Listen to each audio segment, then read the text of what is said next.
All right, testing, testing. Hello, hello. Hey, we are live. We're live. We are online, and we are gonna watch some videos, and then I'm gonna have my lunch, and then we can continue. Gonna play a game. Let me see. Let me see what we can watch.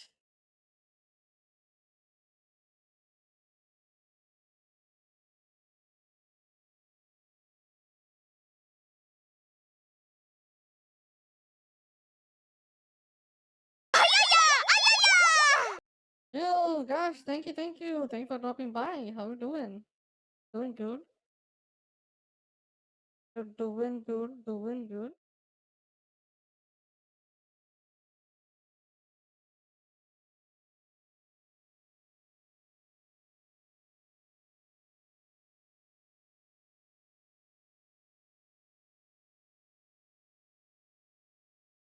Alrighty.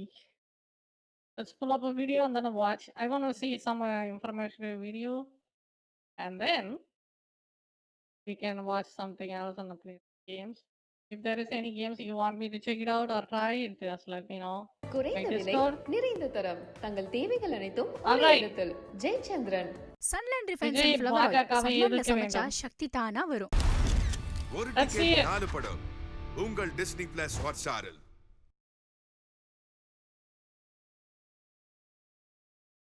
ஒளிபரப்பு கருத்துக்களை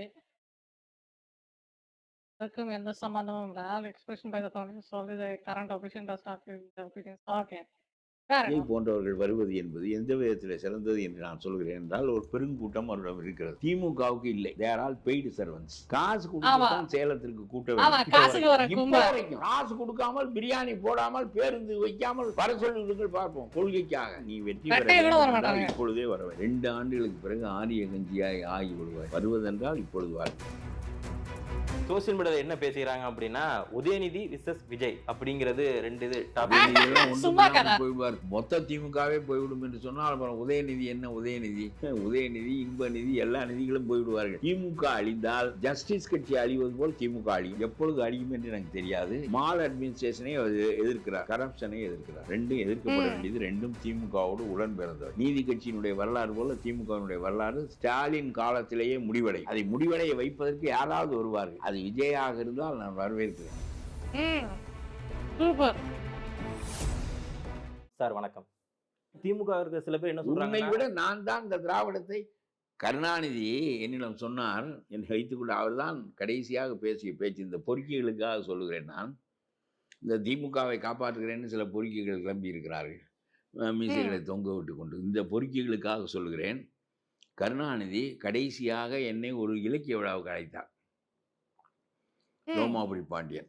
அந்த விழாவிலே இன்னைக்கு நான் அந்த கட்சியில் சேருவதாக இல்லை. அந்த விழாவிலே அவர் பேசுகிறார். அதுதான் அவர் வாழ்நாளில் கடைசியாக பேசிய பேச்சு. சொல்கிறேன், 14 வயதில் இந்திய எதிர்த்து பேசிய அந்த வாய் கடைசியில் பழகற்பையாவை பற்றி பேசிவிட்டு தான் அது அடங்கியது. அதற்கு பிறகு அவர் உடல்நலம் இல்லாமல் மருத்துவமனைக்கு போய்விட்டார். முரசொலியிலே அது அந்த பேச்சு வெளிவந்திருக்கிறது.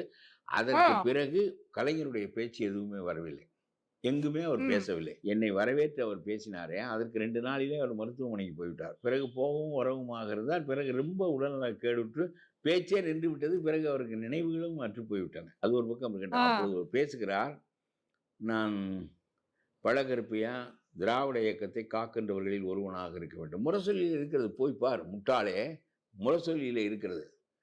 பழகற்பையா திராவிடத்தை காக்கின்றவர்களில் ஒருவனாக இருக்க வேண்டும். என் காலத்தில் என்னோடு இருக்க வேண்டும். திராவிடத்தை காக்கின்றவர்களில் ஒருவனாக இருக்க வேண்டும். என் காலத்திற்கு பிறகும் திராவிடத்தை காக்கின்றவர்களில் ஒருவனாக நீ இருக்க வேண்டும். நம்முடைய எதிர்முகாமில் இருந்தாயே, அந்த கட்சியில் ஜெயலலிதாவோடு இருந்தாயே என்று சில பேர் கேட்பார்கள். நான் அவர்களுக்கு சொல்லுகிறேன், அடைமழை பெய்கின்ற போது நல்ல வீடு கெட்ட வீடு பார்க்க முடியாது, நினையாமல் இருப்பதுதான் முக்கியமானது என்று போயிருப்பார். இப்பொழுது சொந்த வீட்டுக்கு அவர் வர வேண்டும் என்று அழைத்தார். உன்னை பேசியிருக்கிறார். அப்படி நீ எல்லாம் பேசுகிறாயே, இவ்வளவு பெரிய தலைமை, நீங்கள் இவனிடம் ஜாக்கிரதையாக இருங்கள் என்று யாருக்கும் யோசனை சொல்கிறாயே. கலைஞருக்கு சொல்லியிருக்க வேண்டியதானே, இந்த பழகற்பையாவை பற்றி ஜாக்கிரதையாக இருங்கள் என்று சொல்ல வேண்டியதானே. பொறுக்கி நீ அங்கே தானே இருந்தாய். பழகற்பையாவை பற்றி ஜாக்கிரதையாக இருங்கள், பழகற்பையா நல்ல ஆள் இல்லை, அப்படி என்று அப்பொழுது கலைஞரிடம் சொல்லியிருக்க வேண்டியதானே. நான் அந்த கட்சிக்கு வருவதற்காக வரவில்லையே, இலக்கிய விழாவில் கலந்து கொள்வதற்காக வந்தவனை தான் இவர் வலை வீசி இழுத்தார். நான் போனேன், பிறகு வந்துவிட்டேன் என்று வைத்துக் கொள்ளுங்கள். அது ஒரு பக்கம் இருக்கட்டும். மனித பலவீனங்கள் சில சமயங்களில் இத்த பெரிய மனுஷன் கூறுறது எப்படி இடி மாட்டேங்கிறதுன்னு ஒருத்தி சொன்னாலாம். இந்த மாதிரியான நிலைகளெல்லாம் நம்முடைய வாழ்க்கையில் என்ன தொய்வுகள் இல்லையா? தவறான முடிவுகள் நாம் எடுத்தது இல்லையா? பிறகு ஒழுங்குபடுத்தி கொண்டது இல்லையா? இல்லையா? நம்முடைய அறிவுக்கு தக தவறான முடிவுகளிலேயே சென்றது இல்லையா? இவையெல்லாம் நடக்கின்றன. எவ்வளவோ நடந்திருக்கின்றன. What is done cannot be undone. ஆகவே நான் பல தவறுகளை செய்திருக்கிறேன். அந்த தவறுகளுக்கு விடை தெரியாமல் தவறுகளிலேயே நீடித்திருக்கிறேன். தெரிகின்ற போது மாற்றிக்கொள்ளுகிறேன். அவ்வளவுதான். அது சரியா இல்லையா என்று காலம் சொல்லட்டும். நீ எதற்கு என்னை பற்றி அவரிடமல்லவா சொல்லியிருக்க வேண்டும், கலைஞரிடமல்லவா சொல்லியிருக்க வேண்டும், இவனை ஜாக்கிரதையாக இருங்கள், இவனையெல்லாம் கூப்பிடாதீர்கள் என்று நீ அவரிடம் சொல்வதற்கு யோக்கியது இல்லை. நாய், நீ தெருவில் நின்றாய். என்னை உள்ளே அழைத்து மடியிலே வைத்து கொண்டார். என்னை மா சுப்பிரமணியத்தை விட்டு கூட்டி கொண்டு வர சொல்கிறார். மேயராக இருந்தவரை விட்டு. அதெல்லாம் தேவையில்லை. நான் மா சுப்பிரமணியத்தின் மீது வைப்பு வைத்திருக்கிறேன், அது வேறு செய்தி. நீ அவனையாக வர சொல்லாதே.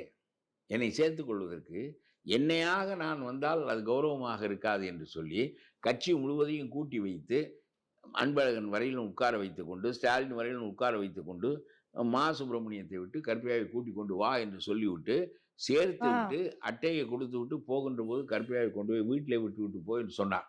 மா சுப்பிரமணியன் என்னை கொண்டு வந்து விட்டார். அவர் மீது எனக்கு நல்ல நட்பு உண்டு. அது வேறு விஷயம். அவர் கூட்டி கொண்டு வருவதோ போவதோ எனக்கு ரொம்ப முக்கியமில்லை.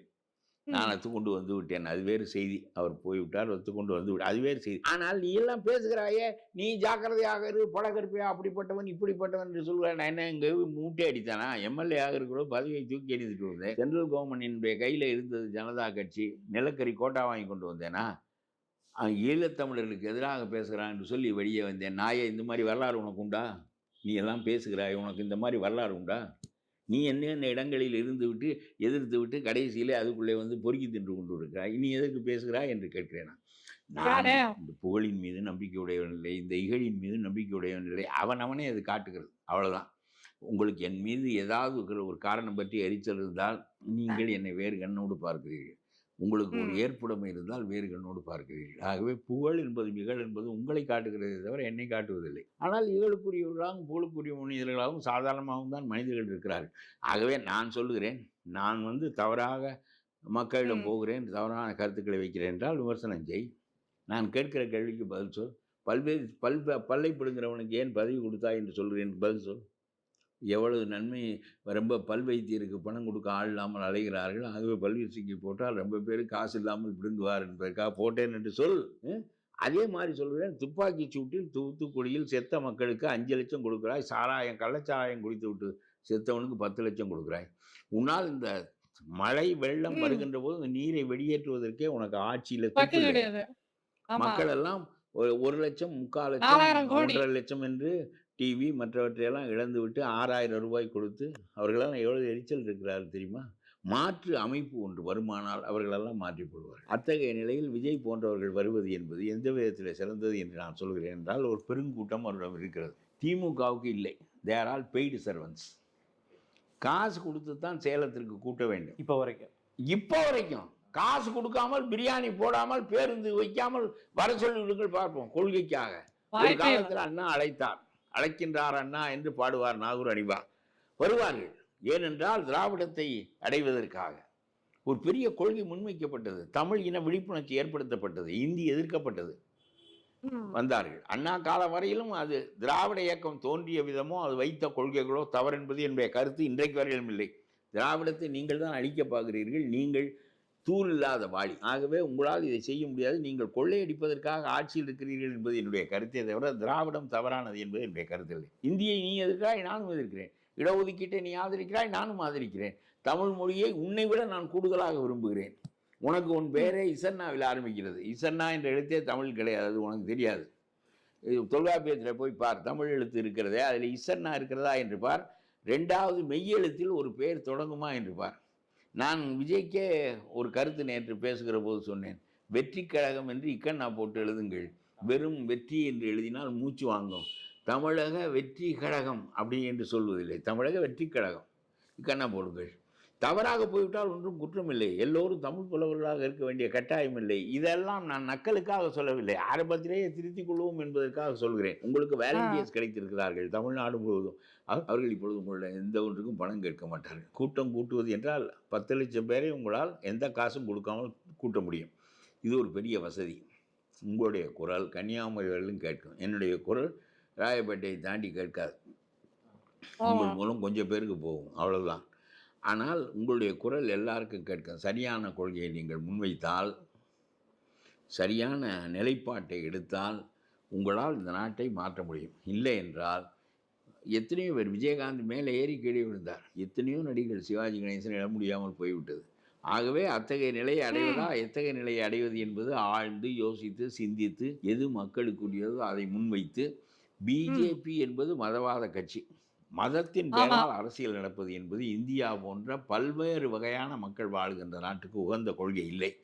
அதிலே கருத்து ரீதியாக சரியாக இருக்கிறீர்கள், செயல்பாட்டிலும் நீங்கள் ஆ. அந்த ஆட்சியை விமர்சித்தால்தான்.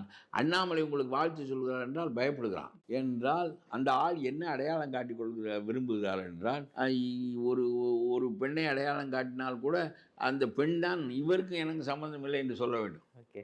அவன் சொல்லுவான், எனக்கு அந்த பெண்ணை நன்றாக தெரியுமே.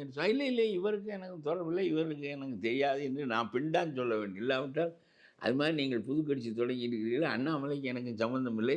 அண்ணாமலை வாழ்த்து யாரும் வாழ்த்து சொல்லுகிறார்கள். நான் சொல்லுகிறேன், வாழ்த்து திமுகவும் சொல்லும். ஏனென்றால் யாரையும் வரவேற்க மாட்டேன் என்று எப்படி சொல்வீர்கள்? அப்படி எப்படி சொல்ல முடியும்? நான் இந்த கட்சியை வரவேற்கவில்லை எப்படி சொல்வீர்கள்? எல்லாரும் தான் பேருக்கு வரவேற்கிறேன் என்று சொல்வார்கள். ஆனா இப்போ பிளான் போட்டிருப்பாங்கன்னு சொல்றீங்களா? இப்போ சொல்வார்கள். அதனால நீ பேச வேண்டிய கருத்தை பேசு. நான் சொல்கிறேன், நீ வெற்றி பெற வேண்டும் என்றால் இப்பொழுதே வர வேண்டும். 2 ஆண்டுகளுக்கு பிறகு ஆரிய கஞ்சியாய் ஆகி விடுவாய். இன்றைக்கு 2 நாட்களுக்கு வேகமாக தொலைக்காட்சிகளிலெல்லாம் நீ நடித்த படங்களின் துண்டு காட்சிகளை போட்டு அதை பெரிதுபடுத்தி கொண்டே இருப்பார்கள். 2-3 நாட்களுக்கு பிறகு ஓய்ந்து விடுவார்கள். அப்புறம் நீ என்ன பேசுகிறாய், யாருக்காக பேசுகிறாய், அது யாரை குத்துகிறது, யாரை நிமிர்க்கிறது, யாரை காக்கிறது என்பதை பொறுத்து தான் அந்த மதிப்பு வரும். ஆகவே அப்புறம் 2-4 நாளைக்கு பிறகு நீங்களும் அமைதியாகத்தான் இருப்பீர்கள். ஏனென்றால் நீங்கள் சொல்லிவிட்டீர்கள், கருத்து சொல்ல மாட்டோம், யாரையும் ஆதரிக்க மாட்டோம் என்று. பிறகு அது சவசவத்து போய்விடும். பிறகு 2 ஆண்டுகள் கழித்து நீங்கள் வருகிற போது அது ஆறி அவலாகி பழங்கஞ்சியாகி நமுத்து போன கஞ்சியாக ஆகிவிடும். நான் ஒரு அரசியல் கட்சி அடிப்படையில் நட்பாகவும் இல்லை, பகையாகவும் இல்லை, நொதுமலாகவும் இல்லை, எந்த அடிப்படையும் இல்லை. ஒரு எல்லாமே நாரி போய் கிடக்கின்ற கட்சிகள், கூட்டணி கட்சிகள் என்ற பெயராலே எல்லாம் காலை நக்கி வாழ்கின்றன. இந்த நிலையில் ஒரு புதிய கட்சி புதிய கருத்தோடு ஊழலை நான் எதிர்க்கின்றேன், மால் அட்மினிஸ்ட்ரேஷன் தவறான நிர்வாக முறையை வெள்ளத்தில் சென்னை மூழ்கியதற்கு காரணம் வெளியேற்ற முடியவில்லை என்று சொன்னால் உனக்கு அந்த இருப்பதை வைத்துக் கொண்டு ஒக்கிட்டு கொண்டிருக்கிறீர்களே தவிர உனக்கு ஆட்சி நடத்த தெரியாது. எந்த புதிய நிலைகளிலும் உன்னுடைய ஆட்சி திறன் வெளிப்படவில்லை. ஆகவே மால் அட்மினிஸ்ட்ரேஷனை எதிர்க்கிறார், கரப்ஷனை எதிர்க்கிறார். 2ம் எதிர்க்கப்பட வேண்டியது. 2ம் திமுகவோடு உடன் பிறந்தவை. மற்ற கட்சிகளிலும் இந்த குறை உண்டு. இது இன்றைக்கு ஆட்சியில் இருக்கிற காரணத்தினால் உடனடியாக தீர்க்கப்பட வேண்டிய கட்சி. 2வது மதவாதத்தின் அடிப்படையில் பிளவுபடுத்துவதை இவர் எதிர்க்கிறார். ஆகவே பிஜேபியை எதிர்க்க வேண்டும். 2ம் சரியான கொள்கையுடைய நிலைப்பாடுகள். ஆகவே நான் இந்த கொள்கையுடையவர்களோட நான் இப்பொழுதுதான் கட்சி வைத்திருக்கிறேன். 4 இலை விட்டிருக்கிறது. அது இளமரமாகுவதற்கே அதற்கு ஒரு 2-3 ஆண்டு தேவைப்படும். ஆகவே காத்திருப்பதற்கு நான் தயாராக. ஆனால் இப்போ நான் பழகர் சாரை பார்க்கணும் அப்படின்னா என்னால் நேரடியாகவே இன்றைக்கி ஃபோன் மூலமாக அழைச்சி உடனே பார்க்க தர முடியும். ஆனால் விஜய்க்கு சினிமாவில் இருந்தப்போ அந்த விஷயங்கிறது வேறவா இருக்குது. அரசியல் கட்சிகளுக்கு அவரை நேரடியாக பார்ப்பது செல்வாக்கு உள்ளவர்கள், பணம் உள்ளவர்கள் தங்களை எளிதாக வெளிப்படுத்திக் கொள்ள மாட்டார்கள். தொந்தரவாக இருக்கு. ஒரு தலைவரை நேரடியாக பார்க்கணும்னு சொல்லி எல்லாருக்குமே ஒரு ஆசை வரும்ல சார். அந்த காலம்ங்கிறது மாறப்ப அது விஜய்க்கு சிக்கலாக இருக்கும்னு நினைக்கிறேன். அதெல்லாம் நான் சொல்கிறேன், நீங்கள் கடவுளை போல் யார் கண்ணுக்கும் தெரியாத மனிதராக கூட இருங்கள். உங்களுடைய செல்வாக்கு செலுத்தப்பட்டு நாட்டின் ஊழல் ஒழிக்கப்பட்டால், நல்ல ஆட்சி முறை ஏற்பட்டால், மதவாதங்கள் ஒழிக்கப்பட்டால், நீங்கள் கண்ணுக்கு தெரியாமல் கருவறைக்குள்ளேயே இருந்து கொண்டு கூட நடத்துங்கள், நான் வரவேற்கிறேன். இந்த எளிமையெல்லாம் உங்களுக்கு வர வேண்டும் என்று நான் சொல்லவில்லை. என்னை போல் எளிமையாக நீங்கள் இருக்க முடியாது. ஏனென்றால் எனக்கு ஒன்றும் இல்லை. வீட்டை திறந்து வைத்து கொண்டு உட்கார்ந்திருப்பேன், வருகிற மனிதர்களை பார்ப்பேன். ஆனால் உங்களுக்கு இருக்கிறவனெல்லாம் வருவான். அதனால் தொல்லையாக இருக்கும். அதனாலே நீங்கள் வாழ்க்கை முறை வேறு. நான் அதல்ல நான் சொல்கிறேன், கண்ணுக்கு தெரியாத கடவுளாக இருந்தாலும் உங்களால் காரியம் செய்ய முடியும் என்றால் நான் வரவேற்கிறேன். நீங்கள் வெளிப்படவில்லை என்று நான் குற்றமாக சொல்ல மாட்டேன். சார் இப்போ வந்து சோசியல் மீடியால என்ன பேசுகிறாங்க அப்படின்னா, உதயநிதி விசஸ் விஜய் Living அப்படிங்கிறது shadows 2 together. டாபிக். உதயநிதியெல்லாம் Okay, ஒன்றுமில்லாமல் nice. போய்வார். மொத்த திமுகவே போய்விடும் என்று சொன்னால் அப்புறம் உதயநிதி என்ன உதயநிதி? உதயநிதி, இன்ப நிதி எல்லா நிதிகளும் போய்விடுவார்கள். திமுக அழிந்தால் ஜஸ்டிஸ் கட்சி அழிவது போல் திமுக அழியும். எப்பொழுது அழியும் என்று எனக்கு தெரியாது. யார் மூலம் அழியும் என்று தெரியாது. ஏனென்றால் ஒரு கட்டத்தில் கொதித்து தண்ணீர் பொங்கித்தான் ஆகும். அதுபோல் நீ பண்ணுகிற 2 ஆண்டுகளிலே அவங்களுடைய பெயரை அவ்வளவு கெடுத்து வைத்து கொண்டிருக்கிறீர்கள்.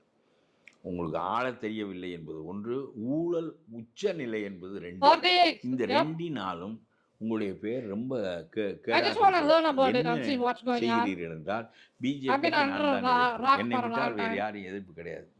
சிறுபான்மை மக்கள் வேறு யாருக்கும் ஓட்டு போட்டால் அது பி டீம் ஆகிவிடும், ஓட்டு சிதறிவிடும். அதனாலே பிஜேபிக்கு தான் உதவும் என்று இல்லாத தீரியெல்லாம் கண்டுபிடித்து வைத்து கொண்டு என்ன உன்னை பாதுகாத்துக் கொள்ள புலி வருகிறது என்றால் எல்லாரும் என் மீது படுத்துக் என்று சொல்வது போல நீ பண்ணி கொண்டிருக்கிறாய்.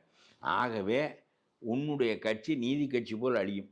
நீங்கள் எல்லோரும் புலர் சிறையிலே எடுப்பீர்கள். இது 2ம் நான் சொல்கிறேன். இன்றைக்கு எழுதி வைத்துக் கொள்ளுங்கள். என்றைக்கு நடக்கிறது என்பது கடவுளுடைய எண்ணம் என்ன என்று எனக்கு தெரியாது. இதெல்லாம் கடவுள் தான் செய்ய வேண்டும். நாமெல்லாம் மனிதர்கள் செய்கின்ற அளவுக்கு பேய்கள், அரக்கர்கள் அவர்கள் அதிகாரத்தை கையிலே வேறு வைத்துக் கொண்டிருக்கிறார்கள். ஏன்னா ராட்சச கூட்டம்.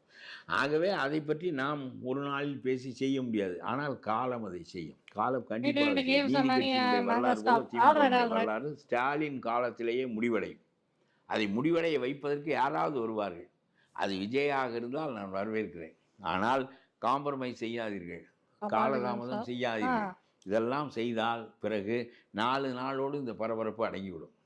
நீங்கள் இன்றைக்கே அந்த அரசியலை தொடங்கி மதவாதத்தை எதிர்த்தால், முதல் எதிரி மதவாதத்தை எதிர்க்க வேண்டும். மனிதர்கள் மதத்தின் காரணமாக பாகுபடுத்தப்படக்கூடாது. இந்தியாவில் உள்ள எல்லா குடிமக்களும் இந்தியர்கள் தான்.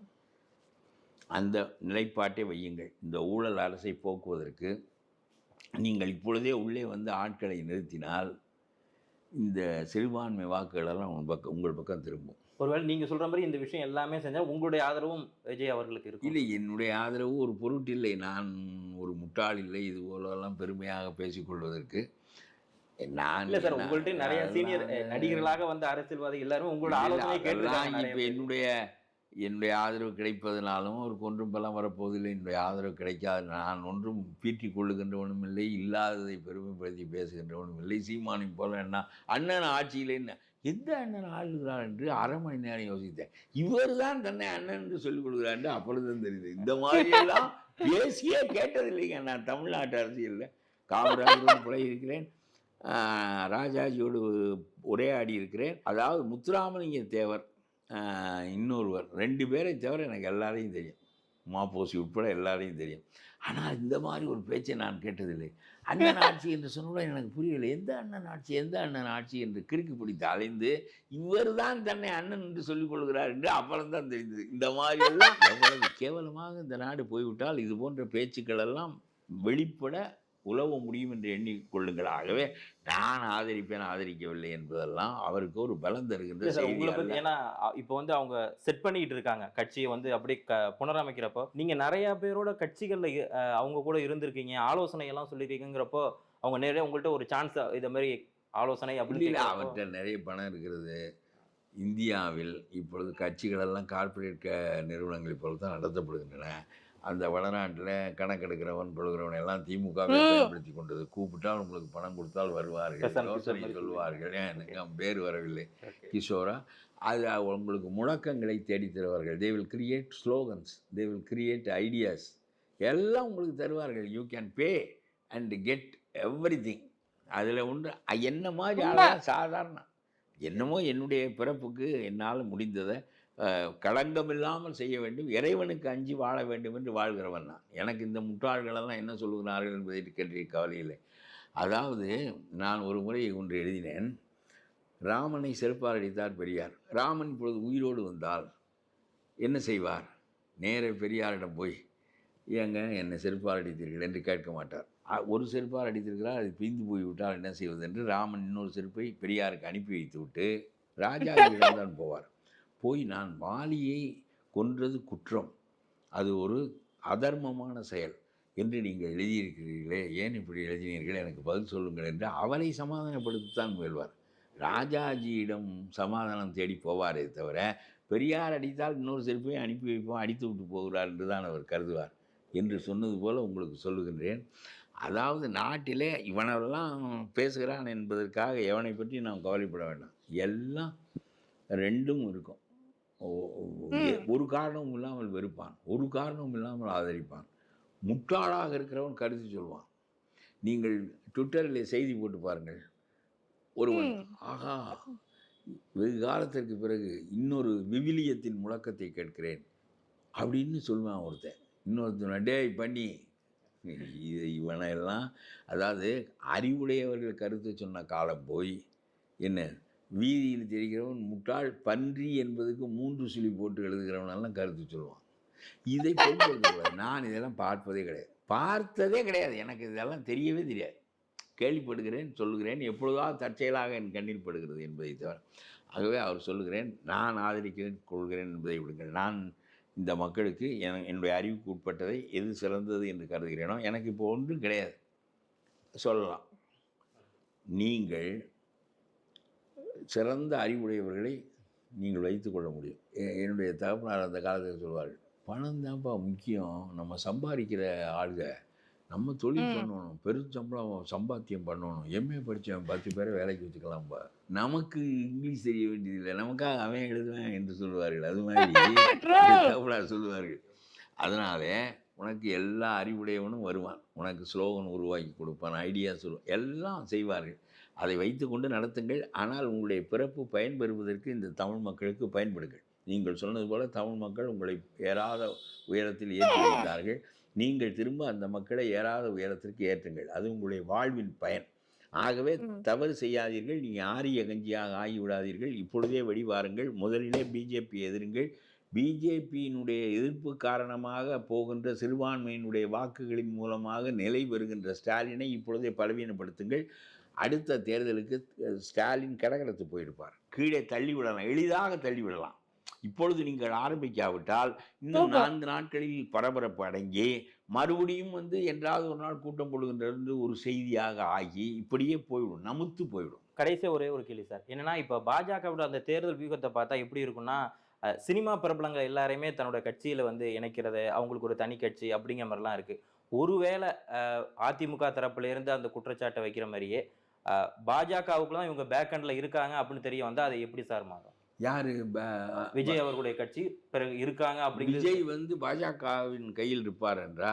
இருப்பதற்கு வாய்ப்பே இல்லை. ஏன்னா அவர் மோடியும் சந்திச்சிருக்காரு, ராகுல சந்திச்சிருக்காரு. அல்லா பிச்சை எப்படி பாஜகவின் கையில் இருக்க முடியாதோ அது மாதிரி விஜயும் இருக்க முடியாது. அது இயற்கை தர்மத்திற்கு மாறாக இருக்கிறது. அவர் இருக்கவே முடியாது. சர்க்கார் படத்தெல்லாம் அவரோட கிட்டத்தட்ட அதுவுமே ஒரு அரசியல் களம் வாய்ந்த படம். அப்பெல்லாம் அரசியல் நீங்க எதுவும் பேச நல்ல மனிதர், நிறைய ஏன்னா உங்களோட கேரக்டர் அது அல்ல. நான் அவரோடு நான் இதை பேசினேன் அதை பேசினேன்னு சொல்லி வலிமை பெறுவது என்னுடைய நோக்கம் இல்லை. அது நான் அதை பேசுவதற்கு தவிர்ப்பதற்கு காரணம், அவரோட எனக்குள்ள நட்பையெல்லாம் சொல்லி ஆகா அப்படிப்பட்டவன் நான், எனக்கு அவர் அவ்வளவு இல்லை, இதெல்லாம் நான் ஒன்றை உருவாக்கி எனக்கு அதெல்லாம் தேவையே இல்லை. நான் எனக்கு அறிவுக்குப்பட்டதில் சிறந்ததை சொல்லுகிறேன், இறைவனுக்கு அஞ்சி வாழ்கிறேன். இவ்வளவுதான் என்னுடைய கருத்துக்கள். ஆகவே நீங்கள் வெற்றி பெறுங்கள், நீங்கள் மக்களிடம் போங்கள், நீங்கள் மக்களுக்கு தொண்டு செய்யுங்கள், சரியானதை தேர்ந்தெடுத்து தொண்டு செய்யுங்கள். இப்பொழுதே அரசியலுக்கு வாருங்கள், பிஜேபியை எதிருங்கள், திமுகவை பலவீனப்படுத்துங்கள். மீண்டும் நீங்கள் 2 ஆண்டுகளில் ஆட்சிக்கு வருவது எளிதாக இருக்கும். இல்லாவிட்டால் அது ரொம்ப கெட்டி தட்டி போன பிறகு அவன் ஒரு கூடுதலான எண்ணிக்கையில் பாராளுமன்றத்தில் இருக்கின்ற போது அவனை வீழ்த்துவதை விட அவன் பாராளுமன்றத்திற்கே போக விடாமல் வீழ்த்துவது நல்லது. அப்படிப்பட்ட நிலையை நீங்கள் மேற்கொண்டால் கூட்டணி கட்சியெல்லாம் சிதறிவிடும். இந்த 12 பேர் காலை நக்கி கொண்டு திரிகிறவர்களெல்லாம் இடம் மாறி விடுவார்கள். ஏனென்றால் இவனோடு சேர்ந்து நாமும் பொதுக்குழியில் இறங்க முடியாது என்று அவர்கள் இடம் மாறுவார்கள். ஆகவே அவர்கள் பலவீனப்பட்டு டிஎம்கே வில் பி சிங்கிள்ட் அவுட். இத்தகைய நிலை ஏற்படும். ஆக எல்லாவற்றுக்கும் காலம் ரொம்ப முக்கியமானது, காலம் முக்கியமானது, இடம் முக்கியமானது என்றெல்லாம் வள்ளுவன் விடாமல் சொல்வான். நீங்கள் காலம் தவறாக இன்னும் 2 ஆண்டுகள் கழித்து வருவேன் என்பது நீங்கள் காலக்கணிப்பில் தவறிவிட்டீர்கள் என்பதை என்னுடைய அறிவுப்படி சொல்கிறேன். காலக்கணிப்பில் தவறிவிட்டீர்கள். இப்பொழுதே வர வேண்டும். ஆரிய கஞ்சியாக ஆகாமல் நீங்கள் பயன்பட வேண்டும். திமுகவை பலவீனப்படுத்த வேண்டும், பிஜேபியை இந்த மண்ணில் காலூன்றாமல் செய்ய வேண்டும். எல்லா மக்களும் அவரவர் மதம் வேறு, அவரவர் ஜாதி வேறு, எல்லாரும் இணக்கமாக வாழுகின்ற நிலையை உருவாக்குவதற்கு முதலிலே நீங்கள் முயலுங்கள். பிறகு ஆட்சியை கைப்பற்றுங்கள், வரி வசூலை பெறுங்கள், பிறகு திட்டங்களை போடுங்கள், எல்லாவற்றையும் செய்யுங்கள். முதலில் தவறான கொள்ளை கூட்டத்தை அகற்றுவதற்கு முன்னிலுங்கள். எல்லாவற்றுக்கும் உங்களுடைய காலம் என்பதை கணிப்பதில் நீங்கள் தவறிவிட்டீர்கள். நான் 2 படம் 1 படம் நடித்து கொடுத்து விட்டு வருவேன், உப்பு கொண்ட படம் என்று சொல்வதெல்லாம் சரியான வாதம் அல்ல. வேண்டுமென்றால் படத்தை 2 மாதம் தள்ளி வைத்து விட்டு பார்லிமெண்ட் எலெக்ஷனுக்கு வேலை செய்யலாம். அவன் ஒன்றும் உடனடியாக நாளானிக்கே இது வெளியாக போவதில்லை. ஆகவே நீங்கள் சொல்லுகிறீர்கள் ஒப்புக்கொண்ட பணியும் ஒப்புக்கொண்ட பணியை அட்வான்ஸை திருப்பி கொடுத்து விட்டு வருகிறோம். காலம் என்பது முக்கியம், 7 கோடி மக்கள் முக்கியம், நாம் செய்ய வேண்டிய காரியங்கள் முக்கியம். அதையெல்லாம் விட்டுவிட்டு நான் நட்பு பகை எதுவும் இல்லாமல் நொதுமல் நிலையிலிருந்து நடுநிலையிலிருந்து உங்களுக்கு யோசனை சொல்லுகிறேன். காலம் தப்பி போனால் காரியங்கள் அனைத்தும் தப்பி போகும். நீங்கள் 2 ஆண்டு கழித்து வருவது என்பது அறிவிக்காமல் இருந்திருக்க வேண்டும். ஓகே, இன்னும் 2 ஆண்டு கழித்து அறிவிக்கலாம், நான் வருகிறேன் என்று சொல்லலாம். 15 ஆண்டு கழித்து அறிவிக்கலாம். அறிவித்தால் நுழைய வேண்டும். சும்மா ரயில்வே நிலையத்தில் அந்த வண்டி வருகிறது என்று கத்திக்கொண்டே இருக்கிறது, ஒருவன் வளையத்தை வைத்துக்கொண்டு நின்று கொண்டே இருக்கிறான், வண்டியே வரவில்லை என்றால் அது அங்கே இருந்து இப்பொழுதுதான் புறப்பட்டிருக்கிறது என்று சொன்னால் அப்புறம் சலித்து போக மாட்டானா காத்திருக்கிறவன். அந்த நிலை உங்களுக்கு ஏற்படும். காலப்பிழை என்பது பெரும் பிழையாக அரசியலில் மாறிவிடும் என்பதை என்னுடைய அறிவுக்கு பட்ட வகையில் உங்களுக்கு சொல்லுகிறேன். ஓகே சார், நிகழ்ச்சியில் இணைந்து உங்களை நேரத்தை ஒதுக்கி கருத்துக்களை வழங்கி மிக்க நன்றி சார். குறைந்த விலை. Nice video, nice. Wait, give me a second. I'm gonna go do something and then we can watch another video. தலைவர் ரஜினிகாந்த் என்ன சொல்றாருன்னு பார்ப்போம்.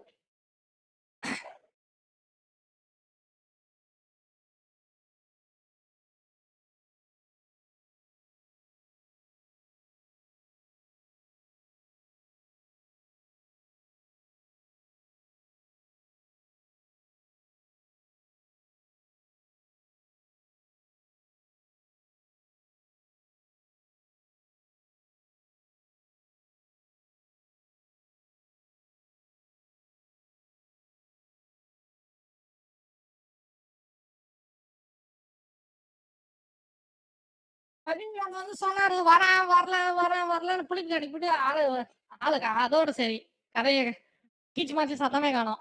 அது வரலன்னு தான் நினைக்கிறேன். கமல் வந்துட்டாரு, விஜய் வந்துட்டாரு. இப்ப ரஜினிகாந்த் மட்டும் நான் வர்றேன், எப்போ வரேன், எப்படி வரேன் யாருக்கும் தெரியாது. டேரா கூட்டின்னு இருப்பாருன்னா அவர் என்ன சொல்றாருன்னு பார்ப்போம்.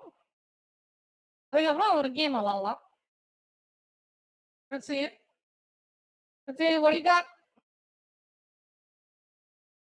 That's an ad. There we go. சும்மா நான் ஒரு அரசுக்கு 15% 20% சும்மா ஓட்டை பெரிய இதுக்கு நான் Yeah. டெண்டர்ல இருந்து அது ஒரு கான்ட்ராக்ட் எடுக்கிறதுல இருந்து எல்லா விதத்திலையும் வந்து ஊழல் நடக்கும். சில பேர் வந்து அந்த கட்சி பதவிகளை தொழிலாகவே வச்சிருக்காங்க, வேற ஆமா. தொழில் இல்லை, அதுதான் தொழில். புதியவங்க நல்லவங்க வந்து அரசியலுக்கு வர மாட்டாங்க, சாக்கடைன்னு சொல்லி ஒதுங்கி இருக்காங்க. அவ்வளோ ஈஸியாக வர முடியாது. இளைஞருக்கு வந்து அவ்வளோ ஈஸியாக பதவி கிடைக்காது. அப்படி பதவி கிடைக்கணும்னு சொன்னால் எம்எல்ஏ பையனாக இருக்கணும், இல்லைன்னா எம்பி பையனாக இருக்கணும். நீங்கள் பார்த்தீங்கன்னா எல்லா இந்தியாவில் வந்து தேசிய கட்சிகளை தவிர எல்லா மாநில கட்சிகளையும் ஆட்சிக்கு அவர் தான் தலைவர், கட்சிக்கும் அவர் தான் தலைவர், முதலமைச்சரும் அவர் தான், கட்சிக்கும் அவர் தான் தலைவர். இப்படி இருக்கும்போது எலெக்ட் ஆகிட்டு பதவிக்கு வந்த பிறகு 5 வருஷம் மக்கள் ஒன்றும் கேட்க முடியாது, அவங்ககிட்ட கேள்வி கேட்க முடியாது. சரி, கட்சியில் வந்து நம்ம கேட்கலாம் அப்படின்னு சொன்னால் யாராவது கேட்டால் அவனை தூக்கி எறிஞ்சிருவாங்க. 36 சிதம்பரம் நரசிம்ம பிஎம்எல் இது ஒரு சான்ஸு, திராவிட கட்சிகள் இருக்கிறதுக்கு ஒரு சான்ஸு. நீங்கள் நீங்கள் வாங்க, நாம் பண்ணுறோம். நோ சாரி சாரி போகும் எனக்கு வந்து ஃபேசிஸ்ட்னு சொல்லுவாங்க. ஒரு வாட்டி முடிவு பண்ணிட்டு அவ்வளோதான். ஒரு எழுச்சி உருவாகணும். அப்படி ஒரு எழுச்சி உண்டாச்சுன்னு வச்சுங்களேன், இளைஞர் மத்தியில் ஜனங்க மத்தியில் அப்படி உண்டாச்சுன்னு சொன்னால் இந்த ஜாம்புவாங்க அந்த அசுரபலம், அந்த பணம் புகழ், அந்த பணம் பலம், அந்த ஆளு பலம், அந்த சூழ்ச்சி எதுவுமே நிற்காது, தூள் தூள் ஆகிடும். எனக்கு தெரியட்டும், அந்த எழுச்சி எனக்கு தெரியட்டும். அப்போ வரேன். Oh, is he gonna come? That interview is so stupid. வெறித்தனமா திடீர்னு ரஜினி நான் வந்து விஜய் கட்சியில் சேர்றேன்னா உங்களுக்கே அவ்வளவுதான் தெரியும். முடிஞ்சது திமுக. ரஜினி மட்டும் நான் விஜய் கட்சியில சேர்றேன் அப்படின்னு ஒரு வார்த்தை விட்டாருன்னு வச்சுங்களேன், திமுக கதை முடிஞ்சது. சந்திப்பு ரைட்டா? எதுக்கு அப்படின்னு சொல்லிட்டு சில தினங்களுக்கு முன்னால நான் மாவட்ட செயலாளர்களை சந்தித்து பேசும்போது பேசிட்டு வெளியே வந்து மீடியா கிட்ட எல்லாமே நல்லா நடந்தது, எல்லாருக்கும் திருப்தி. ஆனால் எனக்கு மட்டும் ஒரு விஷயத்தில் அவ்வளோ திருப்தி இல்லை. ஒரு தனிப்பட்ட முறையில் வந்து எனக்கு வந்து ஒரு ஏமாற்றம் அப்படின்னு சொல்லிட்டு நான் சொன்னேன். அது வந்து ஊடகங்களில் வேறு பல விதத்தில் வந்து அது வந்து பல விஷயங்கள் அதை பற்றி வந்தது, உள்ளே என்ன நடந்தது அப்படின்னு சொல்லிட்டு. பட் மாவட்ட செயலாளர்களிலிருந்து எந்த விஷயமும் வெளியே வரலை. அவங்களுக்கு நான் மனமார்ந்த பாராட்டுறேன். ஆக இந்த வதந்தியெல்லாம் திசைகள்லாம் வரும்போது ஒரு மௌத்தன்னு சொல்கிற மாதிரி இதுக்கெல்லாம் நான் ஒரு முற்றுப்புள்ளி வைக்கணும் அப்படின்னு சொல்லிட்டு தான் இந்த ஒரு சந்திப்பு.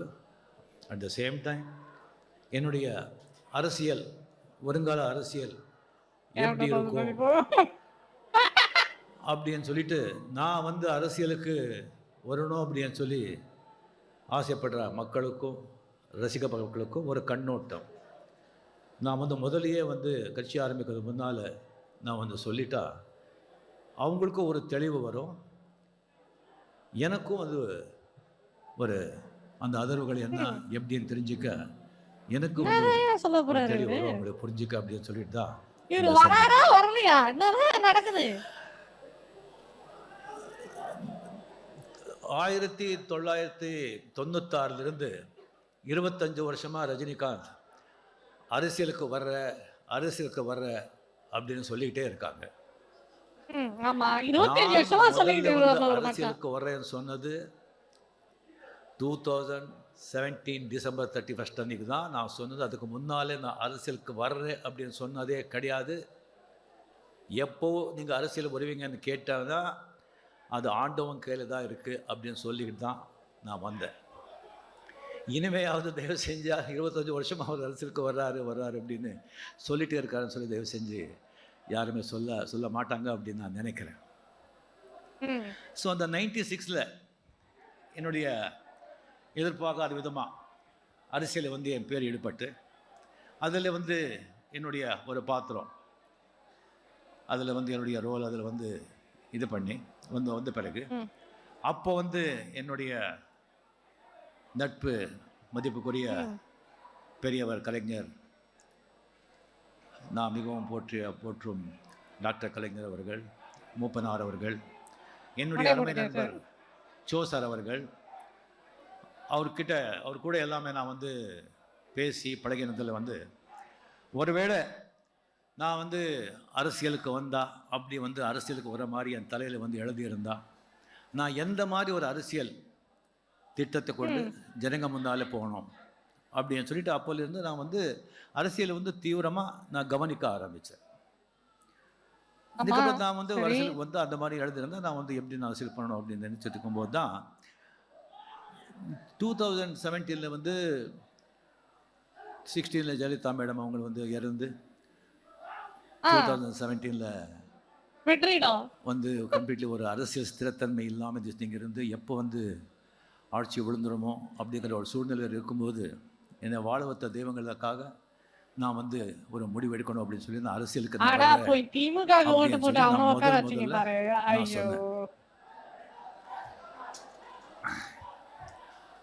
அப்போ சொல்லும் போதே நான் சொன்னேன், சிஸ்டம் கெட்டு போயிருக்கு, சிஸ்டமே சரி செய்யணும்.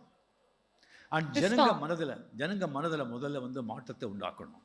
அந்த மாற்றத்தை ஜனங்க மனதில் உண்டாக்கணும், அது கொண்டு வரணும், சிஸ்டம் சரி செய்யணும் அப்படின்னு. சிஸ்டம் சரி செய்யாமல் அரசியல் மாற்றம் செய்யாமல் ஆட்சி மாற்றம் நடந்தால் மீன் குழம்பு வச்ச பாத்திரத்தை அந்த பாத்திரம் கழுவாமல் சக்கரை பொங்கல் வச்சா எப்படி இருக்கும் அந்த மாதிரி தான் இருக்கும் அந்த ஆட்சி. அதுக்காக முதல்ல வந்து அரசியல் மாற்றம் கொண்டு வரணும். அந்த அரசியல் மாற்றத்துக்கு நான் வந்து சில திட்டங்களை வந்து நான் வச்சிருந்தேன். அதில் முக்கியமாக வந்து ஒரு 3 திட்டங்கள். அதில் வந்து ஒரு முக்கியமான வந்து அந்த அந்த முதல் திட்டம் வந்துட்டு இப்போ நிறைய பேர் சொல்லியிருந்தா கூட நான் வந்து இப்போது நான் கவனித்ததில் வந்து இந்த கட்சிகளில் வந்து 2 மிகப்பெரிய கட்சிகள் டிஎம்கே, ஏடிஎம்கே. அந்த கட்சிகளை நீங்கள் பார்த்தீங்கன்னு சொன்னால் இந்த பூத் கமிட்டி திஸ்டிங்கெல்லாம் அது ஒரு 67,000 அதெல்லாம் தவிர 50,000க்கு மேலே கிட்டத்தட்ட 60,000 50,000க்கு மேலே வந்து கட்சி பதவிங்க இருக்கு. அது வந்துட்டு தேர்தல் நேரத்தில் தேவை. அந்த ஓட்டு வரும், அவங்க உறுப்பினர், அவங்க அவங்க அவங்க அவங்க ஃபேமிலி, அவங்க ஃப்ரெண்ட்ஸு அதெல்லாம் வந்து தேட்டு வரும், ஒரு ஓட்டு வரும். அட் த சேம் டைம் தேர்தல் நேரத்தில் அவங்க வந்து உழைப்பாங்க. தேர்தல் நேரத்தில் என்னடா கத்துற? தேர்தல் யாரே? முடிஞ்ச பிறகு அது தேவையில்லை. I want to see that. அந்த அவ்வளோ வந்து வீரபாண்டியன் latest அந்த speech. பதவிகள் தேவையில்லை. அந்த பதவிகள் தேவையில்லை. ஸோ அவங்க வந்து ஜெயிச்சு ஆட்சிக்கு வந்துட்டு என்ன பண்ணுவாங்கன்னா, நம்ம ஆளுங்கட்சி ஆளுங்க அப்படின்னு சொல்லிட்டு கம்ப்ளீட்லி டெண்டர்லேருந்து ஒரு கான்ட்ராக்ட் எடுக்கிறதுலேருந்து எல்லா விதத்துலேயும் வந்து ஊழல் நடக்கும், தப்பு நடக்கும். ஜனங்கிட்ட வந்து கரெக்டாக அந்த பணம் போகாமல் அவங்க வந்து தடுக்கிறாங்க. பல பேர், நான் எல்லாரும் சொல்கிறேன், பல பேர். அது வந்து ஆட்சிக்கும் அது வந்து கெட்டது, மக்களுக்கும் ரொம்ப கெட்டது, கட்சிக்கும் கெட்டது. ஸோ அது சில பேர் வந்து அந்த கட்சி பதவிகளை தொழிலாகவே வச்சுருக்காங்க. வேற தொழில் இல்லை, அதுதான் தொழில். ஆக நாம் வந்து ஆட்சிக்கு வந்தால் தேர்தல் நேரத்தில் வந்து எவ்வளோ பதவிகள் தேவையோ அவ்வளோ வந்து தேவை, அவ்வளோ பதவி வச்சுக்கிட்டு தேர்தல் முடிஞ்ச உடனே அத்தியாவசியமான கட்சி நடத்துறதுக்கு என்ன பதவியோ அதை மட்டும் நம்ம வச்சுக்கிறது. இப்போ வந்து நம்ம வந்து வீட்டில் வந்து கல்யாணம் செய்கிறோம், ஒரு பண்டிகை செய்கிறோம், ஒரு விழா பண்ணுறோம். அப்போ நமக்கு நிறைய சமையல்காரங்க தேவை, வேலைக்காரங்க தேவை, டிரைவர்ஸுங்க தேவை, நிறைய பேருங்க தேவை. அந்த விழா, அந்த பண்டிகை, அந்த கல்யாணம் முடிஞ்ச பிறகு அதே ஆளுங்களை, அந்த வேலைக்காரங்க, அவங்கள சமையல்காரங்க, அவங்கள நம்ம வச்சுட்டா இருப்போம்? கிடையாது, அவங்க அனுப்பிச்சிடுறோமே.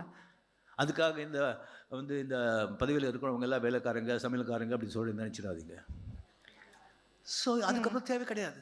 ஸோ எவ்வளோ வேணுமோ அவ்வளோதான் நம்ம வச்சுக்க போகிறோம். அதுதான் வந்து நான் வந்து முதல்ல வந்து அரசியலில் வந்து ஒரு மாற்றத்தை கொண்டு வரணும்னு சொல்லி நான் வந்து திட்டம் போட்டேன். இன்ட்ரெஸ்டிங்கான பிளான் தான். ரெண்டாவது, ஆனா இது எந்த அளவுக்கு நடைமுறைக்கு இப்போ வேலைக்கு நீங்கள் ஆகும் தெரியல. சட்டமன்றத்தில் பார்த்தீங்கன்னு சொன்னால் எல்லா 50, 55, 60, 65 ப்ளஸ் தான். 50 கீழே 45, 40 எல்லாம் வந்து விரல் விட்டு எண்ணிடலாம். அது பார்த்தீங்கன்னா வர்றவங்களே வர்றாங்க, மாற்றிட்டே இருக்காங்க. புதியவங்க கிடையாது. புதியவங்க நல்லவங்க வந்து அரசியலுக்கு வரமாட்டாங்க, சாக்கடைன்னு சொல்லி ஒதுங்கி இருக்காங்க. அவ்வளோ ஈஸியாக வர முடியாது. இளைஞருக்கு வந்து அவ்வளோ ஈஸியாக பதவி கிடைக்காது. அப்படி பதவி கிடைக்கணும்னு சொன்னால் எம்எல்ஏ பையனாக இருக்கணும், இல்லைன்னா எம்பி பையனாக இருக்கணும், இல்லைன்னா ஒரு கோட்டாரிசன் பையனாக இருக்கணும். அப்போ தான் கிடைக்கும். ஆக நான் வந்து என்னுடைய கட்சியில் வந்து 60லேருந்து 65% 50 வயசு கீழே இருக்கிறவங்க, ஓரளவுக்கு படிச்சிருக்கிறவங்க, அவங்க செய்கிற வேலையில் வந்து ஒரு நல்ல பேர் பெற்றவங்க, அவங்க தொகுதியில் அவங்க வாழ்கிற இடத்துல நல்ல கம்பீரமான கண்ணியமான பேர் பெற்றவங்க, அந்த மாதிரி ஆட்களை நான் வந்து சீட் கொடுக்குறேன். வேறு 35-40% வந்துட்டு வேறு கட்சிகளிலும் நல்லவங்க இருக்காங்க, அவங்க வாய்ப்பு கிடைக்கல. அவன் வந்து வாய்ப்பு கிடைச்சா அவன் மட்டும் நல்லது பண்ணிட்டா மற்றவங்க விடுவாங்களா? நீ மட்டும் ரொம்ப நல்லவனா அப்படின்னு விட மாட்டாங்க. அந்த மாதிரி நிறைய பேர் இருக்காங்க. அந்த மாதிரி நம்ம கட்சிக்கு வந்து விரும்புகிறவங்க, நல்ல ரெப்புடேஷன் இருக்கிறவங்க, அந்த மாதிரி ஆட்களுங்க உள்ளே சேர்த்து அதுக்கப்புறம் வந்து 35-40% வந்துட்டு அந்த மாதிரி ஆட்கள். அதுக்கப்புறம் வெளியே வந்து நிறைய வந்து வக்கீல்ஸுங்க, ஜட்ஜஸுங்க, ஐஏஎஸ், ஐபிஎஸ், ரிட்டையர்டு, அவங்க எல்லாத்தையும் இருக்காங்க. ஒரு சமுதாயத்தில் தொகுதியில் வந்து நல்ல பேர் பணம் புகழோடு இருப்பாங்க. அவங்க ஏன் அரசியலுக்கு வர மாட்டாங்கன்னு சொல்லி ஜனங்க ஏங்கிட்டு இருப்பாங்க. அவங்க கிட்டே எல்லாம் நானே வந்து செப்பரேட்டாக அவங்க வீட்டுக்கு போய் கதவு தட்டி வீட்டுக்கு போய் வாங்க, சிஸ்டம் கெட்டு போயிருக்கு. விஜய் இதுதான் பண்ணணும். விஜய் போய் இந்த பழனிசாமியோ பழனியப்பா அவரை போய் வீட்டுக்கு நேரா போய் வாங்க சார், மக்களுக்கு நல்லது செய்யணும் தானே, வாங்க என் கூட வாங்க அப்படின்னு போய் இவர் கேட்கணும்.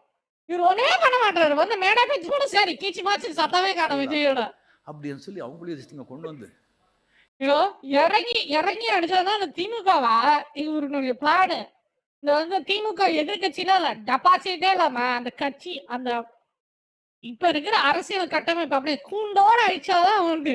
இந்த மாதிரி 30 எந்திரிக்கவே முடியாத அளவுக்கு அழிக்கணும். எக்ஸ்பீரியன்ஸ் பீப்புள் நல்லவங்க அப்பதான் நம்ம தமிழ்நாட்டை இப்ப விடுதலை இதோட ஆகும். சேர்த்து அதுக்கு மக்களை திரட்டணும்னா நீங்க இந்த இறங்கி மாதிரி ஒரு போய் புது பேசினாதான் ஒரு உண்டு. சக்தி.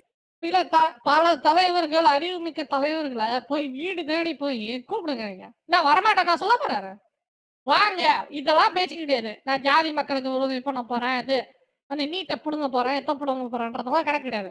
ஒரே வார்த்தை தான், மக்களுக்கு நல்லது பண்ணோம், உங்களுக்கு விருப்பமா வாங்க அப்படின்னு கையை நின்று அப்போ முடிஞ்சது. ஒரு புது ஒரு அவ்வளவுதான் பேச்சு. இதெல்லாம் வந்து இது வந்து நான் ஏதோ பண்ண போறேன், ஏதோ பண்ண போறதுலாம் இல்ல. ஒரே வார்த்தை இதான், நம்மளுடைய குறிக்கோள் மக்களுக்கு நன்மை பண்ணணும், தமிழ்நாட்டை முன்னேற்றணும் சிங்கப்பூர் மாதிரி. அதுதான் நம்ம குறிக்கோள்னா எவனா வரமாட்டேன், நான் சொல்ல போறான்.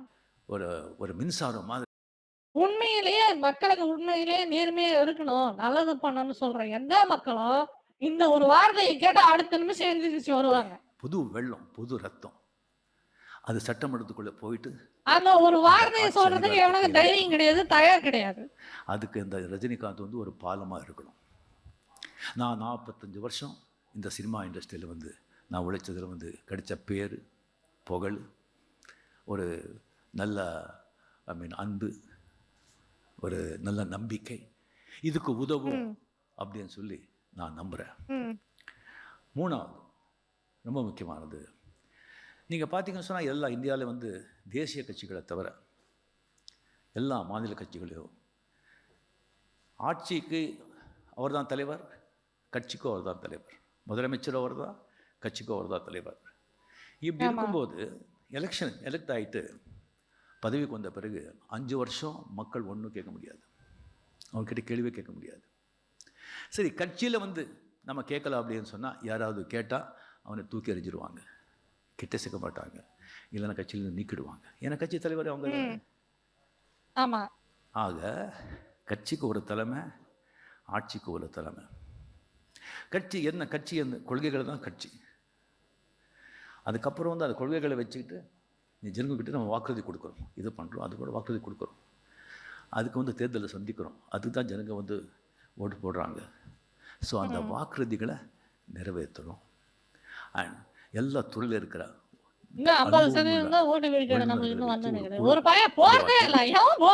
எக்ஸ்பர்ட்ஸ் அதுல வந்து வாக்குறுதிகள் குழு வந்து செயல்படுத்தணும். ஆட்சியில் இருக்கவங்க வேலை. ஆக்சுவலா பாத்தீங்கன்னா அது ஒரு சிஇஓ போஸ்ட். அது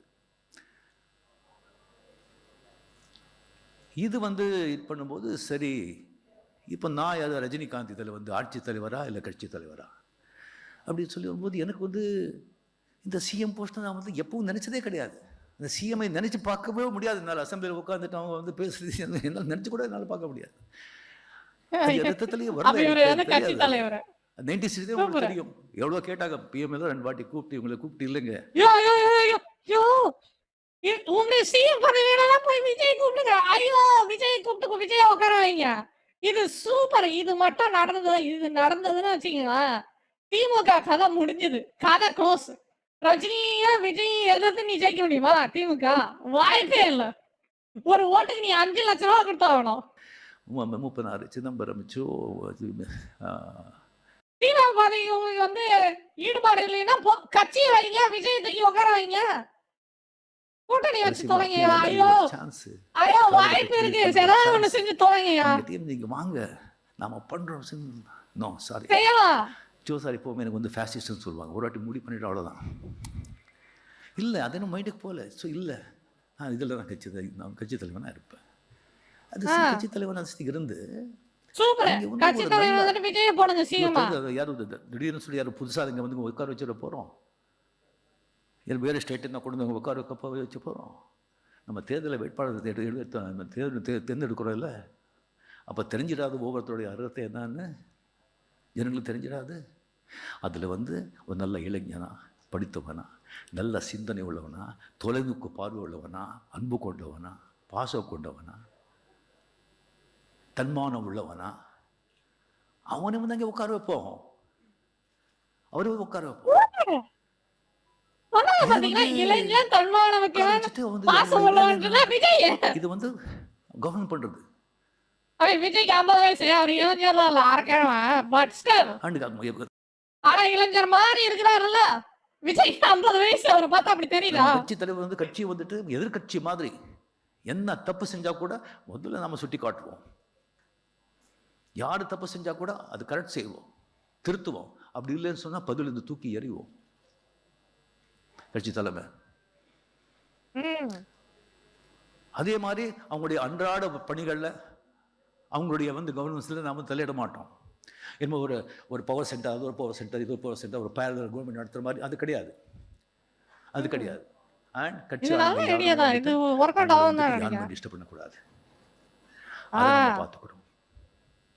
அண்ட் வந்து கட்சி இந்த விழாக்கள், அதாவது சிஎம் வந்து ஒரு போஸ்ட், ஒரு வேலை மாதிரி இன்ஸ்டா வந்து ஒரு கட்சி வந்து ஆட்சி மாதிரி இல்லாம ஒரு வேலை மாதிரி வந்து பயன்படுத்த அவங்க இறந்து போறாங்க கரெக்டர் மாதிரி வச்சுக்கோங்களேன். நினைவு நாள் அங்கெல்லாம் போய் மாலை போடுறதோ விழா நடத்துறதோ அதுக்கு வந்து ஆட்சியாளர் வாழைப்பழம் கிடையாது.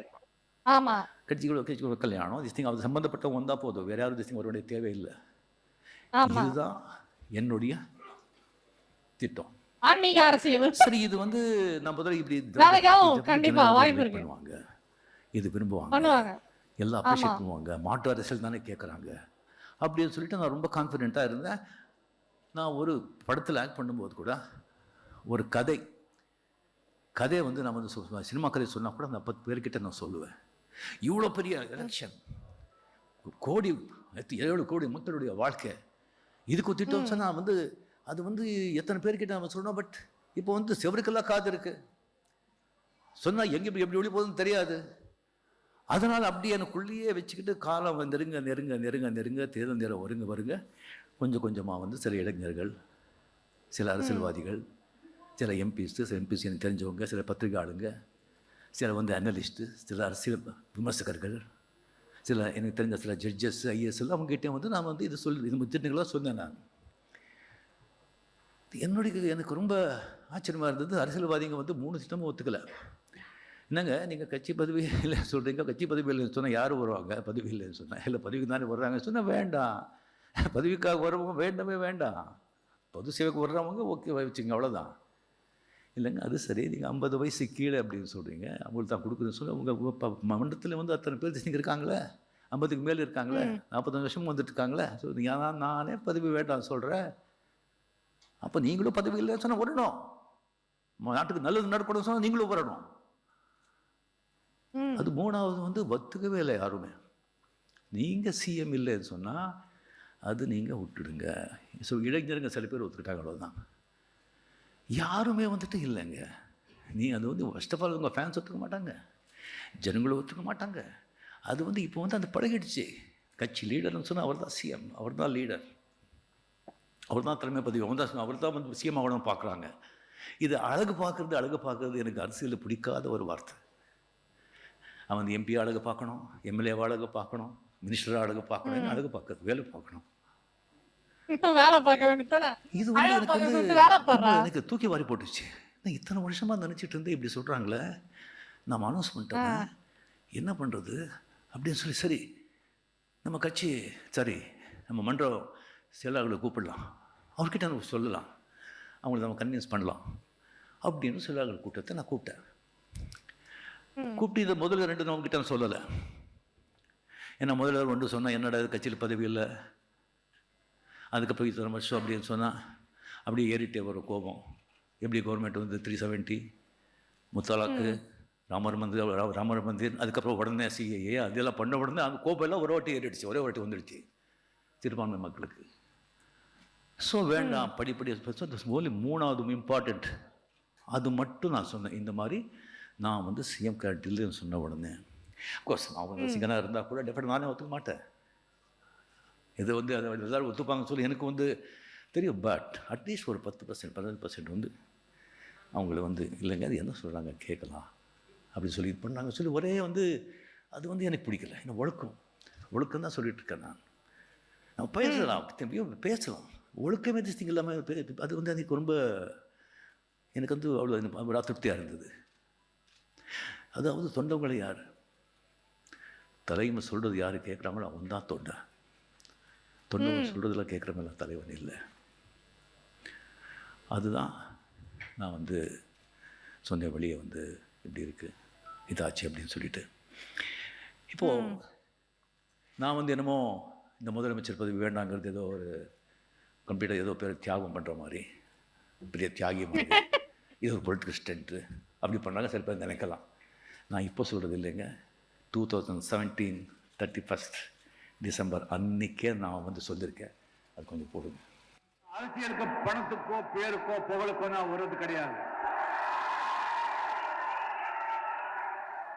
அது நீங்க வந்து நான் கனவுல கூட நடத்தாத அளவுக்கு 1000 மடங்கு கொடுத்துட்டீங்க. பதவிக்கு எனக்கு ஆசை இருந்தா 1996 அந்த நாற்காலியில தேடி வந்தது. அது வேண்டான்னு தள்ளி வச்ச.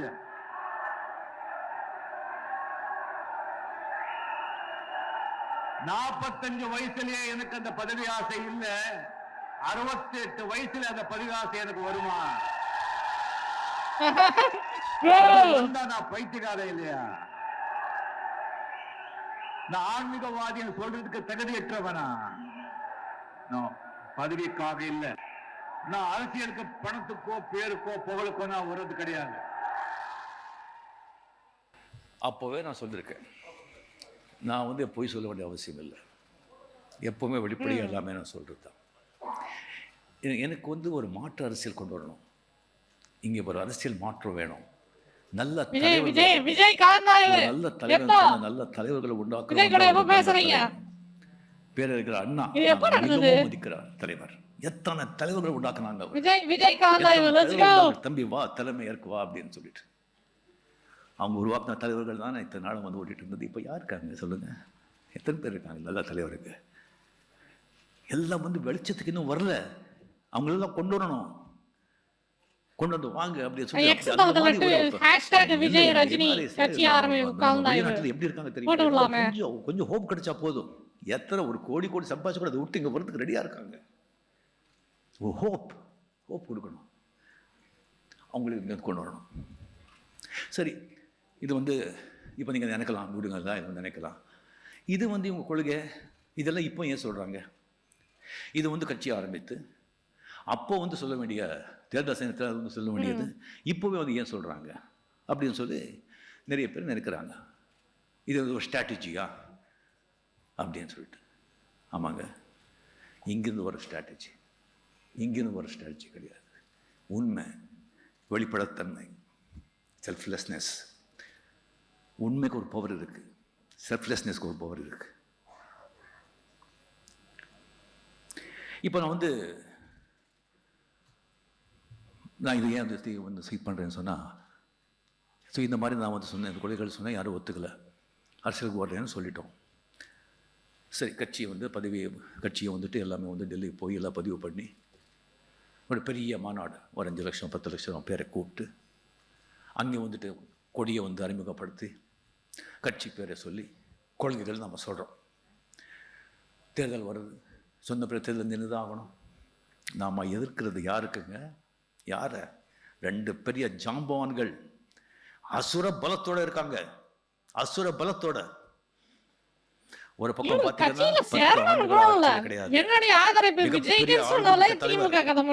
இப்ப இல்ல, என்ன பண்ண போறாங்கன்னு தெரியல. பாப்போம். அவருடைய வாரிசு நிரூபிக்கணும். நல்ல வாய்ப்பு. அவருடைய வாரிசு கட்சி ஆரம்பிச்சிட்டாரு. விஜயகாந்த் உடனே சேர்ந்துருக்கலாம். பணபலம், ஆளுபலம் சொதப்பிட்டாங்க. விஜயகாந்த், ரஜினி, விஜய் 3 பேரும் சேர்ந்துக்கிட்டு ஒரு கட்சியை வச்சுட்டு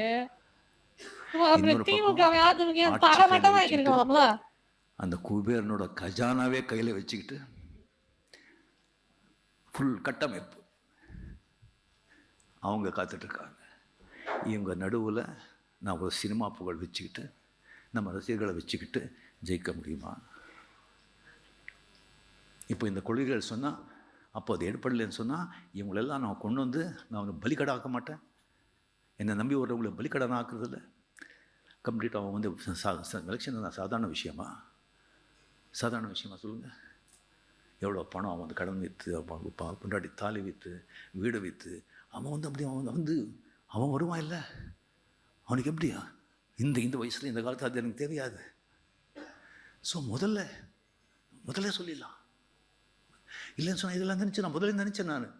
சரி இப்படி இருக்க, ஸோ இதை சாக்காடு யாரும் ஒத்துக்கலை, நாம் வந்து ஒதுங்கிடலாம் அப்படின்னு என்ன சொல்லுவாங்க? அரசியலுக்கு வரேன்னு சொல்லிட்டு வந்து ஒதுங்கிட்டாரு, இது ஒரு சாக்கு. அந்த பல பேர் பல விதமாக பேசுவாங்க. கோழைன்னு சொல்லுவாங்க, அதுக்கு முன்னாடி கோழைன்னு சொல்லுவாங்க, பயந்துட்டாங்க சொல்லுவாங்க, போர் வரும்போது அப்படின்னு சொன்னாங்க. அப்படி ஒரு கெட்டத்துக்கு வேண்டாம்னு சொல்லிட்டு தான் நான் வந்து இதெல்லாம் பண்ணிட்டு நான் இறங்கினா கூட இந்த மாதிரி சந்திக்க வேண்டியிருக்கு. இப்போ என்ன பண்ணுறது?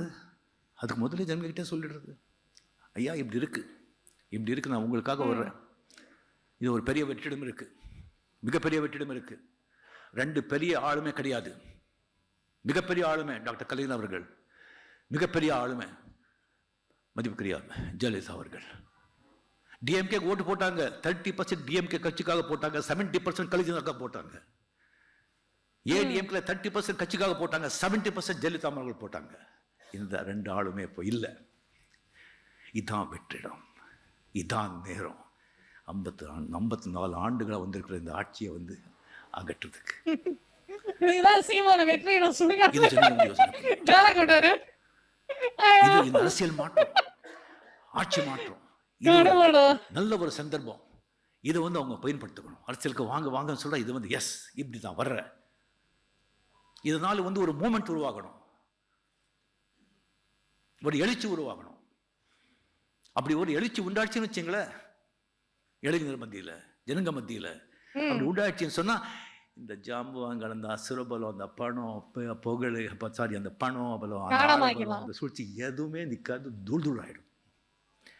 அதுதான் நான் விரும்புகிறேன். அந்த ஒரு அலை, அந்த ஒரு மூமெண்ட் அது உண்டாகணும், அந்த ஒரு எழுச்சி உண்டாகணும். அது உண்டாகும் சொல்லி நான் நம்புகிறேன். ஏன்னு சொன்னால், இந்த பூமி வந்து புரட்சிகளுக்கு வந்து பேர்பட்ட பூமி. இந்த மண், இந்த தமிழ் மண். காந்தியடிகள் இங்கே வந்து தான் இந்த மண்ணில் தான் போட்ட உடையை தூக்கி போட்டு 2 உடை, இடுப்பு கீழே ஒரு உடை, மேலே ஒரு உடை போட்டு இங்கே வந்து முடிவெடுத்தார். மண் இது. விவேகானந்தர் அமெரிக்காவில் வந்து இந்த மண்ணில் தான் 100 இளைஞர்கள் கொடுங்க, அந்த இந்தியாவை தலையெழுத்த மாத்திரைன்னு சொல்லி கர்ஜித்த பூமி இது. இந்தியாவில் வந்து எல்லா 60களில் வந்து எல்லா மாநிலங்களையும் காங்கிரஸ் ஆட்சி இருக்கும்போது இங்கே தான் ஒரு மாநில கட்சி மாநிலத்தில் ஆட்சி புரிஞ்ச மண் இது. 67 வந்து புரட்சி நடந்தது. அந்த புரட்சி மறுபடியும் நடக்கணும் 2021. மக்கள் அதை செஞ்சு காட்டணும். அது அவங்க நல்லா இருக்கிறதுக்கு, அவங்க சந்ததி நல்லா இருக்குது, வருங்கால சந்ததி. 26 ஆயிடுச்சு இப்ப. அப்ப இது ரொம்ப பழைய வீடியோ. அதிசயம் அற்புதம் நடக்கும்னு சொன்ன மக்கள் நிகழ்த்துவாங்க. அதுக்கு வந்து நீங்க இப்ப என்ன பண்ண போறாரு? விஜய் கூட சேருவாரா? நீங்க படிச்சவங்க விஜய் ஆதரிக்கிறேன்னு சொல்லுவாரா? கீழே போனால் 50% லேடிஸுங்க, 20% தான் தெரியுங்க அவங்க ஓட்டு சுயமாக ஓட்டு போடுறது. 30% உங்களுக்கு தெரியாதுங்க. யார் அவங்களுக்கு போடணுமாப்பா, இவங்களுக்கு போடணுமாப்பான்னு போடுறாங்க. அந்த மாதிரி அறிவு இல்லாமல் இருக்காங்க. அதனால தான் சொல்ல மக்கள் மனதை மாற்றம் தான் சொன்னது. அந்த பத்துக்கள், அறிவுஜீவிகள், நீங்கள்லாம் வரணும், சொல்லணும். தயவு செஞ்சு இது ரஜினிக்காக நீங்கள் செய்கிறது இல்லை, தமிழ்நாட்டுக்காக, தமிழ் மக்களுக்காக. இந்த புரட்சி அரசியல் பிடிச்சி வெடிக்கணும். நான் ஒரு துரும்பு தான். இது நடக்கலன்னு வச்சிங்களேன், சும்மா நானும் வர அரசியலுக்கு 15%, 20% சும்மா ஓட்டை பெரிய இதுக்கு நான் விடுமா? பேசி தான் போகிறாங்க. அதை பற்றி கொலைப்படுறது கிடையாது. அதை பற்றி கொலைப்படுறேன். அது இன்னொன்று, இது ஒரே ஒரு சான்ஸ் தான். நான் 44, 50 இப்போ விட்டா நெக்ஸ்ட் பிடிக்கலாம் அப்படிங்கிறதுக்கு. 71 பொழைச்சி வந்திருக்கேன். உடம்புல 1000 உடம்புல பேச்செல்லாம் இருக்குது. இப்போ ஓகே, இப்போ நான் விட்டா ஓகே, நெக்ஸ்ட் 2026 அப்படின்னு சொன்னால் 76 வயசு. நான் இப்போ சொல்கிற சித்தாந்தமே சொல்கிறேன், இந்த கொள்கையை சொல்கிறேன். இப்போ நீங்கள் ஏற்றுக்காதீங்க, அப்போ இப்போ ஏற்றுப்பீங்க? சான்ஸே இல்லை. அதான் அதேதான். இப்ப இதே கொள்கையை வச்சுக்கிட்டு விஜய் கட்சியில சேர்ந்து நான் விஜய வந்து சிஎம் உட்கார வைக்கிறேன், நீ ஒரு வார்த்தை விட்டாருன்னு வச்சுக்கோ, தமிழ்நாடு பிச்சிக்கும். ஸோ ரசிகர் நான் சொல்கிறதுனால இந்த விஷயத்தை வந்து சும்மா சிஎம் அதெல்லாம் வந்து சும்மா வந்து இது பண்ணாமல் மூளை முடுக்க மக்கள்கிட்ட இது போய் சொல்லுங்கள். வருங்கால சிஎம் வருங்கால முதலமைச்சர் அதெல்லாம் நிறுத்துங்க. மூளை முடுக்க இதுக்கு போய் சொல்லுங்க, நீங்கள் நான் வந்து கட்சிக்கு வரணும், அப்படி அரசியலுக்கு வரணும். ஸோ அது முதல்ல நீங்கள் செய்யுங்க, எனக்கு தெரியட்டும், அந்த எழுச்சி எனக்கு தெரியட்டும். அப்போ வர நான்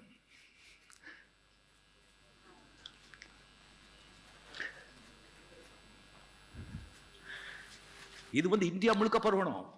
இந்த மட்டும் இந்தியா முழுக்க பரவணும். இது கட்சியில் வந்து அந்த பதவியெல்லாம் நீக்கணும். இளைஞர்கள் வரணும், புதுசாக இளைஞர்கள் வரணும். 45-40 வயசு இளைஞர்கள் வந்து அதிகாரத்தை கையில் எடுத்துக்கணும். கட்சி வேற ஆட்சி வேற நடக்கணும். அது இந்த புரட்சி இந்தியா முழுக்க போகணும், சேர்க்கணும் அப்படின்னு எதிர்பார்க்குறேன். ஆக ஸோ உங்கள் கையில் தான் இருக்குது. தயவு செஞ்சு இது ஜனங்கிட்ட போய் நீங்கள் சேருவீங்கன்னு சொல்ல நம்பிக்கை எனக்கு இருக்குது. I think his plan is really good. ஒரே வணக்கம், அரசியல் மாற்றம், அரசியல் சிஎம் போஸ்ட்ல நான் உட்கார மாட்டேன்னு சொல்றது ஒரு நல்ல பெருந்தன்மையான ஒரு விஷயம் தானே. இவருடைய கருத்து நல்லா இருக்குது. ஆனா அந்த கேள்வி வருது இல்ல, யாரை உட்கார வைக்கிறது, நான் வந்து கேள்வி இப்போ நான் எடுத்துக்கிறேன். மக்களுடைய கேள்வி ஏன்னா அதை எடுத்துட்டா வந்து இப்போ நான் சொல்கிற விஷயம் வந்து டெய்லியூட் ஆகிடும், தப்பாக நினச்சிக்க வேண்டாம். ஸோ நீங்கள் வந்து இதெல்லாம் வந்து இது பண்ணதுக்கு நான் மிகமார்ந்த என்னுடைய மனமார்ந்த நன்றியை தெரிவித்துக் கொள்கிறேன். வாழ்க தமிழ் மக்கள், உலக தமிழ்நாடு, ஜெய் ஹிந்த். Super video. அவர் சொன்ன கருத்துக்கள் நல்லா தான் இருக்கு. முதலமைச்சர்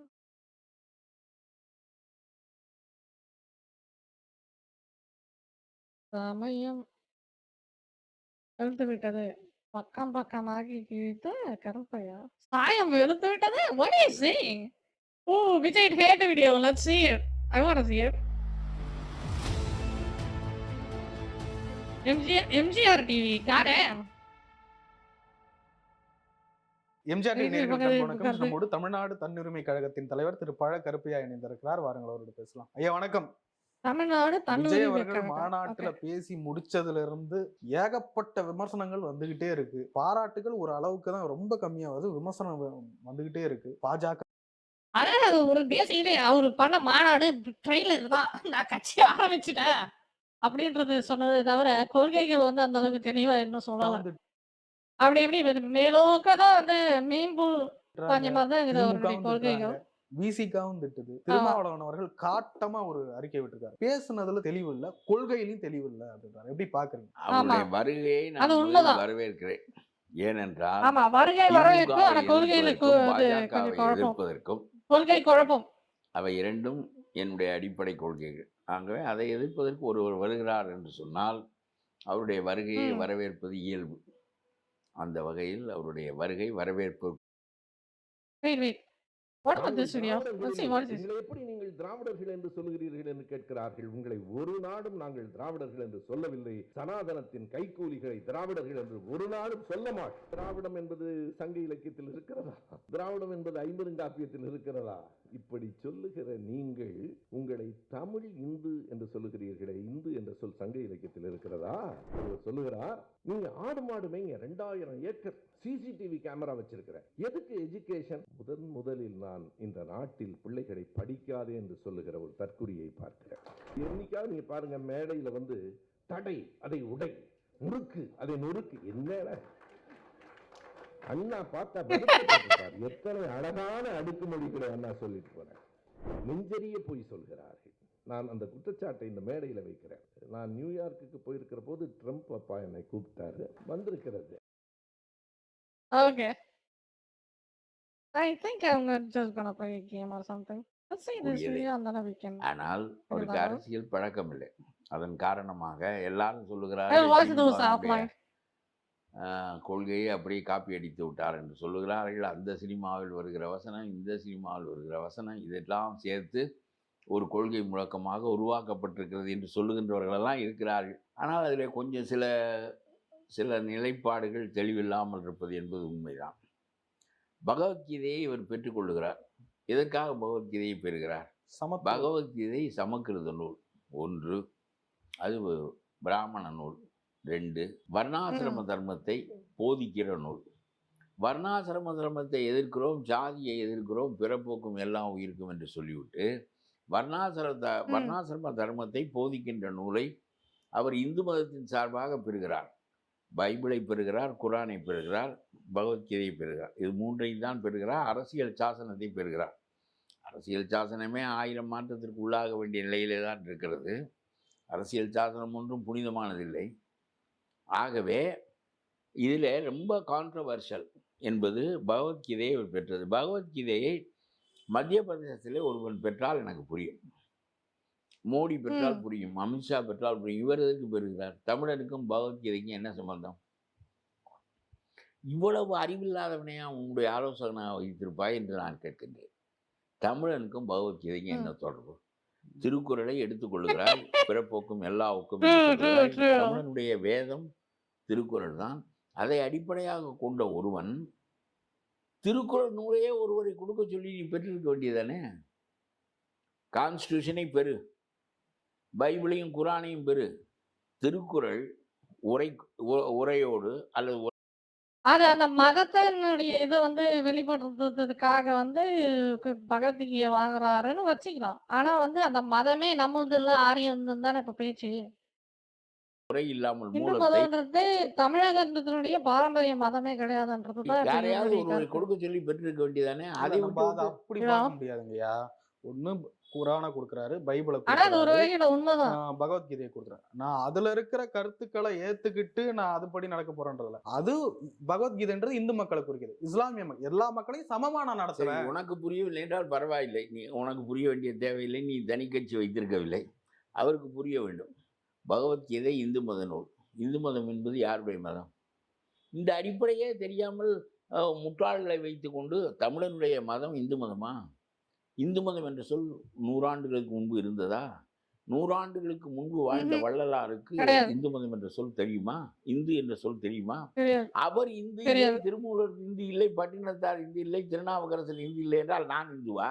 இந்த அடிப்படை அறிவே இல்லாத ஒருவனை வைத்துக்கொண்டு நீ இந்து மதத்தின் சார்பாக தமிழ் மக்களை எல்லாம் ஆக்கினால் அப்புறம் என்ன பகவத்கீதை. தமிழுக்காக நீ பாடுபடுகிறாய்? அப்புறம் என்ன தமிழ் தேசியம் பேசுகிறாய் என்று நான் கேட்கிறேன். அது Fair enough. வடக்கத்திகாரனுக்குரிய நூல், அது வேத மதம், அது பார்ப்பனனுக்குரிய நூல். அது குறைவானது என்பது என்னுடைய கருத்தில்லை. அதில் மிகச்சிறந்த கோட்பாடுகளும் இருக்கின்றன. பாதி வர்ணாசிரம தர்மம், ஆமா, அது ஒரு இருண்ட பகுதி. இன்னொரு பாதி மிகச்சிறந்த மெய்யியல் பகுதி. இந்திய விடுதலை போரை நடத்திய நூல் பகவத்கீதை. நான் மற்றவர்களைப் போல எதிர்த்தால் மூக்கரித்தனமாக எதிர்ப்பது, ஆதரித்தால் மூக்கரித்தனமாக ஆதரிப்பது என்கின்ற கருத்துடையவனிலே இந்திய விடுதலை போரை நடத்திய நூலே பகவத்கீதை தான். காந்தியை, திலகரை, நம்முடைய பாரதியை, ராஜாஜியை, அவ்வளவு பேரையும், வினோபாவை, அவ்வளவு பேரையும் வழிநடத்திய நூல் பகவத்கீதை. காந்தியே அந்த புக்கை படிச்சுக்கிறாரு. தன்னலமற்று பற்றற்று பகவத்கீதையை படிச்ச செயல்பட மாதிரி தான் ஞாபகம் வேண்டும் இருக்கு. என்கின்ற மூல கருத்தை அவர்கள் கீதையிடமிருந்து தான் பெற்றார்கள். ஆகவே ஒரு மிக சாலச்சிறந்த நம்முடைய திமுக காரனை போல திருட்டு கும்பலாக இல்லை, மிக சாலச்சிறந்த கும்பலாக உருவாக்கக்கூடிய நூலாக அது இருந்தும் அதை யாரோடதான் வர்ணாசிரம தர்மத்தை, திமுக திருட்டு குலத்தை, போது சாதியை நிலைநாட்ட யாரோடதான் கடவுளின் திமுக பெயராலே திருட்டு நான் போதுன்னு தான் சாதியை சொல்றாங்க. உண்டாக்கினேன் ஐயோ, என்று சொல்லுகின்ற அளவிற்கு ரொம்ப குழப்பம் மிகுந்த நூல். அது பார்ப்பனர்களுக்குரிய நூல், அவர்களுடைய மேலாண்மையை நிலைநிறுத்துவதற்காக பிறந்த நூல். அந்த நூலை கொண்டு வந்து எதற்காக நீ பெறுகிறாய்? அதுக்கு தமிழனுக்கும் என்ன தொடர்பு? அது சமஸ்கிருதத்தில் எழுதப்பட்டது என்பது கூட தெரியாதா உனக்கு என்று கேட்கிறேன். சமஸ்கிருதத்தில் தமிழுக்காக எழுதப்பட்டதா? தமிழ்நாட்டுக்காக கட்சி நடத்துகிறாய். இந்த அடிப்படை தெரியாமல் பகவத்கீதையை கொண்டு வந்து வாங்கி கொள்ளுகிறாய் என்று சொன்னால் தமிழனுடைய சமயம் என்ன என்று உனக்கு தெரியவில்லை. கிறிஸ்துவ சமயம், இஸ்லாமிய சமயம் போன்ற சமயங்கள் வந்தன, பௌத்தம் வந்தது, சமணம் வந்தது. தமிழுக்கு சமயம் எல்லாத்தையும் வந்து தமிழர்கள் ஏற்றுக்கொள்வார்கள். எல்லா அவர்கள் கருத்துக்களும் வந்து அந்த மதம்ன்றதோட அவருக்கு சில கடவுள் சேர சோழ பாண்டியர்கள் வந்து சில கடவுள்களை ஒரே கடவுளை தான் கும்பிட்டு இருந்தாங்க, வணங்கினாங்கிறத தவிர அவங்க குறிப்பா வந்து ஒரு மதம்ன்றது இல்ல ஆனா இல்லன்னு தான் நினைக்கிறேன். ஏன்னா அவங்க வந்து தான் வணங்கும் கடவுளை வைத்து அடிப்படையாக பிரித்து இந்த மண்ணிலே கொண்டாங்க வளர்ந்த தமக்குள்ளே. சமயம் என்பது சைவமும் வைணவமும் தானே. சைவத்திற்கு ஆமா, திருமூலர் இருக்கிறார், ஏராளமான சம்திங் லைக் நாயன்மார்கள் இருக்கிறார்கள், 63 நாயன்மார்கள் இருக்கிறார்கள். வைணவத்திற்கு 12 ஆழ்வார்கள் இருக்கிறார்கள், ராமானுஜர் இருக்கிறார். அதையெல்லாம் விட்டு விட்டு நீ இந்து மத நூல், இந்து மதம் நம்முடைய மதம் இல்லை, அதனுடைய நூல் பகவத்கீதை என்று கொண்டு வந்து இதை திணிக்கிறாய் என்று சொன்னால் உனக்கு அடிப்படையே தமிழ்நாட்டு வரலாறு தெரியாது. தமிழ்நாட்டு பெரியாருக்கே தெரியவில்லையே, உனக்கு தெரிவதற்கு. பெரியார் கடவுள் இல்லை என்றால் தமிழனுக்கு சொல்லிக் கொடுத்திருப்பது? நீ இந்து இல்லை என்று சொல்லியிருக்க வேண்டும். பிறகல்லவா தமிழன் இல்லை என்று சொல்ல வேண்டும். நீ முதலிலே இந்து இல்லை. தேசிய ம். போராட்ட காலத்திலே நம்ம இந்துவாக ஆக்கி விட்டார்கள். நாடு ஆமா. முழுவதையும் திரட்டி ஒன்றாக ஒரே கும்பலாக வழிநடத்துவதற்கு எளிதாக இருக்கும் என்று சொல்லி ஆமா. இந்து என்ற புதிய சொல்லை கன்னியாகுமரி வரைக்கும் பரப்பினார்கள். தமிழ் மக்கள் ஏற்றுக்கொண்டார்கள். ஏனென்றால் காந்தி போன்ற பெரிய தலைவர்கள் நடத்திய காரணத்தினால். நான் சொல்லுகிறேன், அப்பொழுதே பெரியார் சொல்லியிருக்க வேண்டும், இந்து என்பது உன்னுடைய மதம் இல்லை, அது வேத மதம், அது பிராமண மதம், ம். அது சமஸ்கிருதத்தை அடிப்படையாக கொண்ட மதம். ஆகவே முட்டாளே அந்த மதத்தை முதலிலே தள்ளு, பிறகு உன்னுடைய மதத்தை தள்ளு என்று சொல்லியிருக்கலாம் அவருடைய ம். கருத்துப்படி. அதை ஓகே. Fair பெரியாருக்கே enough. அதை சொல்ல தெரியவில்லையே. பெரியார் மொத்தமாக கடவுளை தள்ளுகிறேன் என்று கடவுளே சொல்லி கடவுளை இல்லன்ட்டாரு அவரு. தள்ள முடியாத தமிழன் பார்ப்பனனையும் சேர்த்து எடுத்துக்கொண்டான். அதனால் இப்போ இந்து மதம் மறுபடியும் உயிர்ப்பிக்கப்பட்டு மைய அரசாங்கத்தினுடைய ஆதரவோடு உள்ளே நுழைகிறது. ஆக பெரியாரே காலத்தின் போக்குக்கு ஏற்ப அதில் ஒரு தவறு செய்து விட்டார் என்பது என்னுடைய எண்ணம். அது ஒரு பக்கம் இருக்கட்டும். உனக்கு தெரியவில்லையே, நீ இன்னும் நிகழ்காலத்தில் வாழ்கிறாய். நாங்கள் 1000 சொல்லுகிறோம். தமிழ்நாடு இந்து சமய அறநிலையத்துறை என்பதையே தமிழ் சமயங்கள் அறநிலையத்துறை என்று மாற்றி என்று சொன்னால் இந்த ம். சேகர் பாபுக்கு அதற்கெல்லாம் புத்தி இருக்கிறதா? சேகர் பாபு என்ன செய்வார்? சும்மா ஏதோ காரியங்களை பார்த்து கொண்டு உண்மை வசூல் கருணாநிதிக்கு அவருக்கு ஒழுங்காக ஒரே இருக்கிறதா வயசு என்று தான் பார்த்து நினைக்கிறேன். கொண்டிருப்பார். வயசு கொஞ்சம் கம்மியா இருக்கும் அப்புறம் இந்த நினைக்கிறேன். ஸ்டாலினுக்கு புரியுமா? 15 ஆண்டுகளுக்கு முன்பு இந்த ஸ்டாலினை வைத்துக் கொண்டு சொன்னேன், நம்முடைய சமயம் அது இல்லை என்று. உண்டியல் தானே அவர்களுக்கெல்லாம் முக்கியமாக இருக்கிறது. அதை பற்றி என்ன இருக்கிறது? பெரிய திராவிடம் பேசுகிற தமிழனுக்கு சமயம் கிடையாதா? அறிவோடு பேசுங்கள் பார்ப்போம். எந்த திமுகவில் இத்தனை பேர் இருக்கிறாயே, தமிழனுக்கு சமயம் இருக்கிறதா இல்லையா? தமிழன் என்ன பிராமணனிடமிருந்து சமயத்தை பெற வேண்டிய நிலையில இருந்தான். தமிழன் தானே பக்தி இயக்கம் நடத்தினான். அதிலே தானே வந்து பிராமணன் கலந்து கொண்டான். ஒரு ம். அடிப்படை வரலாறு தெரியாது, ஒன்றும் தெரியாது. டாஸ்மாகிலே சுரண்டு, பேருந்திலே சுரண்டு, மந்திரியாக வைத்துக் கொண்டு சுரண்டு என்பதை தவிர உங்களுக்கு வேற என்ன கொள்கை இருக்கிறது? முதல் மந்திரிக்கு தெரியாது, இந்த மந்திரி சபை இருக்கிற எந்த அறநிலையத்துறை பேதைகளுக்கும் தெரியாது. அப்புறம் என்னன்னு இந்த விஜய்க்கு தெரியும்? இந்த பகவத்கீதையை நீ மாற்றி அமைக்க வேண்டும் என்று சொல்ல வேண்டியவன். நீ என்ன சொல்ல வேண்டும்? தமிழனுடைய சமயங்கள் நீ ஒன்று செய்திருக்கலாம். திருமூலருடைய நூலை பெற்றுக்கொள், நாலாயிர திவ்ய பிரபந்தத்தினுடைய ஒரு படியை பெற்றுக்கொள். இது தமிழனுடைய சமயங்கள். இல்லை, வேண்டாம், விட்டு தொலை. திருக்குறள். திருக்குறளை பெற்றுக்கொள். ஆ.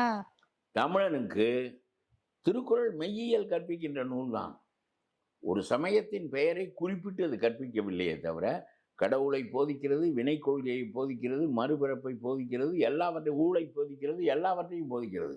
இவர்கள் ம். நினைத்து கொண்டிருக்கிறார்கள் திருக்குறள் என்பது பகுத்தறிவு கொள்கையினுடைய வெளிப்பாடு என்று. பகுத்தறிவு என்று நீ சொல்வது பகுத்தறிவா இல்லையா என்பதை அப்புறம் பார்ப்போம். திருவள்ளுவர் சொன்னது பகுத்தறியப்பட்டதா? உன்னுடைய கடவுள் இல்லை என்று சொல்வது பகுத்தறிவா? பகுத்தறிவு என்று இதற்கு பெயர் வைத்த முட்டாள் என்பது என்னுடைய கருத்து. வாழ்வின் போக்கை பகுத்தறிந்தால் வினைச்சட்டத்தை கொள்ளலாம், ஊழை கொள்ளலாம், கடவுளை கொள்ளலாம், பிறவிகளை கொள்ளலாம். எல்லாவற்றையும் கொள்வதன் மூலம் மனிதனை செம்மாந்த மனிதனாக, செம்மையுடைய மனிதனாக ஆக்கலாம். ம். நீ பேசுவது பகுத்தறிவு என்று எவன் சொன்னான்? இது பகுத்து அறிகின்ற அறிவா? எனக்கு கண்ணுக்கு தெரியவில்லை, கடவுள் ஆகவே கடவுள் இல்லை என்று சொல்வது பெரிய பகுத்தறிவாக்கும். அங்கே புகை இருக்கிறது, ஆகவே நெருப்பு இருக்க வேண்டும் என்று உய்த்துணர்ந்தெல்லாம் பேசுவதெல்லாம் மெய்யியலில் இருக்கிறது. சரி, ம். தொலையட்டும். இப்பொழுது அதல்ல முக்கியம். ஆக பகவத்கீதையை கொண்டு வந்து அந்த மேடையில் கொடுத்தது என்பது தமிழ் தேசியத்துக்கு முரணானது. முதலில் அதை மாற்றிக்கொள்ள வேண்டும், திருத்திக் கொள்ள வேண்டும். இல்லாவிட்டால் நீ பேசுகின்ற தமிழ் தேசியம், தமிழ் நாகரிகம், தமிழ் பண்பாடு, தமிழ் சமயம் இவற்றுக்கு உகந்ததாக இல்லை என்று நான் தெளிவாக சொல்வேன். ம். எவன் உன்னைக்கு பகவத்கீதையை கொடுக்க சொன்னானோ அந்த முட்டாளை வீட்டுக்கு அனுப்பு. தமிழ் மரபுகள் நாகரிகம் தெரிந்தவனை வைத்துக் கொள்வனும். யோசனை அடி செய்ய விடு. ஒன்று. அப்புறம் இந்த கட்ட விட்டுகளா எல்லாரும் எழுதி கொடுத்தாங்க தான் விஜய் கிட்ட சொல்லிட்டு இருக்காங்க. அது எழுதி கொடுத்த மாதிரி தான் இருக்குது கொண்டு பாதி. அரசியல் நடத்தும். ஏன்னா விஜய்க்கு வேலுநாச்சியார் வந்து விஜய்க்கு என்ன தெரியும்? வந்து அது என்ன வேற ஒரு அதுல என்ன பிரச்சனை அதுல இருக்கு? என்ன வேற ஒரு தலைவர்கள். சாதிக்கு ஒரு பொம்பளைய கட்டவுட் போட்டுருந்தாரு. என்று சும்மா சொல்லுகிறார். சாதி கட்டவுட் தான் அது. சாதிக்கு ஒரு கட்டவுட் என்று நான் பேசவில்லை. நான் விஜய் என்ன பண்ணியிருப்பேன்னா, அந்த தலைவர்கள் கட்டவுட்டையே வச்சே இருக்க மாட்டாங்க. நான் வச்சே இருக்க மாட்டேன். எந்த விதமான தலைவர்கள் பற்றியும் நான் பேசி அவர்களுடைய பேரை வைத்து அரசியல் செய்வதற்கு நான் வரல. நான் மக்களுக்காக செய்ய வந்தேன். நான் சொல்ற கருத்துக்கள், என்னுடைய கருத்துக்கள், என்னுடைய கொள்கைகளை நான் முன்வைத்து இந்த இந்த தலைவர்கள் கிட்ட இருந்து எடுத்துக்கிட்டேன்னு சொல்லலாமே தவிர, அந்த தலைவருக்கு கொள்கைய நான் அப்படியே ஃபாலோ பண்றேன்னா எப்படி? பேசியதை கேட்டேன். அதேதான் எல்லா கட்சியும் பண்ணிட்டுருக்கான். புதுசா ஏதாவது பண்ணுங்க. நாடு எனக்கு மட்டும் அப்படி தோன்றி 10ல 1 11 இருக்க மாட்டேன்னு சொல்லிவிட்டு 10ல 1 11 தான் கட்சியினுடைய கொள்கையை ஏதோ வச்சுருக்கீங்க. என்று நினைத்தேன். என்னத்திற்கு இந்த கட்டவுட்டுகள், இத்தனை கட்டவுட்டுகள் ஏன்? என்று நினைத்தேன். நாட்டில் கட்டவுட்டுகள் வைத்துக் கொள்வோம் என்று வைத்துக் கொள்ளுங்கள். ஆனால் கட்டவுட்டை வைத்தே நம்முடைய கொள்கையை பிரகடனப்படுத்துவது என்பதும் ஆ. அப்புறம் பெரியாருடைய இந்த கொள்கையை மறுக்கிறேன், அப்புறம் அவருடைய அந்த கொள்கையை மறுக்கிறேன், பிறகு இவருடைய இந்த கொள்கையை ஏற்றுக்கொள்ளவில்லை என்றெல்லாம் பாகுபடுத்த வேண்டியது வரும். உன்னுடைய கொள்கை என்னவோ அதை சொல்லி தொலை. ஆமா. உன்னுடைய கொள்கை என்று வருஷப்படுத்து. ஆமா, சரி. அவருடைய கொள்கை தெளிவாக இல்லையே. கடவுளை கரெக்டான கேள்வி தானே. முதல் மாநாடு இந்த மாநாடு ஒரு disaster. It is a freaking disaster. அப்படி எதுவுமே வந்து ஒழுங்கா சொல்லவே இல்ல அவருடைய மாநாட்டுல. அந்த எப்படி சொல்றது? இவரை ஒப்புக்கொள்வேன், இவர் சொன்னா அதை ஒப்புக்கொள்ள மாட்டேன். ஆமா. இதெல்லாம் டக்குன்னு ஒரு 10 பாயிண்ட் இதுதான் நான் பண்ண போறேன், இதுதான் வந்து நடக்க போகுது அப்படின்னு சொல்லிட்டு முடிச்சிடலாம். கட்டவுட் அரசியல் என்ன இருக்கு இதுல? கட்டவுட் ஜாதி அரசியல் இதை செய்கிறாய் என்று சொல்லுகிறார்கள். அது பிறப்போக்கும் உண்மை. எல்லாம் இருக்கும் என்பதோடு புதிய கொள்கை ஒன்றை நிலைநாட்டப் போகிறாய் என்று நினைத்தால் ஜாதி வாரியான வாக்குகளை பெற வேண்டிய தேர்தல் கண் முன்னால் இருக்கின்ற காரணத்தினாலே எல்லா பெரிய சமூகங்களுக்கும் அறிமுகம் இல்லாதவர்களை கூட நாம் அறிமுகப்படுத்தி கட்டவுட் வைக்க வேண்டிய நிலைமை இருக்கிறது என்று சொன்னால், இப்பொழுது எங்களுக்கு வழிகாட்டுகின்ற தலைவர்கள் இவர்கள் என்று சொல்லுகிறார் விஜய். ஆமா. அதில் அப்படி 2 சொல்றது பெண்களை நல்ல சொல்கிறார். ஆமா. அதை சொல்லிவிட்டு என்ன பெருமையோடு சொல்கிறார் என்றால், இதுவரையிலும் எந்த கட்சியாவது பெண்களை பின்பற்றி இருக்கிறதா? அதெல்லாம் சும்மா அவ்வை நீண்ட நாள் வாழ வேண்டும் என்பதற்காக தன்னுடைய வாழ்நாளை பெருக்கிக் கொள்வதற்கு கிடைத்த நெல்லிக்கனியை அவைக்கு கொடுத்தான் பாரி. நான் வாழ்ந்து பயனில்லை, நீ வாழ்ந்தால் உலகம் பயனடையும், நான் வாழும் நாளும் யான் வாழும் நாளும் நீ வாழ் என்று சொல்லி அவன் அந்த நெல்லிக்கனியை கொடுத்தான். அதிர்ந்து போனான். நாடாளுகிற மன்னனுக்குத்தான் அந்த வாழ்க்கையை நீடித்துக் கொள்ளுகின்ற வாய்ப்பு கிடைக்க வேண்டும் என்பது போய் அறிவுள்ள நாட்டுக்கு வழிகாட்டக்கூடிய தலைவிக்கு கிடைக்க வேண்டும் என்று ஒரு பெண்ணை தூக்கி நிறுத்தினான். அவன் என்றால் இது ஒன்றும் அதிசயமானதில்லை. தகுதி வாய்ந்தவர்களாக இருந்தால் பெண்ணென்றோ பிறரென்றோ பார்க்கின்ற பழக்கம் தமிழனுக்கு இல்லை. கடவுளாக அவன் வைத்திருக்கிற கடவுளே சக்தியும் சிவனும் தான் என்பதும் லிங்கமும் ஆவடை யோனியும் தான் என்பதும் இவையெல்லாம் தமிழன் பாகுபாடு இல்லாமல் ஆண் பெண்ணை இணைத்து கடவுளாக ஆக்கி கொண்டான். ஆண் பாதி பெண் பாதியாக ஆக்கினான். லிங்கம் பாதி யோனி பாதியாக ஆக்கினான். யோனிக்குள் லிங்கம் என்பதை கடவுளாக ஆக்கினான். ஆகவே இந்த பெண் கதையெல்லாம் போய் இல்லாத நாட்டு ஐரோப்பிய நாட்டில் முட்டாள்கள் அவர்கள் 16ஆம் நூற்றாண்டு 17ஆம் நூற்றாண்டுக்கு பிறகுதான் பெண்ணை பற்றி அவன் சிந்தித்தான். இங்கே 2000 ஆண்டுகளுக்கு முன்பு சிந்தித்திருக்கிறான். ஆகவே இந்த பெண்ணெல்லாம் எனக்கெல்லாம் என் வாழ்நாளிலே மிகச்சிறந்த 2 பெண்களும் என்னுடைய தாயாரும் என்னுடைய துணைவியும் தான். அதெல்லாம் எப்பொழுது பெண்ணை நம்மால் பழிக்க முடியும்? நம்மை பெற்ற தாய், நம்ம மணந்து கொண்ட மனைவி, இவர்களெல்லாம் உயர்ந்தவர்களாக பெற்றிருக்கின்ற ஒருவன் எப்படி பெண்ணை பழிப்பான்? சும்மா இவர்கள் பேசிக்கொண்டே இருக்க வேண்டியதான் பெண்ணடிமைத்தனம் பெண்ணடிமைத்தனம் பெண்ணடிமைத்தனம் என்று. படிக்கிற காலம் வந்தால் படிப்பாள். இப்பொழுது படிக்காதவர் யார்? பள்ளிக்கூடம் போகாதே என்று சொல்லிப்பார். அறிவு உள்ளே போனால் மருந்து உள்ளே போனால் கலக்குவது போல அறிவு உள்ளே போனால் கலக்கும். மறுபடியும் மிகச்சிறந்த மேதைகள் பெண்களில் தோன்றுவார்கள். அது போகட்டும். 2 பெண் தலைவர்களை நாங்கள் தான் போற்றுகிறோம். இந்த 2 பெண் தலைவர்களும் நிகழ்கால ஜனநாயக அரசியல் சாசன அடிப்படையில் எந்த விதத்தில் உங்களுக்கு கருத்து வழங்கி இருக்கிறார்கள்? தமிழக அரசுக்கு இப்போ அவங்க என்ன பண்ணாங்க, என்ன பண்ண போறாங்க? அவர் வெள்ளைக்காரனை எதிர்த்து போராடினார் என்பது பாராட்டுதலுக்குரியது. அதிலே ஒன்றும் மறுப்பில்லை. வெள்ளைக்காரனை எதிர்த்து போனார் அஞ்சலை அம்மாள் என்பதும் மகப்பேரே அவருக்கு சிறையில் நடந்தது என்பதும் பெருமைக்குரியது, பாராட்டுக்குரியது. இப்போ எனக்கு அந்த அம்மாவை முந்தாநாள் இவர்கள் சொல்லித்தான் தெரியும் என்று வைத்துக் கொள்ளுங்கள். காந்தி பாராட்டியிருக்கிறார். எனக்கு தெரியாவிட்டால் காந்தி பாராட்டியிருக்கிறார் அஞ்சலை அம்மா வீராங்கனை என்று. அதற்கு மேல் பிறப்புக்கே உள்ள பயன் அது. அதற்கு மேல் என்ன வேண்டும்? அவர்கள் உங்களுக்கு எந்த விதத்தில் வழிகாட்டுவார்கள்? காந்தி எனக்கு வழிகாட்டுகிறான் என்று நான் கொடியில் வைத்திருக்கிறேன். காந்தி தான் எனக்கு வழிகாட்டுகின்ற ஒரே ஒரு தலைவன் என்று. மொழிவழி தேசியத்திலிருந்து எல்லாவற்றையும் வடிவமைத்தவன். அவனுடைய அறிவின் தன்மை வேறு. நம்முடைய குறைவான அறிவுக்கு நம்மை வழிநடத்துவதற்கு நமக்கு கொஞ்சம் அரைகுறை பார்வை. ஆகவே தெளிவான பார்வையுடையவன் வழி நடத்தி போனால் அவன் கையை பிடித்து கொண்டு போவதற்கு நாம் தலைமையை போற்றுகிறோம். இவர்கள் 2 பேரும் உடைய நிகழ்கால கான்ஸ்டிடியூஷனல் டெமோக்ராட்டிக் செட்டப்புக்கு இவர்கள் 2 பேரும் உனக்கு அளித்துள்ள பங்களிப்பு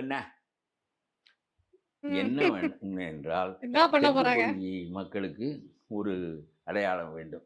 அந்த அடையாளத்தை பிறர் கொண்டவர்களாக இருக்கக்கூடாது. முத்துராமலிங்கத்தை வைத்துக்கொள், அவரை விட சிறந்த மனிதன் யார் இருக்கிறார்கள்? வைத்துக்கொள்.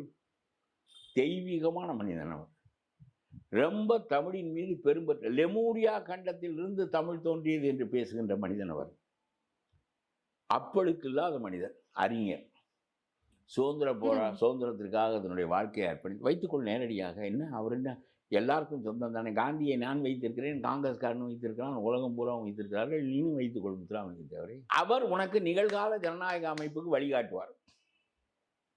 இவர் என்ன வழிகாட்டுவார்? நம்முடைய அப்ப உனக்கு என்ன ஒரு அடையாளம் வேண்டும், அப்புறம் அவர்கள் பெரிய தலைவர்கள் என்று. ஆக ரொம்ப பிலோதி மனிதர்கள் உனக்கு பக்கத்தில் இருக்கிறார்கள்.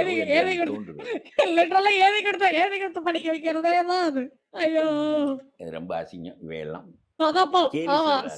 கேலி செய்கின்ற அளவுக்கு ஏன் வைத்துக் கொள்ள வேண்டும்? எத்தனை 1.5 ஆண்டுகள் எடுத்துக்கொண்டு வருகிறேன் என்று யோசிக்கிறேன் என்று இந்த அளவுகளை பண்ணி தொலைக்க வேண்டும் என்று நான் கேட்கின்றேன். சரி, அடுத்தது ஒன்று சொல்லுவேன். திமுக என்றால் இந்தி எதிர்ப்பு. நீ மொழிப்போர் தியாகிகள்கிட்ட போனா இல்லவா, நாங்கள் தானே மொழிப்போர் தியாகி என்று சொல்கிறான். இந்திய போராட்ட தியாகிகள் என்று சொன்னால் காங்கிரஸ்காரன் மகிழ்ச்சி அடைவான். அவன் எதையும் சொல்லுவதில்லை. அவனுக்கு இப்படி தியாகத்தை பற்றியெல்லாம் சிந்தனை இல்லை.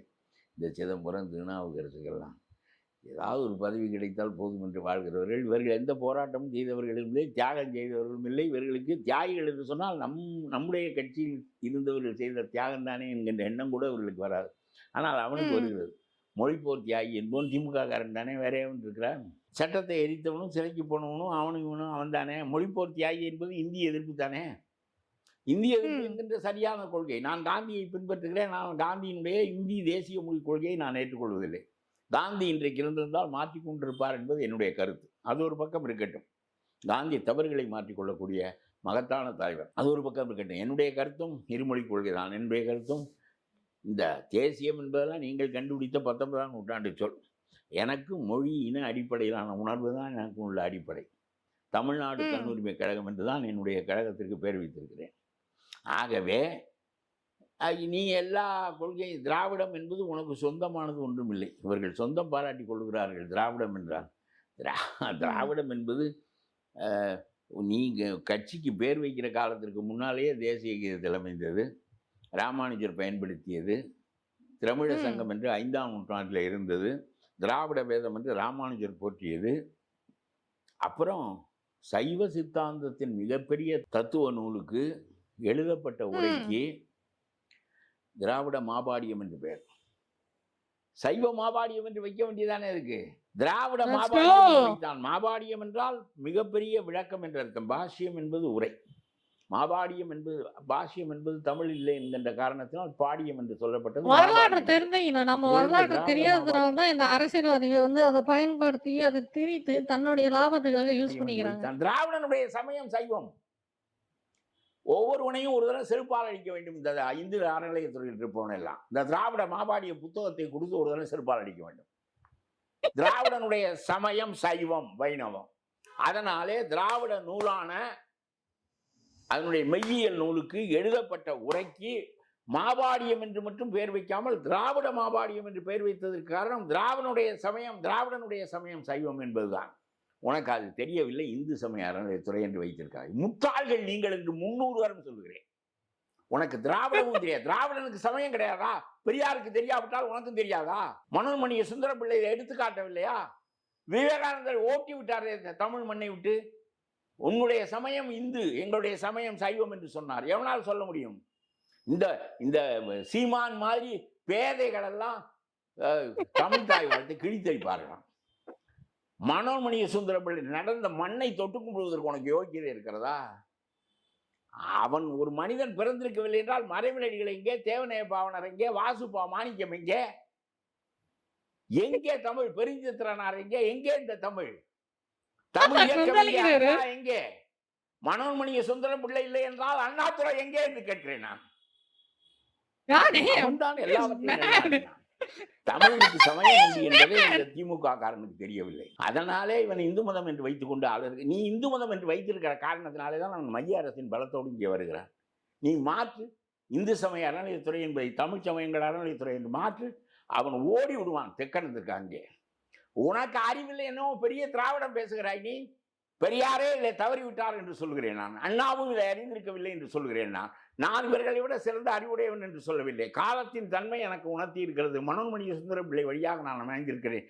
இந்த நாட்டுக்கு ஸ்டாலினும் சீமானும் தலைவர்களாக வருகின்ற காலம் இந்த நாடு சுடுகாடாக போய்விட்டது என்பதற்கான பொருள். ஆகவே சொல்லுகிறேன், நீ எதற்காக, உனக்கு தெரியாது, நீ இந்த பகவத்கீதையை வாங்கி தொலைஞ்சாய். இதையெல்லாம் தெரிந்து கொள்ளுங்கள், அவ்வளவுதான். ஒரு கொள்கை தெளிவும் இல்லைன்னு திரும்ப ஒரு கொள்கை தெளிவு. பாசிசத்தை எதிர்ப்போன்றாரு, பாசிசத்தை எதிர்க்கிறவங்களையும் எதிர்ப்போன்றாரு, பாயாசம்னு சொல்றாரு. இது என்ன கொள்கை? அதுக்கு என்ன காரணம் சொல்லுவா? பாசிசத்தை இருக்கிறவங்க தான் பெரிய எதிர்ப்போ. வாஜ்பாயோடு சேர்ந்து தெரிந்தவர்கள் தானே நீங்கள் பெரிய பெரிய பரிசுத்தவான்களோ. ஏற்கனவே ஒரு விருதனை அத்து விட்டு வந்தவர்கள் தானே நீங்கள் பெரிய தூய யோவான்களோ. Are you saint John's? இதெல்லாம் எதற்கு பேசுகிறாய்? நீ பாயாசமா என்று கேட்டது சரிதான் என்று சொல்கிறேன். நீ வாஜ்பாயோடு கலந்து தெரிந்தவன் இன்றைக்கு மோடியை எதிர்க்கின்ற காரணத்தினால் என்னை விட பிஜேபியை எதிர்ப்பதற்கு, இந்துத்துவத்தை எதிர்ப்பதற்கு வேறு யாரும் இல்லை என்று சொன்னால், வாஜ்பாயோடு கை கலந்து மந்திரி பதவி வாங்கி கொண்டு கடைசி வரையிலும் காலை நக்கி கொண்டு தெரிந்தீர்களே, அது பாயாசம் இல்லாமல் அந்த பெரிய பாசிச எதிர்ப்போ? அவர் சொன்னது அந்த பாசிசம் எதிர்க்கப்பட வேண்டும், முற்றிலுமாக துடைக்கப்பட வேண்டும். அதில் மறுப்பு ஒன்றும் இல்லை. உன்னை கேலி செய்ததற்கு வருத்தப்படுகிறாயே, இதையெல்லாம் நீ மீண்டும் செய்ய மாட்டாய் என்று யாருக்கு தெரியும்? உங்களுக்கு பதவி தான் முக்கியம். உங்களுக்கு அப்பன் மகன் பேரன் எல்லோரும் பல ஆயிரக்கணக்கான கோடியை குவிப்பதற்கான பெரிய தொழிற்களம் இந்த அரசியல், இந்த அரசு. உங்களுக்கு it is not a public service to you. பணம் அடிக்கிற ஒரு பெரிய துறை. ஆகவே பெரியாரும் அண்ணாவும் சேர்ந்து உருவாக்கிய மனிதர்கள் இவர்களெல்லாம். ரொம்ப நாணயமான தலைவர்கள் பெரியாரும் அண்ணாவும். ஒன்றையும் அடையாமல் உண்ணாமல் நுகராமல் நாடு அவர்கள் கருதிய கருதுகோள்களுக்காக தங்களுடைய வாழ்க்கையை முற்றிலுமாக அர்ப்பணி. பின்னாடி இருக்கிற புத்தகங்கள்ல அட்லீஸ்ட் ஒரு பாதியாவது படிச்சிருப்பாரு.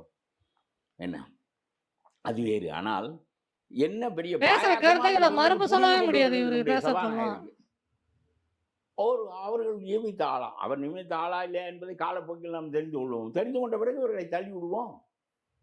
பிஜேபியினுடைய ஆள் தான் விஜய் என்றால் நமக்கு விஜயை தள்ளுவதற்கு எவ்வளவு நாள் ஆகும்? தமிழனுக்குரிய மனிதனாக நீ இருந்து, தமிழனுக்குரிய மனிதனாக கட்சி நடத்தி, தமிழனுக்குரிய சமயங்கள், தமிழனுக்குரிய மொழி, தமிழனுக்குரிய பண்பாடு, நாகரிகம் எல்லாவற்றையும் தூக்கி நிறுத்த நீ முனைவாயே. ஆனால் அடிமட்ட தமிழனுடைய அடிமட்ட தமிழனை வறுமையிலிருந்து மீட்பதற்கு உன்னுடைய அரசியல் பயன்படுமே. ஆனால் உன்னை தூக்கி கொள்கிறோம். இல்ல என்ன சொல்றாங்கன்னா, இல்லை என்றால் பாசிசத்தை நாங்க தானே எதிர்த்துக்கிட்டு இருக்கோம், எதிர்க்கிற எங்களையும் எப்படி பாசிசம்னு சொல்லி இனி பாயாசம் என்று சொல்வதற்கு நேற்று எதிர்க்கவில்லை, இன்றைக்கு எதிர்ப்பாய், நாளைக்கு எதிர்க்க மாட்டாய் என்று அர்த்தம்.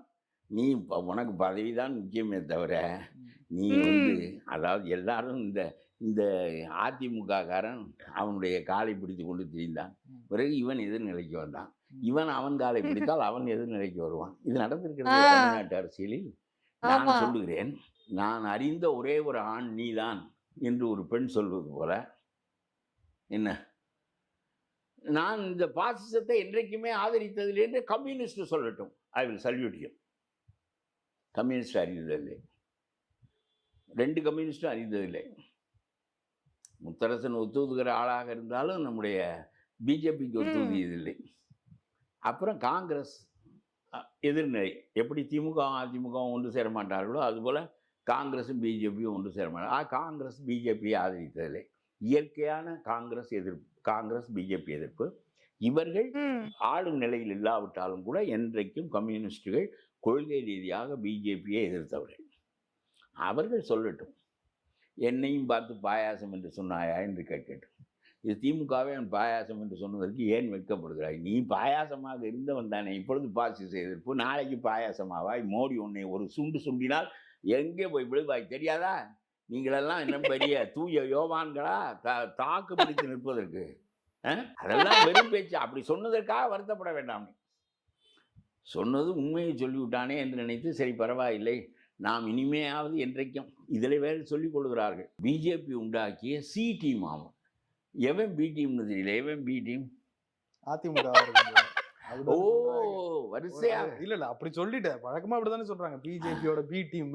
அப்ப நீ ஏற்கனவே ஆதரித்தாயா? அப்ப என்ன டீம் சொல்லு, ஏதாவது லாஜிக் என்பது சரியாக இருக்கு. ஏ டீமா இருக்கும் போல.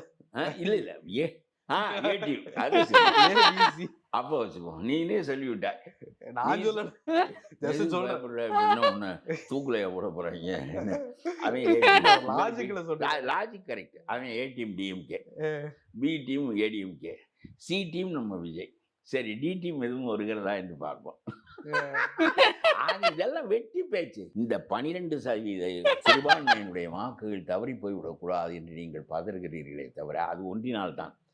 ஒவ்வொரு கிறிஸ்துவனும் ஒவ்வொரு முஸ்லீமும் கண்ணை மூடிக்கொண்டு 8 மணிக்கே உனக்கு ஓட்டு போட்டு தொலைத்த காரணத்தினாலே தான் நீ மந்திரியாகவே ஒருத்தனை அனுப்புகிறாய், அவனை மந்திரியாக ஜெயிலுக்குள் ஆக்குகிறாய், பிறகு அங்கிருந்து வந்தவுடன் மாலை போட்டு மந்திரியாக ஆக்குகிறாய். 3 ஆண்டு சிறை தண்டனை பெற்றவனை தண்டனையை நிறுத்தி வைத்து விட்டு வந்தால் உடனே அவனை மந்திரியாக ஆக்குகிறாய்.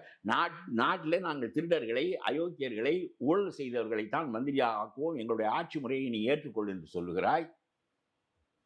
இதுதானே நீ சொல்லாமல் சொல்லுகிறாய். உங்களுடைய ஆட்சி முறை என்ன? ஒரு யோக்கியன் கிடையாது. 134 பேரில் சிறைக்கு போகாத, லஞ்ச ஊழலில் சிக்காத ஒரு யோக்கியனை பிடித்து மந்திரியாக்க முடியாது. இந்த பொன்முடிக்கு மேல் அறிவுள்ளவன் எவனும் கிடையாது. இந்த செந்தில் பாலாஜிக்கு மேல் சிறந்தவன் எவனும் கிடையாது.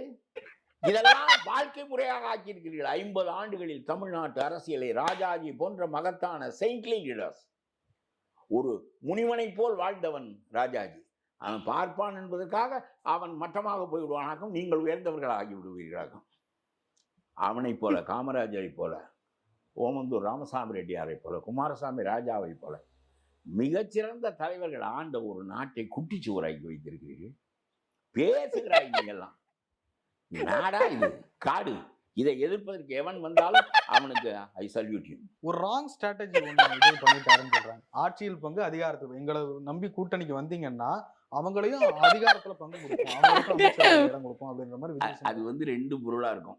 ஒன்று, ஆகா நம்முடைய கட்சியில் ஆட்சியாளர்கள் இல்லை, இவர்களையும் சேர்த்து ஒன்றா, இல்லை நம்ம இங்கே வரப்போறோம், அதனால நமக்கு போதுமான வாக்குகள் இல்லை, இவர்களையும் சேர்த்து கொண்டால் தான் நாம் வர முடியும் என்பது ஒன்றா. இதுதான் காரணமாக எல்லாம் கருத்தியலாளர்கள் சொல்வது 10-15% தாண்ட முடியாது. அப்புறம் ஆட்சிக்கு வர வேண்டும் என்றால் எவனோடாவது சேர வேண்டும், இல்லாவிட்டால் எவனையாவது சேர்த்து கொள்ள வேண்டும். அந்த நிலையில் உள்ள ஒரு கட்சி அதிகாரம் இல்லை. நான் சொல்வது ஒன்று, எவனையாவது சேர்த்து கொள்ள வேண்டும், இல்லாவிட்டால் எவனோடாவது சேர வேண்டும்.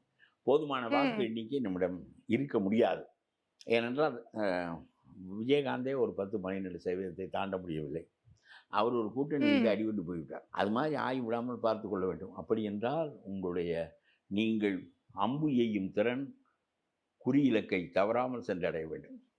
நான் சொல்லுவேன், விஜயகாந்த் எட்டாத உயரத்தை நீங்கள் எட்ட வேண்டும் என்றால் நான் உங்களை ஆதரிக்கிறேன். என்றால் உங்களுடைய கட்சிக்கும் எனக்கும் ஒரு தொடர்பும் கிடையாது. நீங்கள் பிஜேபி எதிர்க்கிறீர்கள், டிஎம்கே எதிர்க்கிறீர்கள், ஆகவே ஐ வெல்கம் யுவர் பார்ட்டி. அவ்வளவுதான். அப்புறம் வேற சிந்தனையெல்லாம் நீ பண்ணாத, கற்பனையெல்லாம் நீ பண்ணாத, அதெல்லாம் தேவையில்லை. அதெல்லாம் வேண்டாம்.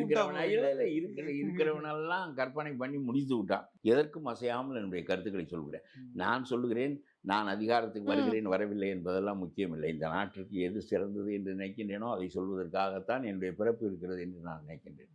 ஆகவே எந்த கட்சியிலுமிருந்து நான் எந்த பணத்தையும் அடித்ததில்லை, எவனுக்கும் பின்னால் கால் கழுவி குடித்ததில்லை, எவனுக்கும் பின்னால் திரிந்ததும் இல்லை, அவன் செய்கின்ற தப்பை நான் விட்டு வைத்ததும் இல்லை, அவனுடைய தப்புக்கு துணை போனதும் இல்லை.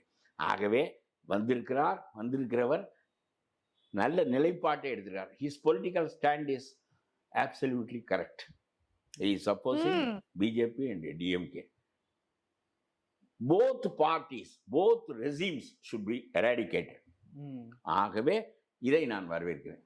ஆனால் அந்த தப்புக்கள் இல்லாமல் குறி இலக்கை அடையுமாறு அம்புகளை எய்யுங்கள், இல்லாவிட்டால் வீணாக போய்விடும். அதனால தவ என்று இருக்காதீர்கள். சும்மா கசமுச என்றெல்லாம் அரசியல் செய்ய முடியாது. ஒரு பெரிய மாறுதலை கொண்டு வருவதற்காக நான் வந்திருக்கிறேன் என்று நீங்கள் பேசுவது எல்லா மக்களையும் சென்றடைய வேண்டும். இந்த நம்ம ரசிகர்கள் மட்டும் வந்தார்கள், குதித்தார்கள், பாட்டு பாடினார்கள், சென்றார்கள் என்பது போதுமானதில்லை. இதே மாதிரி விஜயகாந்துக்கு வந்தார்கள். எம்ஜிஆர் மட்டும்தான் இலக்கை அடைந்தார். இது மாதிரி விஜயகாந்துக்கு வந்தார்கள், ஒரு கூட்டணியெல்லாம் வைத்து பார்த்தார் ஆட்சிக்கு வந்து விடுவதற்காக. ஒன்று நடக்கவில்லை. கிங் மேக்கரா என்று விஜயகாந்த் மனைவி கேட்டார்கள்.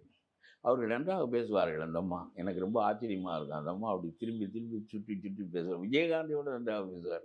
தொண்டர்களை பார்த்து கேட்டார்கள், கிங் மேக்கரா என்று கேட்டார்கள்.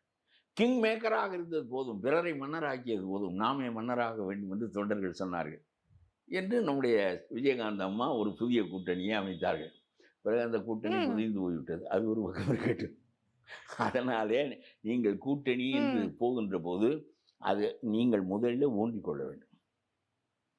வலிமையான கருத்துக்களை சொல்ல வேண்டும். இங்கே எதிர்க்கட்சியே இல்லை. நான் தெளிவாக சொல்லுகிறேன். இங்கே சிபிஎம், சிபிஐ, திருமாவளவன், வைகோ எல்லாரும் ஒத்துதுகிறவர்கள் தான். நியாயமாக அவர்களெல்லாம் தேர்தல் காலத்தில் இடஒதுக்கீட்டில் பங்கு பெற்றுவிட்டு பிறகு வெளியே வந்து நாட்டு அரசியலையும் மக்கள் அரசியலையும் பேசியிருக்க வேண்டும். அவன் செய்கின்ற எல்லா தப்புகளுக்கும் துணையாக இருக்கிறார்கள். வேங்கை வேலிலே மலத்தை கலக்கின்றான் ஒரு அயோக்கியன் என்று சொன்னால், மனித குலம் தோன்றியதிலிருந்து குடிநீரில் மலத்தை கலந்தவனை பற்றி நான் கேள்விப்பட்டதே இல்லை. அருவருக்கத்தக்க செயல். ஒரு மனிதனுடைய மனதில் இப்படியெல்லாம் எண்ணம் தோன்ற முடியும் என்பது அருவருக்கத்தக்க செயல். அந்த மக்கள் ஓட்டே போடுவதில்லை என்றிருந்தார்கள். ஏனென்றால் திருமாவளவன் நம்மை காப்பாற்றுவார் என்று கருதி இருந்தால் அவர்கள் அவரோடு சேர்ந்து போராடி இருப்பார்கள். அவர் திமுக கூட்டணியை தான் பெரிதாக கருதுகிறார் என்கின்ற அடிப்படை நிலையில் அவர்கள் தாங்களாகவே இந்த பாராளுமன்ற தேர்தலில் பங்கு கொள்வதில்லை என்று புறக்கணித்தார்கள். திமுக கூட்டணிக்கு வாக்களிக்கவில்லை. அந்த அளவுக்கு இந்த கட்சிகள் எல்லாம் கூட்டணி என்ற பெயராலே நாசமாக போய்விட்டன. எதிர்க்கட்சிகளாக 5 ஆண்டுகள் செயல்பட்டு விட்டு தேர்தல் சமயத்தில் மட்டும் நாம் இடஒதுக்கீட்டுக்குள்ளே போக வேண்டும் என்கின்ற அறிவே இல்லாமல் நடத்தப்படுகின்ற அரசியல் ரொம்ப அறிவு குறைவான அரசியல். இந்த அரசியலில் இவர்களெல்லாம் ஈடுபட்டிருக்கின்ற காரணத்தினாலே ஒரு எதிர்க்கட்சி என்பது தமிழ்நாட்டில் அதிமுக என்பது வழக்கமான எதிர்க்கட்சியாக இருக்கிறது என்பதை விட்டுவிடுங்கள். அதுபோக ஒரு புதிய எதிர்க்கட்சி, புதிய நிலைப்பாடு இவையெல்லாம் தேவைப்படுகின்றன. இந்த சமயத்தில் நீங்கள் வலுவோடு சிந்திச்சு இந்த நீட்டை எல்லாம் அவன் சொல்லுகிறான் என்று நீயும் பேசாது. நிறைய விஷயங்களை பயிர்ந்து ரொம்ப நன்றி. சூப்பர். இந்த சும்மா இந்த நீட்டை பத்தி பேசினாங்க பைத்தியக்காரன். அவர் சொன்ன கருத்து என்ன தெரியுமா? நீட்டை பத்தி இந்த நீட்டில் வந்து தோல்வி அடைந்த ஒரு மாணவி செத்தாருன்னு பேசினீங்களே, பாஸ் ஆகி 65,000 பேர் உட்காந்துக்கிறானே, அவனை பத்தி நீ என்ன பண்ண போற? அவனுக்கு என்ன மயிர போடுங்க போறன்றதுதான் கேள்வி. ஆனா வந்து இந்த ஒண்ணும் பண்ணலையே, அதை பத்தி எதுவுமே பேசலையே. That's the problem. Alright, we're gonna play a game. I think that's enough politics for today. Like he speaks really, what do you call it? நல்ல கருத்துக்கள் பேசுறதுனால எனக்கு கொஞ்சம் கத்துக்கணுன்ற ஒரு எண்ணம் வந்திருக்குது. என்ன நடக்குதுன்னு தெரிஞ்சுக்கணுன்ற ஒரு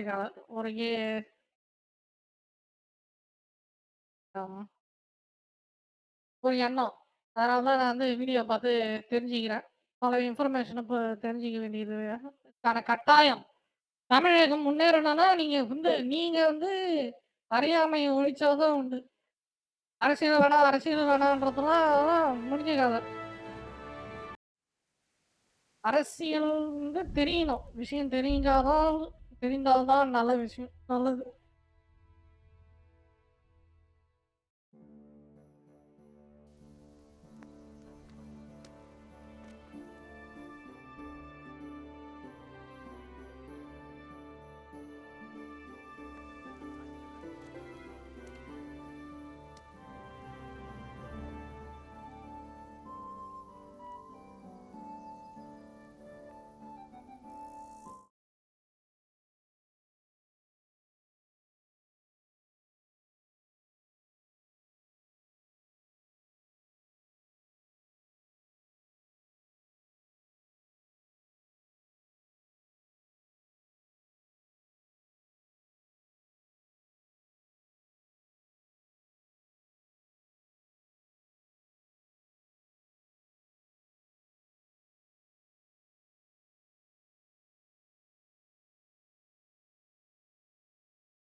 Greetings. Have you got a bed for the night? Hi, there's room here. For how long? Just the one night? No problem. But you pay in advance.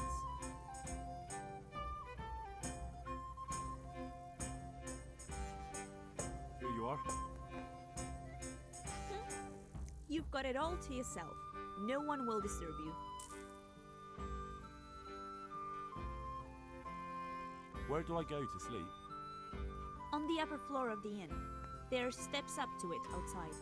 The second door.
Good luck.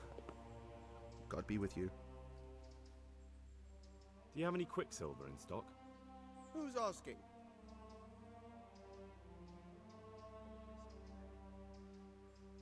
Nobody. I'm just asking. Then I don't have any. That sounds almost as if you don't want to sell it to me. It's not that I don't want to. It's that I can't. Bollocks. Tell me this instant what you've done with the goods. Nothing! And I'd advise you to calm down. We're on hallowed ground. You're a fine one to speak of hallowed ground, a lying thief in monastic robes. What next? A whore dressed as a nun? This is blasphemy! I'll give you blasphemy. I'm sure you know what our Lord did to the money changers in the temple. What do you mean? You're not going to hurt me, are you? Tell me what's going on here and I won't have a reason to. Jesus. But I didn't know anything about any counterfeiting. For your sake, I hope that's true. Now tell me what's been going on. I swear, I wouldn't normally do anything like that. Get to the point. They came for me at noon. Directly to the office. The overseer was somewhere on his rounds. Some night it was. Without a crest. Armed. He called himself Sir Jezek, and he had a lackey with him called Rapota, a scruffy fellow with a yellow cape. Always whistling he was. They told me they wanted all the Quicksilver we order for the monastery. Of course, I told him that wouldn't be possible. And then what? Did they threaten you? Not at first. They tried to bribe me, and when I refused, they started threatening. How did you hand it over to them? I take it up the hill behind the monastery here. There's a big tree there with a small chapel underneath. Sometimes Rapota is there waiting for me. If not, I leave it there.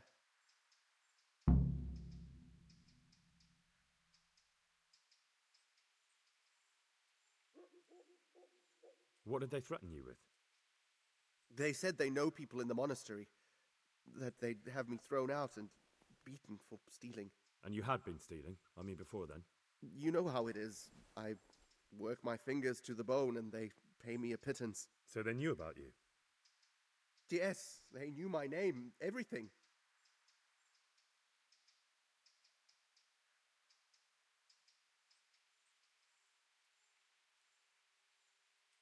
Very well. Thank you. Good luck to you.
God bless you.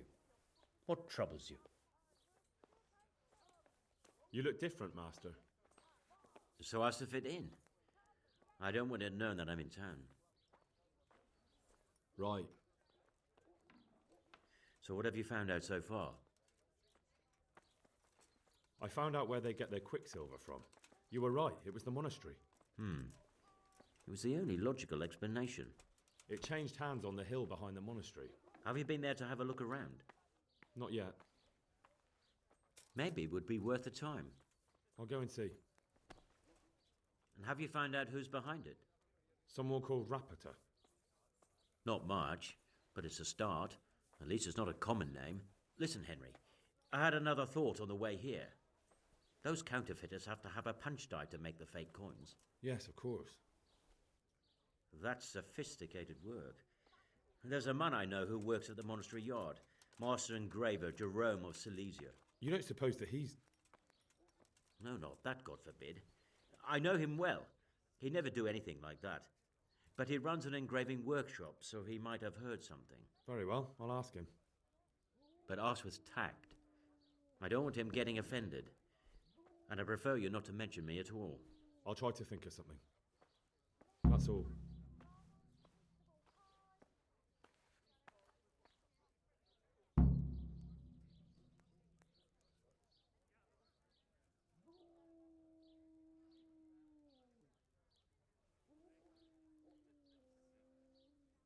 God be with you.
Jesus Christ be praised. How goes the work, Master? Getting there, getting there. You need something, my boy? Thank you. I'll leave you to your work. Take care now.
Hmm.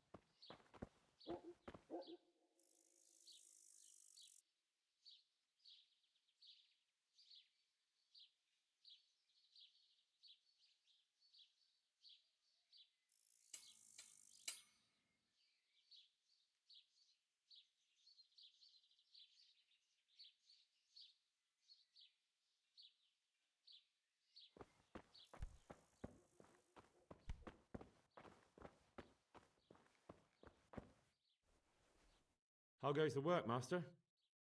Getting there, getting there. You need something, my boy?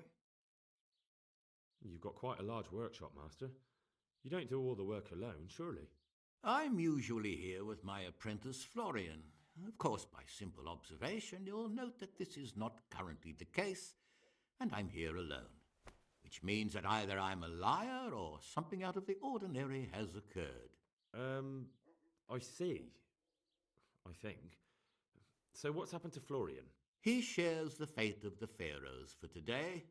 The fifth scourge of Egypt did smite him, the plague, or so his message advised me. Jesus Christ, the plague? Do remain calm. I'm quite certain the plague from which Florian is suffering wasn't a judgment from on high, or if it was a judgment on excessive drinking. I'm told such an ailment can be of truly biblical proportions.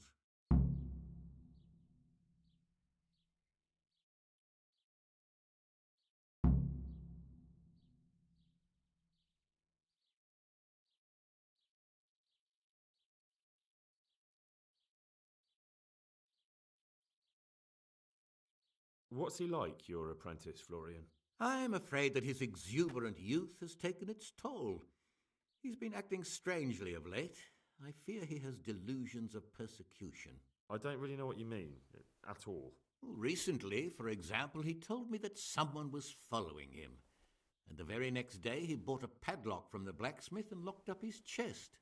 As though I would ever sneak into it. In any case, why the interest? Are you looking for him? Something like that. May I ask why? He owes me money. Naturally. Dice or boozing, was it? Pray do tell. Both. Sodom and Gomorrah are too good for the boy. Here you go. I'll dock his wages.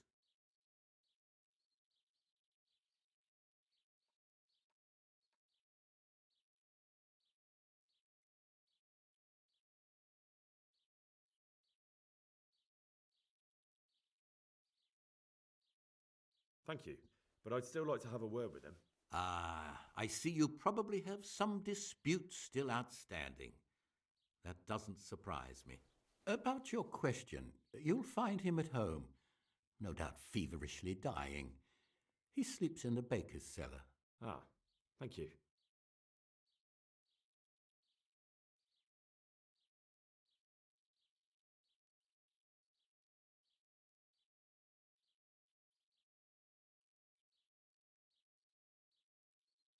Does Florian have any enemies? A man such as he certainly owes money at every turn, and the parents of local girls are undoubtedly displeased with his attempts to propagate. However, most recently it was that fury from the baths who accosted him in quite a spectacular rage.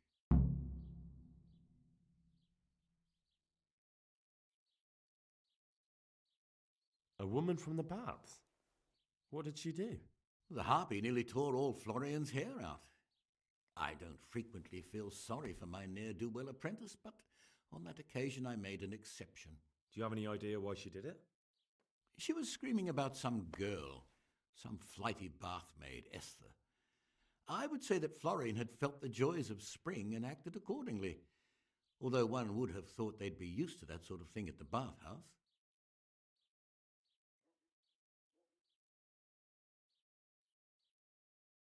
Thank you. I'll leave you to your work. Farewell.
I think I should probably be teleporting it out.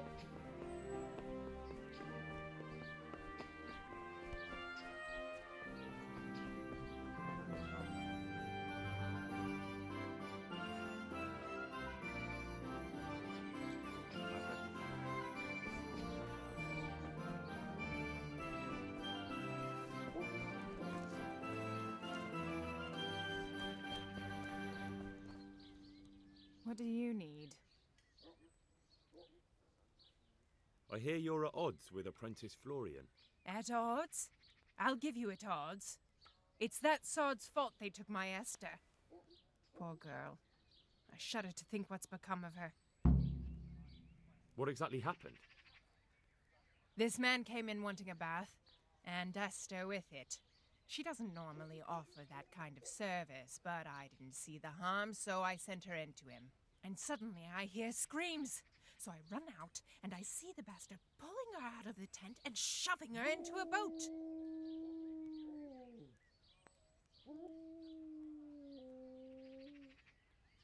I'm sorry they took her, but what exactly has it got to do with Florian? They shouted at me to tell Florian that when he wises up, he'll get the girl back.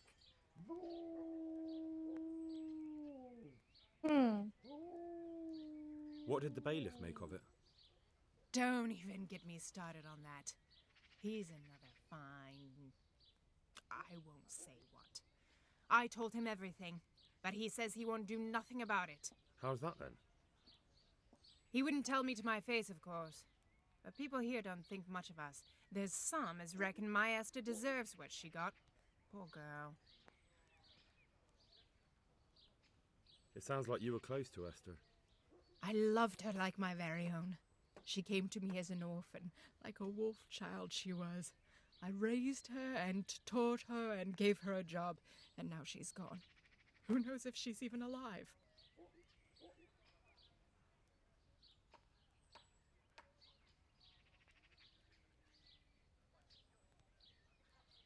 May the Lord watch over you.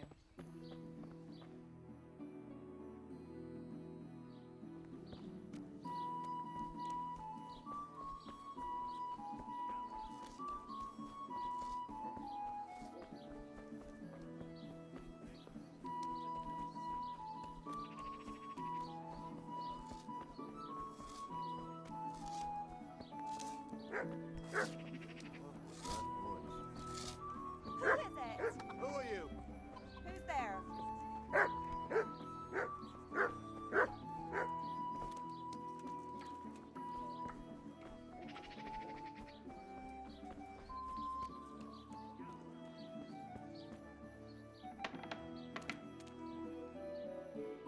Jesus Christ be praised.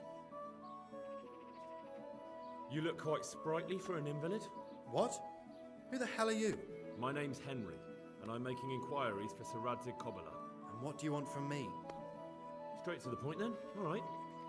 I've been investigating counterfeit money, and the trail led me straight to you. Does the name Rapiter mean anything to you? I don't know. Maybe? Don't bother. I know you know him. You make the punch dice for the counterfeiters. How do you hand them over? Do you know where their workshop is? I can't say anything. I'll deny everything and you've got nothing on me. No evidence, just accusations.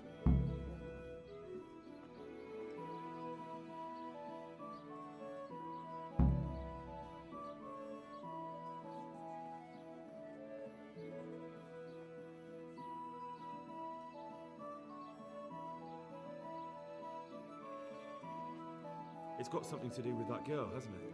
How do you know? That doesn't matter. No, I suppose not. I didn't want to get involved, I swear.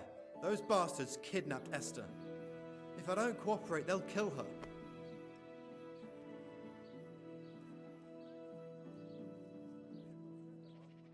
That doesn't begin to justify what you did. I don't care. This isn't about me. Listen, I'll tell you everything, I promise. But only if I know that Esther's safe. What, so I'm to go searching for her in the woods? I know where they're keeping her, but nobody will help me. And what can puny little me do faced with those strapping great villains?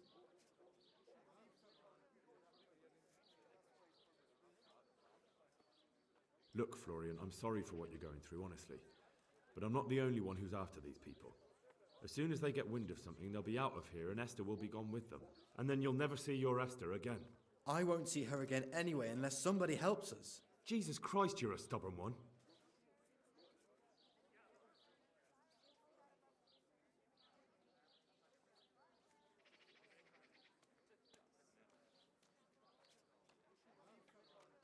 You're trying to haggle with me? Have you forgotten who I am? I won't let you push me around. What, you mean the way you aren't being pushed around by the kidnappers? You'd be more convincing if you weren't shaking in your shoes. This isn't about me. You'll get nothing more out of me, and if you keep threatening me, I'll go to the bailiff. Not even a messenger of Sir Radzig's can do as he pleases. I can't help you with that right now. Oh. Take care now. That kidnapped girl you talked about. Esther. Yes. Will you help me then, please? Very well. I'll bring back your Esther. Really? Yes, but then you have to tell me everything. I will. I swear to God Almighty. Please, just bring her back to me. Nothing else matters. Where are they keeping her? In the Skalitz Hills. There are some abandoned cottages around the mines. That's where I saw her last. They took me there when I said they had to let me speak to her. All right. I'll go there and try and think of something. You're my saviour. Don't get your hopes up. Anything can happen. Good luck then.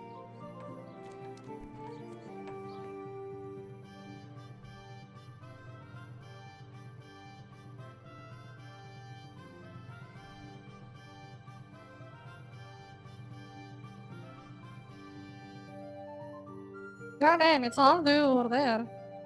Ugh.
I'm gonna check out that place where the counterfeit money is secure to handle the road. Is this the final quest? Because I don't feel like this is the final quest. This story just ends halfway. Makes no sense. I do have the DLCs, but is the DLCs or the continuation or something? I'm not sure about that.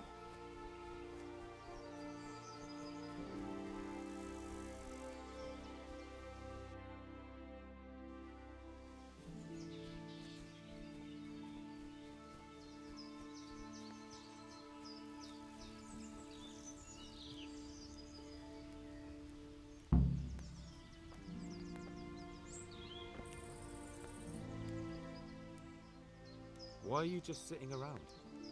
Why not? Admiring the view.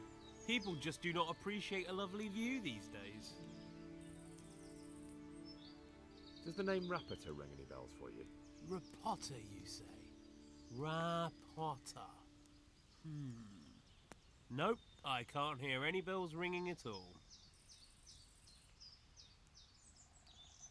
Admiring the view, my arse. If you ever want to see another view again, I suggest you answer my question. Ha! I've been more impressively threatened by my sister's baby. Fuck you. Look, you little jester, I'm investigating a crime against the king on the direct orders of Sir Radzig. Are you really going to keep pretending you don't know anything? Hang on, what's all this about a crime against the king? I'm just keeping an eye on things. When a wagon comes in, I'll make sure nobody robs it. I get a commission for that, that's it! See? That didn't hurt a bit. Where's Rapata? I don't know. He's been staying in town lately. He hardly ever shows up here. It seems he's keeping an eye on someone there. But I don't know who. Who comes to fetch them? I don't know, some people. They don't speak, just look mean. Take the goods and go. Thanks. Hope the scenery keeps you entertained. Uh-oh, did they cancel it? Why are you just sitting around? Why not? Admiring the view. People just do not appreciate a lovely view these days. Does the name Rapata ring any bells for you? Rapata, you say? Rapata. Nope, I can't hear any bells ringing at all. Look, you little jester, I'm investigating a crime against the king on the direct orders of Sir Radzig. Are you really going to keep pretending you don't know anything? Hang on, what's all this about a crime against the king? I'm just keeping an eye on things. When a wagon comes in, I'll make sure nobody robs it. I get a commission for that, that's it! See? That didn't hurt a bit. Bit of friendly advice. You're wasting your time here. Rapata's scarpered and won't be coming back this way anytime soon. You might as well pack up and go home. What? The bastard owes me 12 groschen. Damn it. Now what? Well, no use hanging around here anyway. In any case, thanks for the information. I could have been stuck here for weeks.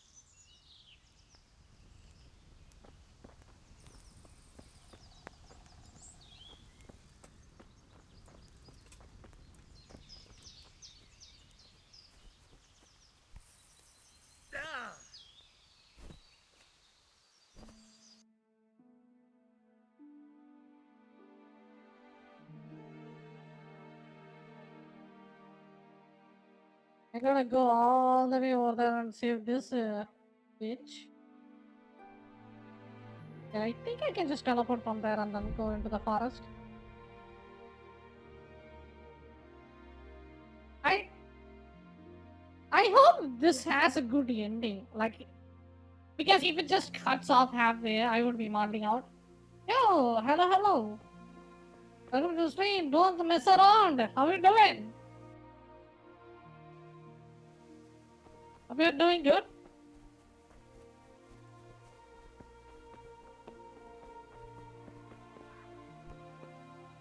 Good, you? I'm doing good as well. Thank you for asking.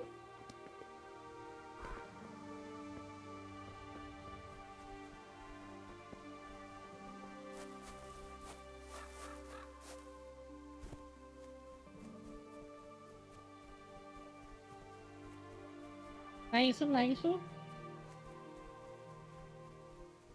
How's your day? What's up? Have you played this game? How did you find me? Terrible? Goddamn, what happened?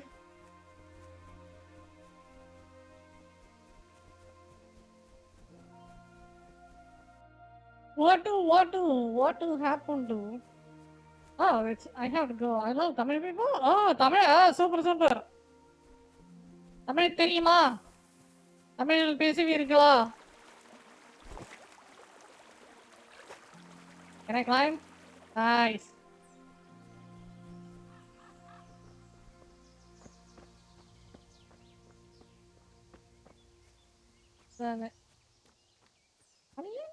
Can't hear. I don't know, man. US people are kind of weird. Like, they really hate other people. I don't know, it's just the propaganda bullshit they just got what do you call it? Gotten brainwashed with. It makes them hate basically everyone. They just don't like anyone. Especially if they are in their country. Yeah, damn, man. They gotta calm down, I tell you. Get concerned. True, I understand.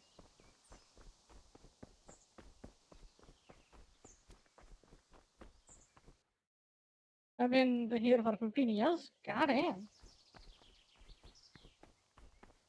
I hope it's not too bad. Seems like you basically have to live there.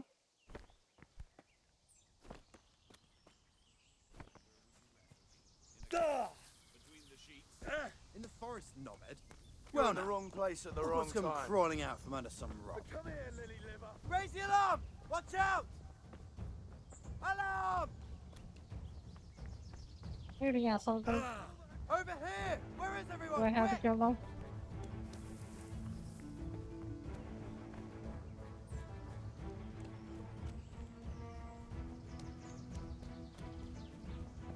If I got hit, they are dead.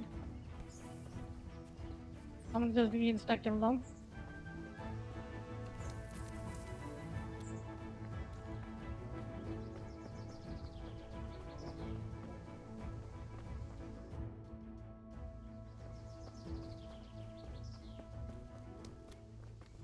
Let's go! I'm gonna go find that girl. Can actually continue the story quest. Story, where are you? Where are you?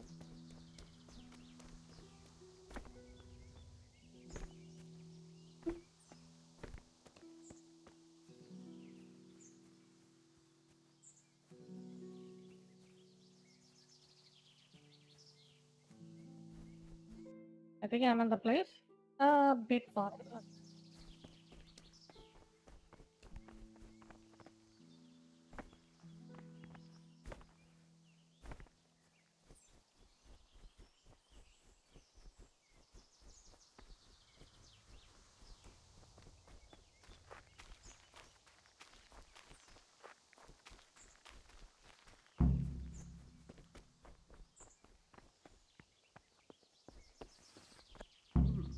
Answer to my prayer.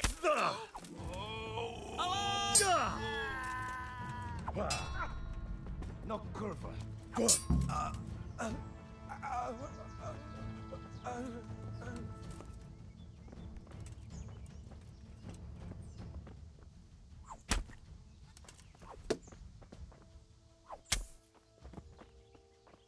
Why is Esther?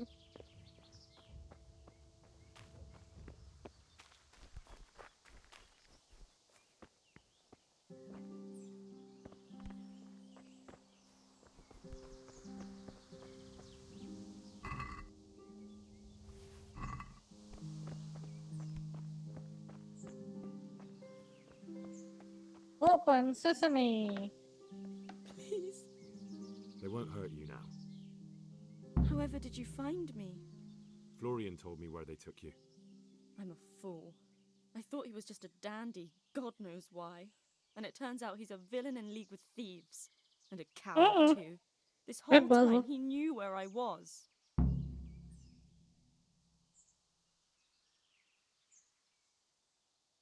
You're right. If I were him, nothing could have stopped me coming for you. Exactly. What a pathetic coward. We should probably set off. I'll go with you. I'd hate to lose you on the way. Okay, we're going to do an escort mission. Nice.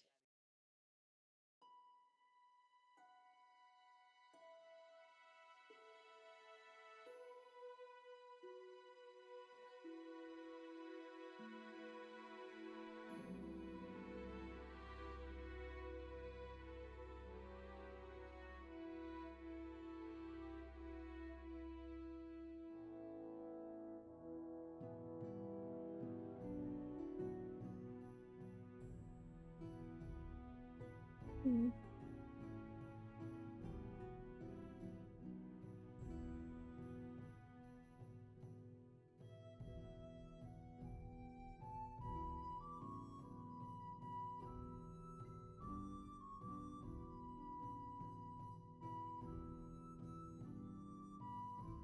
Uh-oh, it's kind of loading for a long time. Uh-oh. That doesn't look good. Oh, there we go. What have we here?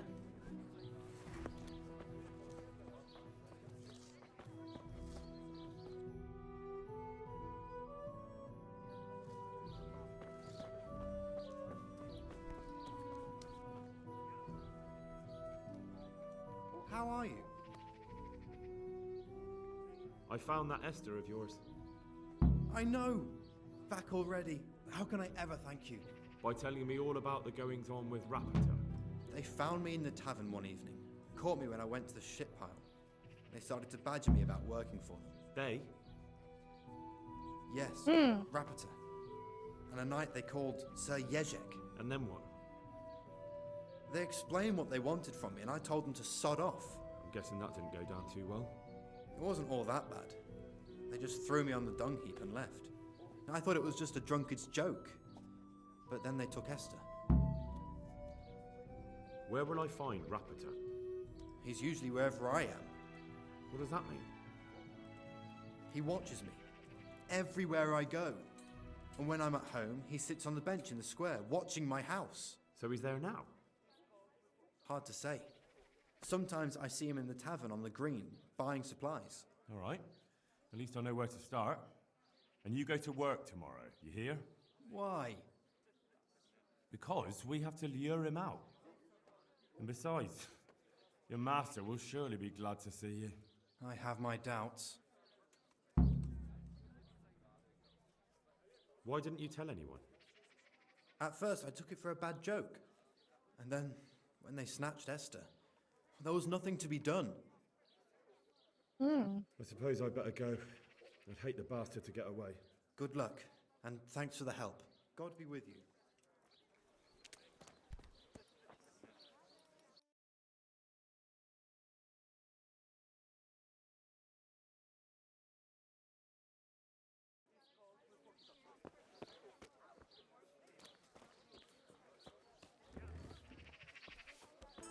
I'd like a beer.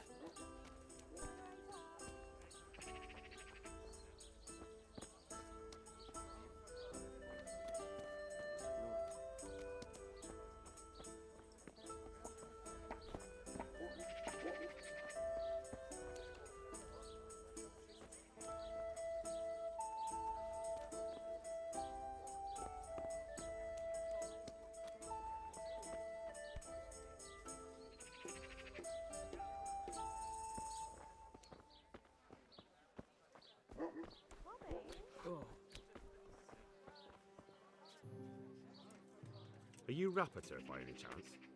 Pardon me? Do we know each other? No, but I'm hoping to change that. Well, I don't have much time right now. I'd best be off. It'll only take a moment. All right then. What do you want?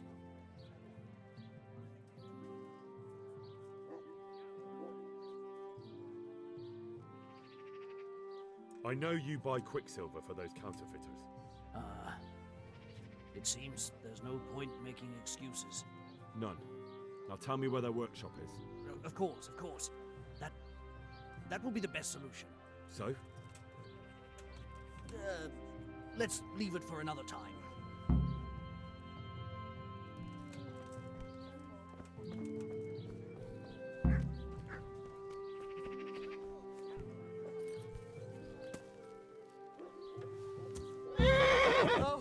I give up. So, are you ready to talk? I will. I will.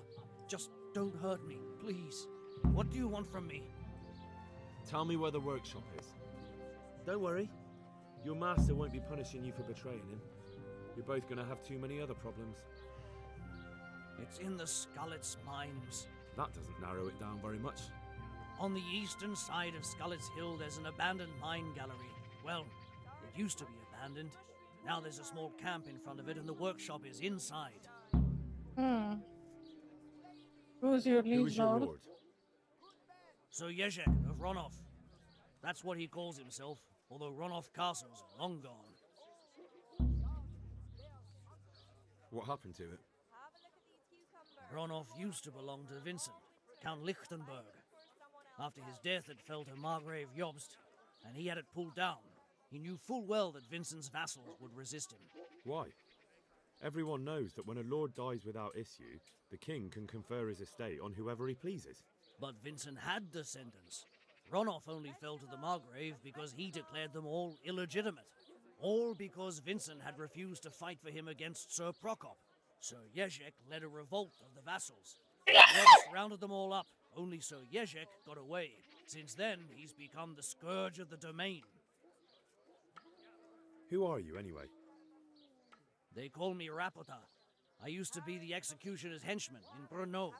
And how did you come to be serving Sir Yezhek? I helped him escape from prison. If I was going to serve anyone, better Sir Yezhek than the executioner. So you saw being a brigand's henchman as a step up in the world? I thought if things changed and he stopped marauding, he might get Ronov back and take me into his service. Well, after this little escapade, you can forget about that. You'll be lucky if you don't end up swinging on the gallows. It's all the same anyway now. I've betrayed him. So who's Sir Yezhek working for? Don't tell me he just took it into his head one day to start forging coins. That's not for me to know. Sir Yezhek was on speaking terms with various lordships. Such as? We were often guests at the monastery, but I slept in the hayloft, so I heard nothing. And apart from that? In the camp, you'd occasionally see a Hungarian nobleman, but I don't know what he was doing there, or who he is. I think I've heard enough. Can I ask you something? Yes? I don't want to hang. It's a horrible death. I prefer you just kill me here and now.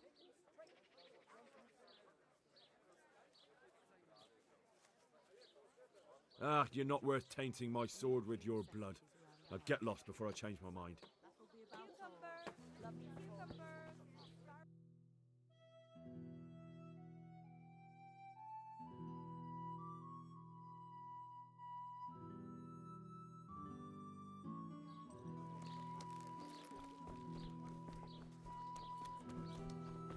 Let's go get that badass knight. That's our friend. Although I don't need them, but still. More the merrier, right? You're going on an adventure. Look out.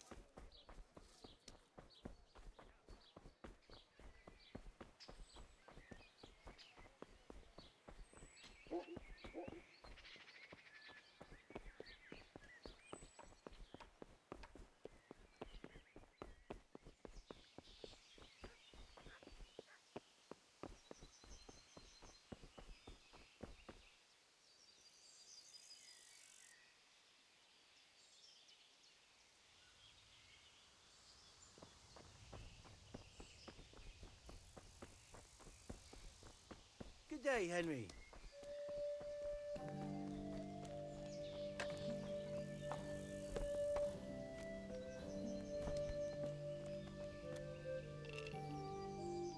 I finally found out where the Forger's workshop is.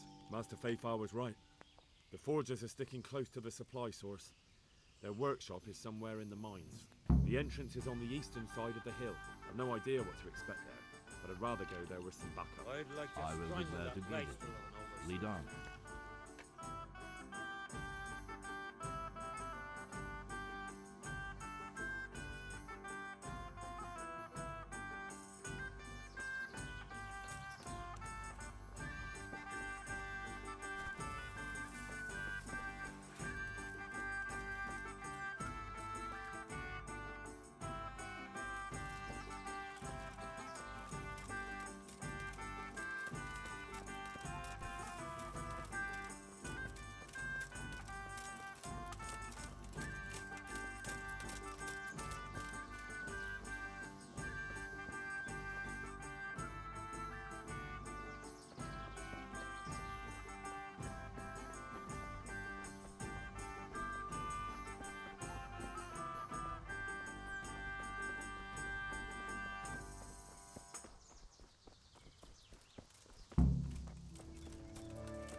Well now, look what's come crawling out of the sun.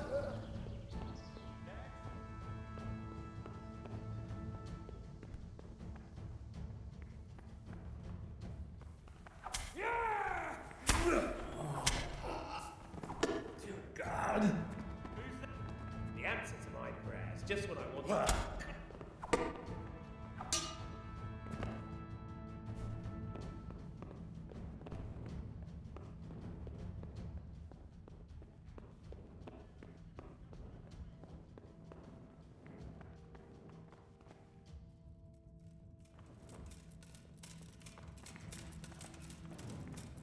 Kind of cool.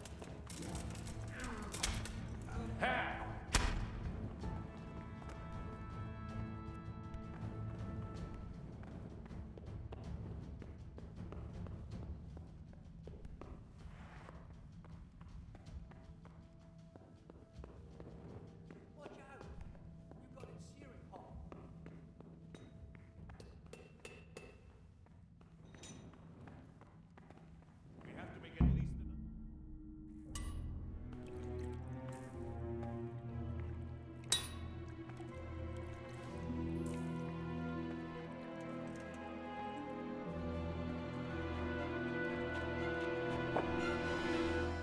Jesus Christ. Who are you and what are you doing here? I'm here at the command of the Royal Hetman, Sir Radzig Kobyla. And who's he? That's no concern of yours. I'm sure we could come to some sort of agreement. I have plenty of coin. We can come to an agreement that you'll keep your mouth shut. Please, don't take this personally. Wait! What? Do you want to do it? Be my guest. It gives me no pleasure. You can't kill him. I have orders to take him to Rattay. That is unfortunate. I have orders to kill everyone involved in this business. You can't do that. I have no choice, as you are aware. Why do you want to kill him? Seriously? He may have valuable information. For that exact reason. My master does not wish this man to fall into the wrong hands, especially those of Radzig Kobyla. You can tell your lord the man is dead. He'll never find out. But he will. Or do you think you can lock this man away from sight until Judgment Day? Why not? Do not be naive, boy. Look around you. This land swarms with rats and snakes, especially now. There is no secret that is not for sale. If I let you have him, my own head will be on a spike before the month is out.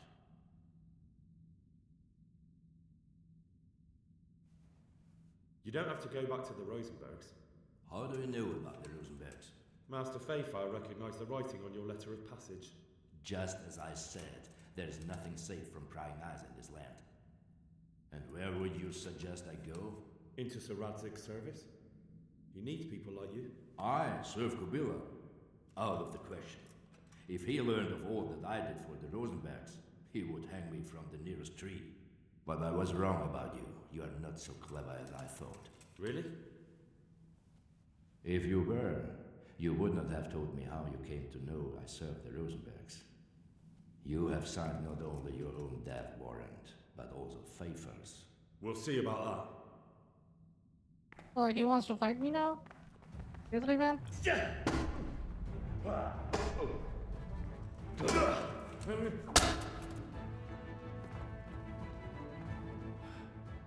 Please, please, I'm sure we can come to some sort of agreement. You can talk all you like, but not here and not to me. Let's go. Let's go. Master Pfeiffer is very keen to meet you.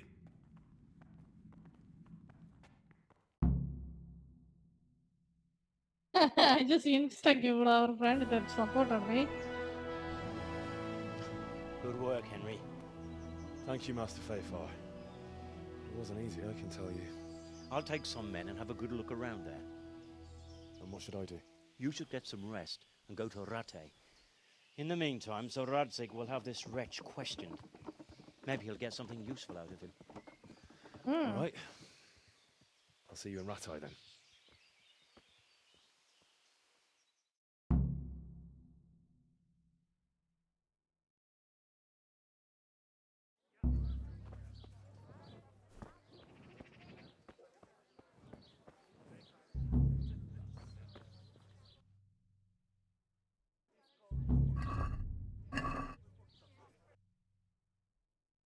Yeah, that big quest is. I think the questing is in this game is really good. Like it kind of gives you that Witcher vibe. It feels like I'm playing a 90s movie, you know, the old ones, like the war and all that stuff. It has that vibe, which is really good. But there are so many throttling mechanics it has. Like I mean, I just completely got rid of it, but still. Like it would be way more cooler. It's more easier to get into. Like the combat is just I don't like it. Straight up. Debts must be paid, boy. And if they aren't, you know how the story goes.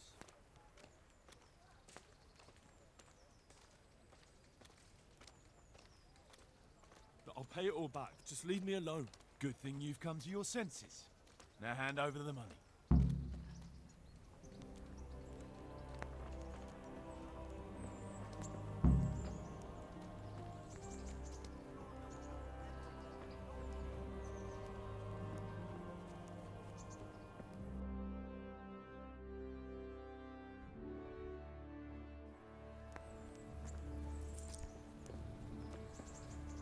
And this place is kind of lagging. Kind of lagging when I'm exploring this area. Hard. I don't think you can even. I have 3080 and it's having a hard time. Wait, is that our guy?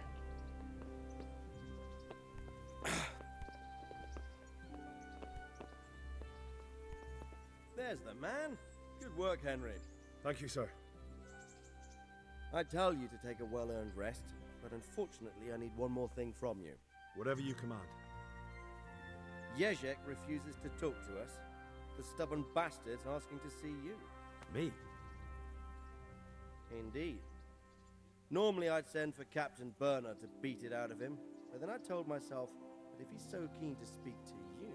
I'll try to get something out of him. Where is he? He's locked up in the tower. Bernard will give you the key. Very well, sir.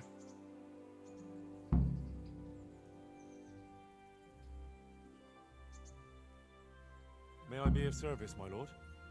Yes, Henry. Chief Engineer Pfeiffer has been asking for someone reliable to assist him. The chief engineer? Is it about Skalitz? In a manner of speaking. Master Pfeiffer has, well, evil forebodings. I think he may want to send you to the Skalitz mines. Can they really be restored? Everything can be rebuilt with enough will and resources. Well, everything except a man. You'll get the details from Chief Engineer Pfeiffer. For the time being, consider yourself his handyman. Certainly. Where do I find him? Is he here in the castle? Where? Now that's a good question.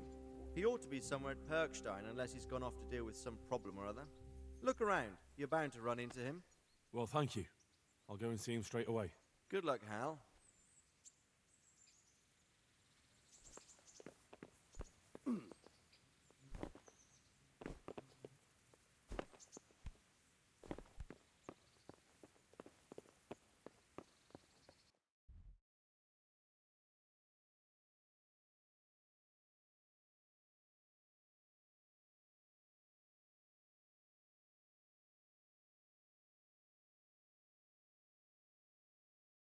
It's on the other end of the castle. God damn it.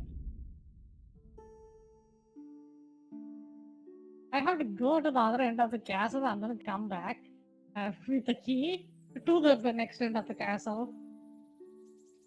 Hey. Hey. Hey, hey. Okay, where the hell is the Barnard? Barnard, bitch, where are you?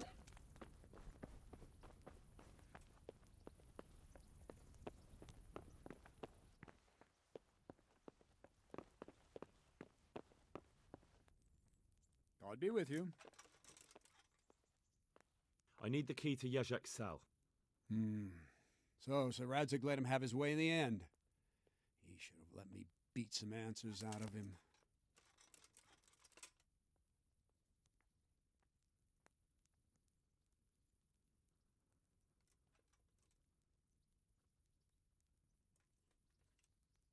Don't take it that way. He probably wants to talk to me because he reckons he can hoodwink me. But that's where he's wrong. Just try not to mess it up. Here's that key. Thanks.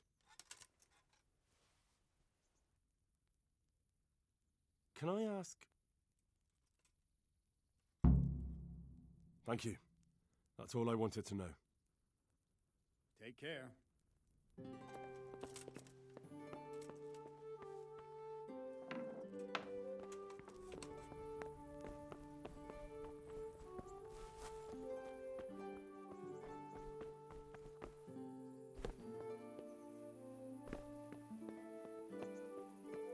Oh my god. What's going on with my food account? Hello, hello, how are you guys doing? Why is this jumping to 20?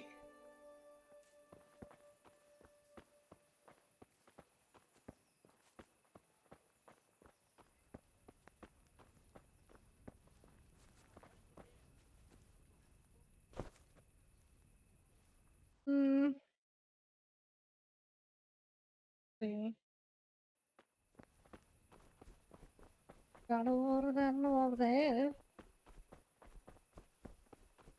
I think Dutch is just freaking out.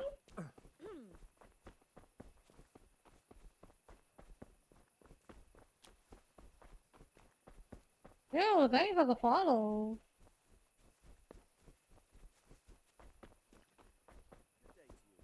God bless. Thank you, thank you. Did I reach it? I don't know.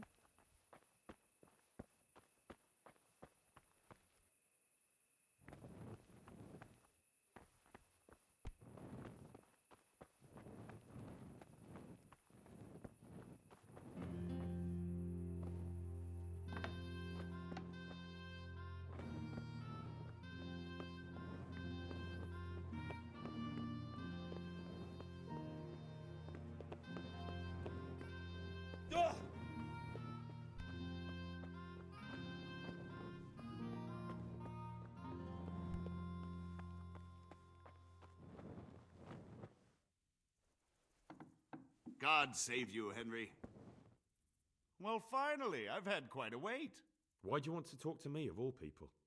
You brought me here. You should consider it an honor. It's true to say I have a lot of questions. Well, there you are, then. It did cross my mind, though, that it might be nice to get some assurances for my cooperation. After all, I'm the one the Margrave unjustly declared the scourge of the land and expelled from Moravia. They even pulled my beautiful castle down. It was the necessity of making a living that forced me to take some liberties.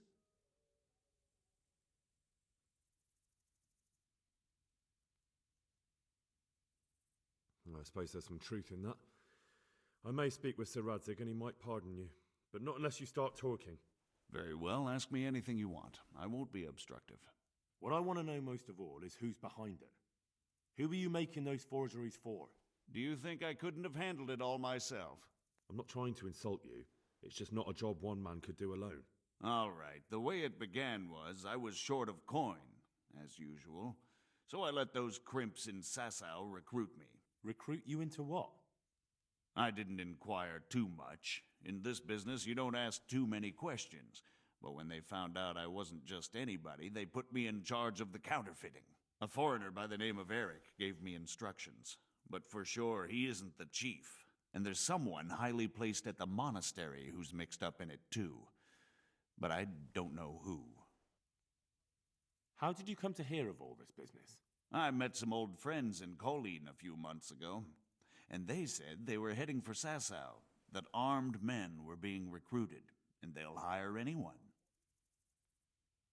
Old friends? Who were they? Just a couple of brigands. We used to ambush the Margrave's messengers in Moravia together. Nice friends you keep. I was in dispute with the Margrave. A man in my position finds himself mixed up with all sorts. And then what?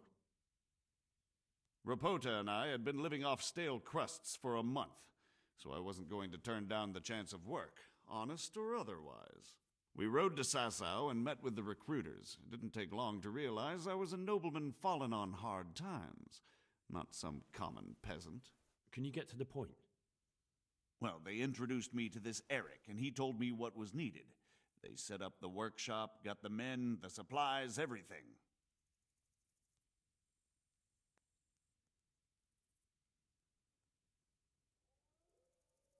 Crimps? You're telling me this Eric is recruiting armed men in Sasau? Well, it seems so. I was giving the recruiters some of the coins to do it. The fake ones, of course. Where can I find the recruiting gang? That's tricky. It was my friends who led me to them. We met with them in the woods next to Sasau. It's about who you know, as always. You said you gave them money. Where was that? They'd ride to the mine gallery to see me. I don't suppose you'd find them there now. If you say so.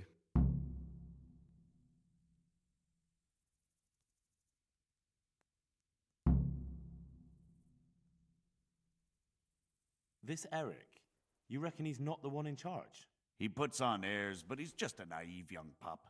And he's always going on about his lord, though he never mentioned him by name. Where can I find this Eric? You must have had some meeting place. He used to come to the workshop unannounced. And after what's happened, I doubt he'll be showing his face there again.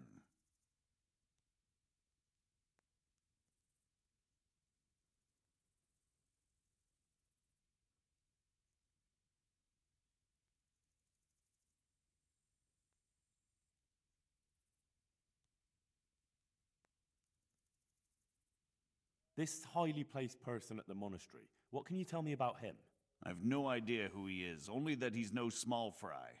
After all, he handles the exchange of the forgeries in Passau. I see. Is there anything else at all you can tell me about him? No, he was supposed to supply me with materials too, but he backed out. Eric said he probably got cold feet.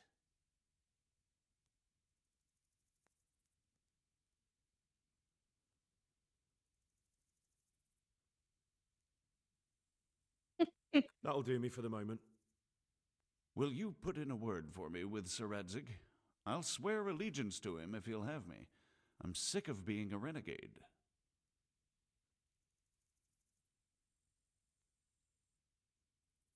I can try, but I can't promise you anything.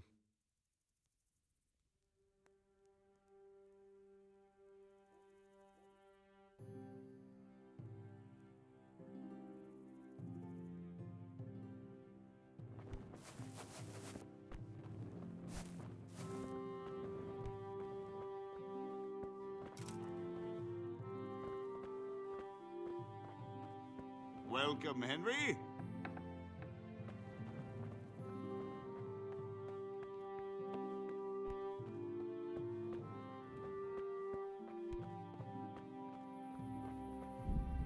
Okay, I'm gonna take a short tea break, and then once I'm done, I will continue playing the game.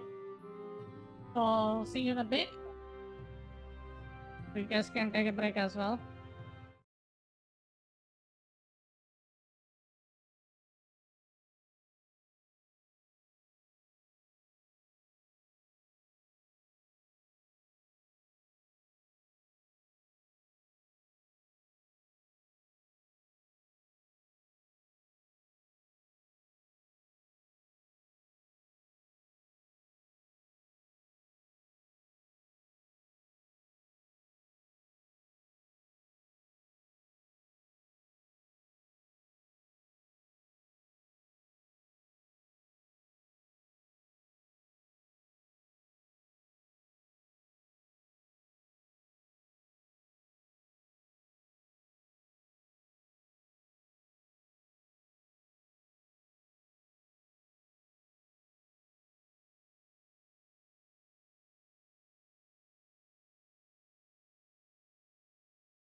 Yo, it is the latest video. I want to see about it. Let me check.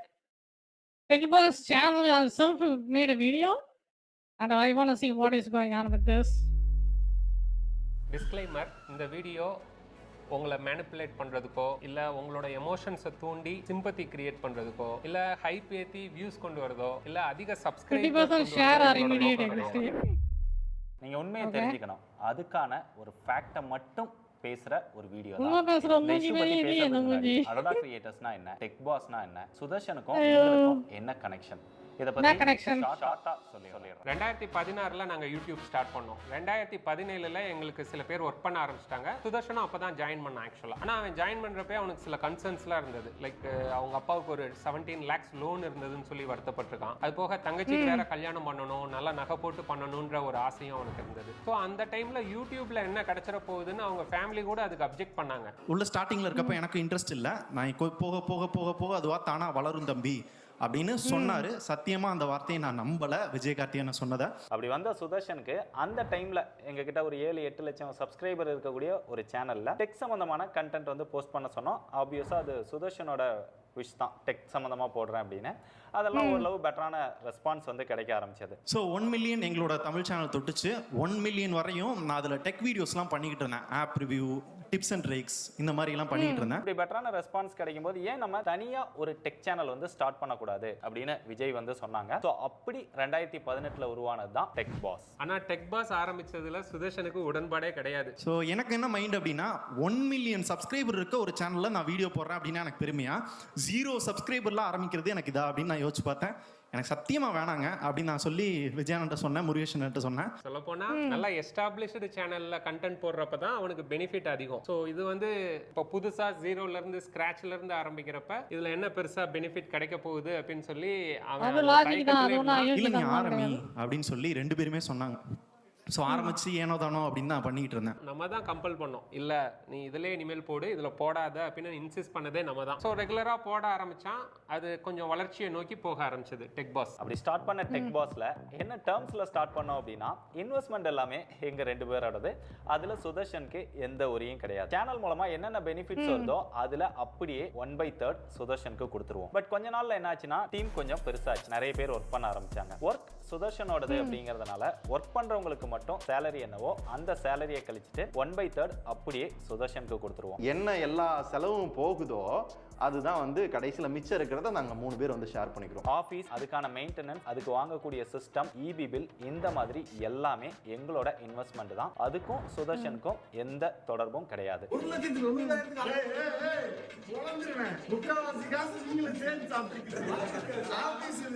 இந்த ID எல்லாமே நாங்க கட்டுறது இல்ல, company கட்டுறாங்க.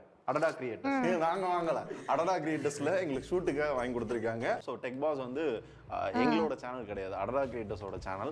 So அவங்க தான் investment எல்லாமே பண்ணுவாங்க, மேனேஜ்மெண்ட் எல்லாமே. நாங்க வந்து கண்டென்ட் கிரியேஷன்ல வந்து இருப்போம். இது வந்து இதுக்கெல்லாம் ஸ்பான்சர் யாரு அப்படின்னு பாத்தீங்க அப்படின்னா அடடா கிரியேட்டர்ஸ். ஸோ நாங்க எல்லாருமே பாத்தீங்கன்னா இங்க ஒர்க் பண்றோம். இதுல முக்கியமான டேர்ம்ஸ் என்ன அப்படின்னா, சுதர்ஷன் வந்து ஒர்க்கிங் பார்ட்னர் தான், சேனல் வந்து எங்களோடது. இப்படிதான் ஸ்டார்டிங்லே டேர்ம்ஸ் இருந்தது. சரி, நம்மளை பத்திய வரலாறு போதும்.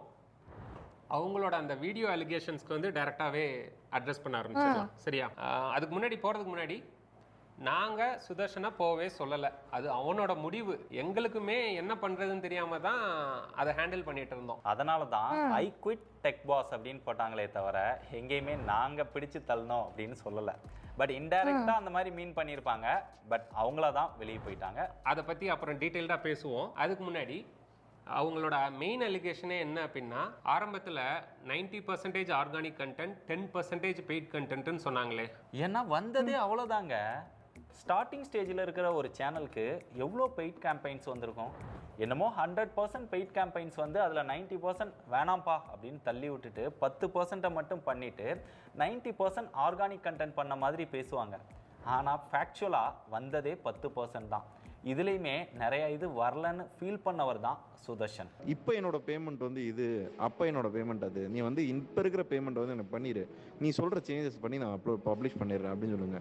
அப்படி இல்லாட்டி எனக்கு என்ன பண்ணு, இந்த ப்ராடக்டோட ரியல் அது மேட்டர் கிடையாது. அவர் சொன்ன விஷயம் என்னன்னா 90% வந்து ஒரிஜினல் கான்டென்ட், மற்ற 90% வந்து ஸ்பான்சர் கான்டென்ட். அவர் சொன்னதுக்கான காரணம் ஸ்பான்சர் கான்டென்ட்னா அந்த பொருளுடைய பத்தி எந்த விதமான தப்பான விஷயங்கள், அதாவது அதில உள்ள குறைகள எதையுமே சொல்ல முடியாது.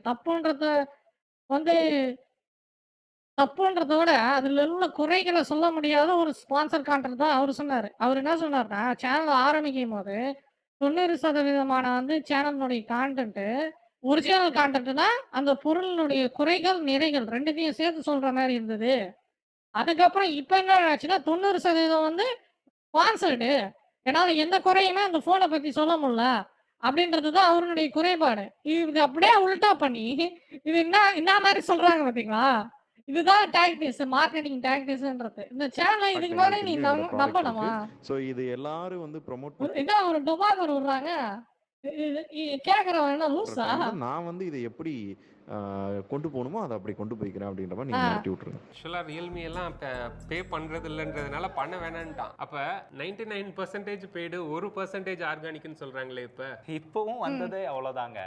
ஆக்சுவலாக அந்த டைமில் கூட கேம்பெயினை மிஸ் பண்ணிடக்கூடாது அப்படின்னு நினச்சிருக்கிறோம். பட் இப்போ 99% பெய்டுன்னு சொன்னதில் கூட நிறைய கேம்பெயின்ஸ் வந்து இது கரெக்டாக இல்லை அப்படின்னு சொல்லி ரிஜெக்ட் பண்ணியிருக்கிறோம். ஸோ என்ன வந்ததோ அதை பண்ணியிருக்கிறோம். ஆர்கானிக் பண்ண வேண்டாம் அப்படின்னு எந்த இடத்துலையுமே நாங்கள் நிர்பந்தம் பண்ணதே கிடையாது. நீங்களே நிறைய வீடியோஸ் பார்த்து பெய்டு கான்டென்ட் இந்த ஆக்சஸ் ஜேர்னலிசத்தை பத்தி இவங்க வந்து மழுப்புறாங்க. ஆக்சஸ் ஜேர்னலிசம்ன்றது என்னன்னா, இப்போ ஒரு ஜாமான் வந்து உங்களுக்கு ப்ரமோஷன் இருக்கு, அவன் ஃப்ரீயா கொடுப்பான்.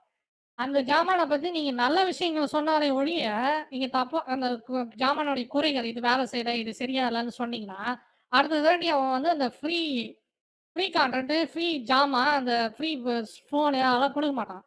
அதுக்காக அந்த ஃப்ரீ பொருள், இலவச பொருள் வாங்குறதுக்காகவே இந்த ரிவ்யூகள்லாம் வந்து அந்த ஓடிக்காரன்.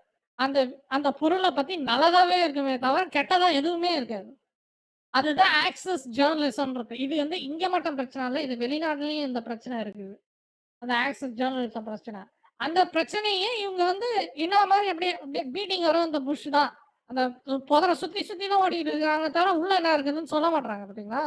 ரீசெண்டா நம்ம டீம் வந்து சைனாவுக்கு போயிட்டு வந்தது கூட நாங்க எங்க சொந்த கை காசு போட்டு கிட்டத்தட்ட 18 நாள் வந்து டிராவல் பண்ணி 11 லட்சம் செலவு பண்ணி அது எல்லாமே ஆர்கானிக் கண்டென்ட் தான். ஒரு இது கூட பெய்ட் கிடையாது. இதே மாதிரி நம்ம விஷன் ப்ரோ வாங்கி பண்ணியிருக்கிறோம். ஸோ இந்த மாதிரி நிறைய விஷன் ப்ரோக்கெல்லாம் 5 lakhs அது செலவு பண்ணோம். அதுவும் ஆர்கானிக் கண்டென்ட் தான். இந்த மாதிரி நிறைய வீடியோக்கு லேக்ஸ்ல ஸ்பெண்ட் பண்ணி ஆர்கானிக் கண்டென்ட் பண்ணியிருக்கோம். ஸோ எந்த இடத்துலயாவது ஆர்கானிக் கண்டென்ட் பண்ணக்கூடாது அப்படின்னு நாங்க சொல்லியிருக்கோமா? கிடையாது. அப்போ 1% தான் ஆர்கானிக் கண்டென்ட் வந்தது அப்படின்னா அதுக்கு யார் காரணம்? டீமை லீட் பண்ண அவர் தான்.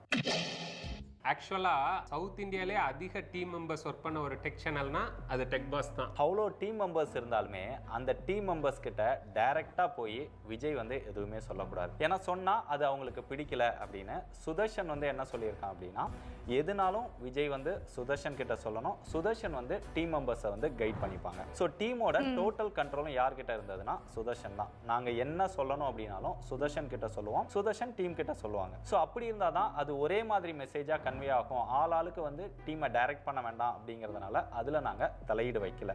ஸோ இப்படி இருந்த டீமை ப்ராப்பராக கைட் பண்ணி நிறைய ஆர்கானிக் வீடியோ போடாதது எங்களோட மிஸ்டேக்கா அவரோட மிஸ்டேக்கா? நம்ம ஆட் கம்பெனி ரன் பண்ணுறதா சொல்கிறாங்க. ஆட் கம்பெனின்னு எப்போ சொன்னாங்க?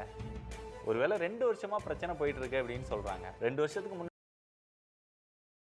இதனுடைய பிரச்சனை என்னன்னா, நீங்க போடலாமே, நாங்க வந்து ஸ்பான்சர் பண்ற மாரி ஒரு கதை விடுறாருல்ல, அந்த கதைலாம் சும்மா கதை. அவன் வந்து ஸ்பான்சர் வீடியோக்கு இவங்க தான் ஸ்பான்சர் பண்றாங்க. அவர் இஷ்டத்துக்கு வீடியோ போட்டானா, இவன் காசே கொடுக்க மாட்டான். மொத காரணம். காசு குடுத்தா, இந்த மாரி வீடியோ போட்டீங்கன்னா நீங்க காசு குடுங்க, இத எடுங்கன்னு சொல்றது இவங்க பண்ற வேலை. அவரு ஒண்ணும் வந்து அவர குத்தமே சொல்ல முடியாது. அவரு he is just a tool for the job, you know. Like அவருக்கு இந்த கண்ட்ரோல் இருக்குதுன்னு இவங்க சொல்றாங்களே தவிர, மொத்தம் அந்த வீடியோ அந்த சேனலினுடைய இது ஃபினான்ஷியல் கண்ட்ரோல், பொருளாதாரனுடைய கண்ட்ரோல் மொத்தமும் இவங்க 2 பேர்கிட்ட தான் இருக்குது. ஏன்னா இவங்க தான் அதுக்கு ஸ்பான்சர். அப்ப இவங்க வைக்கிறது தான் சட்டம். அவர் வைக்கிறது சட்டமே கிடையாது. சொல்லியிருப்பாங்களோ இப்படி 2 வருஷத்துக்கு அவரு தான் இவர்கிட்ட தொங்கின்னு இருக்கணும். சொல்லியிருந்தா 2 வருஷமா ஆட் கம்பெனில தான் ஒர்க் பண்ணீங்களா? ரிவ்யூ பண்ணவே இல்லையா? இனிமேல் தான் கட்டப்பை மேட்டர்லாம் வரும். ப்ரோ எதை மன்னிச்சாலும் இந்த கட்ட பையன் மட்டும் மன்னிக்கவே மாட்டேன். ஆக்சுவலி வீடியோலாம் நாங்க அதிகமா டெலீட் பண்றதா சொன்னாங்க. பட் டெலீட் பண்ணலாமா அப்படின்னு சஜஸ்ட் பண்ணது ஒரே ஒரு வீடியோ தான். இந்த ஷார்ட்ஸ் வந்து எந்த அளவுக்கு இன்ட்ரெஸ்டிங்கா இருக்குதுன்னு எனக்கு தெரியல. காமன் ஆடியன்ஸ்க்கு வந்து இது டெஃபினட்டா புரியாது. இது ரெலவெண்டா இல்லைனாலும் பரவாயில்ல, அட்லீஸ்ட் நல்ல ரெஸ்பான்ஸ் வந்துச்சுன்னா ஓகே. ரெஸ்பான்ஸும் இல்லை, ரெலவெண்ட்டும் கம்மியா இருக்கு. என்ன கேட்டா இதை யூடியூப்ல இருந்து ரிமூவ் பண்ணிடலாம், இன்ஸ்டால என்ன போட்டுக்கலாம். பட் எனிவே இது என்னோட சஜஷன். ஃபைனல் டெசிஷன் யாரோடதுன்னா சுதர்ஷனோடது தான். சுதர்ஷன் அப்ரூவலோட தான் அந்த வீடியோ யூடியூப்ல இருந்து டெலீட் ஆகிருக்கும். அதனால டெக் பாஸ்ல ஃபைனலா வந்த எந்த கண்டென்ட்டா இருந்தாலுமே அது எடிட் பண்ணப்பட்டாலும் டெலீட் பண்ணப்பட்டாலும் எல்லாமே சுதர்ஷனோட அப்ரூவலோட நடந்தது தான். சோ என்னதான் பிரச்சனை? எதனால சுதர்ஷன் வந்து போனா? எப்பவும் போல மந்த் ஆன் மந்த் வந்து சுதர்ஷனோட ஷேர் பண்ணுவோம். அந்த மாதிரி தான் ரிப்போர்ட் பண்ணோம். வெயிட், இதுல ஒரு விஷயம் நான் கிளாரிஃபை பண்ணணும். சுதர்ஷன் வந்து இன்வெஸ்ட்மெண்ட் நிறைய இருக்கு, என்னோட சம்பளம் நிறைய மாசம் பெண்டிங் இருக்குது அப்படின்னு சொல்லியிருப்பான். ஆக்சுவலாக அப்படி கிடையாது. ஒவ்வொரு மந்த்தும் நம்ம அவனுக்கு பேமெண்ட்டை கிளியர் பண்ணியிருக்கோம். அது கூடிய ரெக்கார்ட் நம்மகிட்ட இருக்கு. செப்டம்பர் மந்த்துக்கான பேமெண்ட்டையுமே பண்ணிட்டோம் அட்வான்ஸாவே. அது சுதர்ஷனும் அக்னாலேஜ் பண்ணி வாட்ஸ்அப் பண்ணாங்க. டிமென்ஷன்லாம் கிடையாது. got 15 lakh. oh my god, 15 லட்சம். கடவுளே, இது பெரிய சேனல் தான். 17 லட்சம்ன்றது யாரே ஒரு மாசத்துக்கு 1 லட்சத்துக்கு மேல வாங்கிட்டு இருக்கிறாரியா?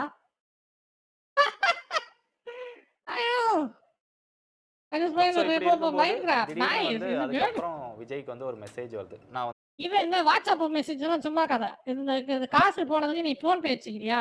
போன் பே வச்சுக்கிறியா இல்ல பாஸ்புக் வச்சுக்கிறியா? பர்சனலா மீட் பண்ணணும் அப்படின்னு சொல்லி அந்த நிமிஷம் வரைக்கும் சுதர்ஷன் குவிட் பண்றதை பத்தி எங்களுக்கு தெரியாது. அப்படி ஒரு ஐடியாலேயே நாங்க இல்ல. திடீர்னு வந்து சுதர்ஷன் வந்து எனக்கு ரொம்ப உடம்பு முடியலனே, உடம்புல நிறைய பிரச்சனைகள் இருக்கு, ஹெல்த் ரீதியான பிரச்சனைகள் இருக்கு, அதனால நான் இந்த சேனலை விட்டு குவிட் பண்றேன், இப்படியே இருந்தா எனக்கு என்ன ஆகும் அப்படிங்கிறது தெரியாது, அதனால எனக்கு எதுவுமே வேணாம். அது மட்டும் இல்ல முருகேஷ், அழுதான், காலில் விழுந்து மன்னிப்பு கேட்டான். எனக்கு சுகர் வந்துருச்சு, என்னால பேசக்கூட முடியல தொடர்ந்து அப்படின்லாம் சொன்னான். எனக்கு என்ன பண்றதுன்னே தெரியல. அந்த டைம்ல அவனை கன்வின்ஸ் பண்றதுன்றது வந்து தப்பா பட்டது. ஏன்னா இவ்வளவு நம்ம கன்வின்ஸ் பண்ணி நம்ம சுயநலத்துக்காக வேலை செய்ய வேணாம் அப்படின்றதுனால ஓகே சுதர்ஷன், உன்னோட முடிவை நான் ரெஸ்பெக்ட் பண்றேன் அப்படின்னு சொல்லி இது பத்தி எதுனாலும் அப்புறம் பேசுவோம், ஒரு இயல்புக்கு வா அப்படின்னு தான் சொல்லியிருந்தேன். 2 days கழிச்சு சுதர்ஷனுக்கு வந்து கால் பண்ணி பேசினாங்க. அப்போவுமே சுதர்ஷன் முடிவில் எந்த ஒரு மாற்றமும் கிடையாது. சரி, அதுக்கப்புறம் டைம் கொஞ்சம் எடுத்துக்கிட்டான், ஓரளவு ரிலாக்ஸ் ஆகிருப்பான் அப்படிங்கிறனால நான் பேசலாம் அப்படின்னு சொல்லி நான் வந்தேன். 3 பேரும் பேசணும். ஸோ இதை நம்ம 3 பேரும் சேர்ந்து உருவாக்குன ஒரு சேனல். இதில் ஃபேஸ் ஆஃப் த சேனல் நீ இல்லாமல் ஒரு வேறொருத்தரை வச்சு நடத்தணும் அப்படின்னா டெக் பாஸ் வந்து பெரிய அளவில் வளராது. அதனால நீ இருக்கணும், நம்ம சேர்ந்து எப்பயும் போல ஒர்க் பண்ணுவோம். ஒரு சர்டன் டைமாவது ஸ்லோவாக அதை அலைன் பண்றதுக்கு இருக்கணும் அப்படின்லாம் கேட்டோம். அது வந்து சுதர்ஷன் இல்லைனே எனக்கு ரொம்ப ஹெல்த் இஷ்யூன்றது ஒரு பக்கம் இருக்கட்டும், அதை பத்தி அவர் எதுவுமே சொல்லல. நீங்க இந்த ஃபினான்ஷியல் விஷயத்தை பத்தி பேசுவோம். அவருக்கு சம்பளம் வரலன்னாரு, அது என்ன ஆச்சு? அதுக்கப்புறம் வந்து இந்த வேற என்ன எதையுமே எடுக்கக்கூடாது அப்படி வச்சுட்டு போனாரு, அது என்ன ஆச்சு? என்னோட கிரியேட்டிவிட்டியே போயிடுச்சு, அதனால என்னால ஒர்க் பண்ண முடியல அப்படின்னு சொன்னா அப்போ ஒரு ப்ராப்ளம்.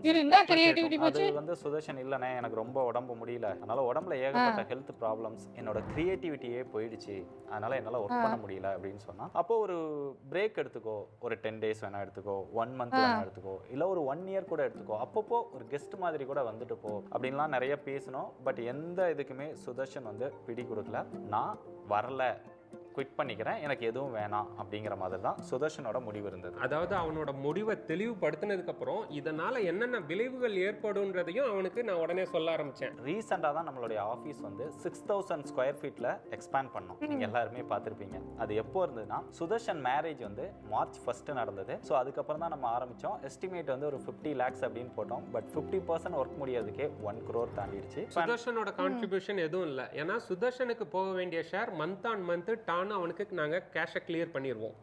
எங்களோட கான்ட்ரிபியூஷனை தான் நாங்கள் கம்பெனிக்கு போட்டிருந்தோம். ஸோ இப்படி இன்வெஸ்ட் பண்ணி அதை ஒரு பெரிய அளவில் எடுத்துகிட்டு போகணும் அப்படிங்கிற ஆசையில் அதெல்லாமே பண்ணோம். இது சுதர்ஷனோட விருப்பமும் அதில் இருக்குது. எனக்கு வந்து எண்ட் ஆஃப் த டே என்ன நினைக்கிறேன் அப்படின்னா அது உங்களுக்கும் தெரியும், tech pass should be international, அவ்வளோதான். ஸோ அப்படி பண்ணப்போ திடீர்னு சுதர்ஷனோட எக்ஸிட்டை எங்களால் எப்படி ஹேண்டில் பண்ணுறது அப்படிங்கிறது தெரியல. ஸோ இருந்தாலுமே டைம் எடுத்து உன்னுடைய ஹெல்த்தை ரெக்கவர் பண்ணிட்டு வந்து ஒரு கெஸ்ட் மாதிரி வந்து ஒர்க் பண்ணு அப்படின்லாம் சொல்லி பார்த்தோம்.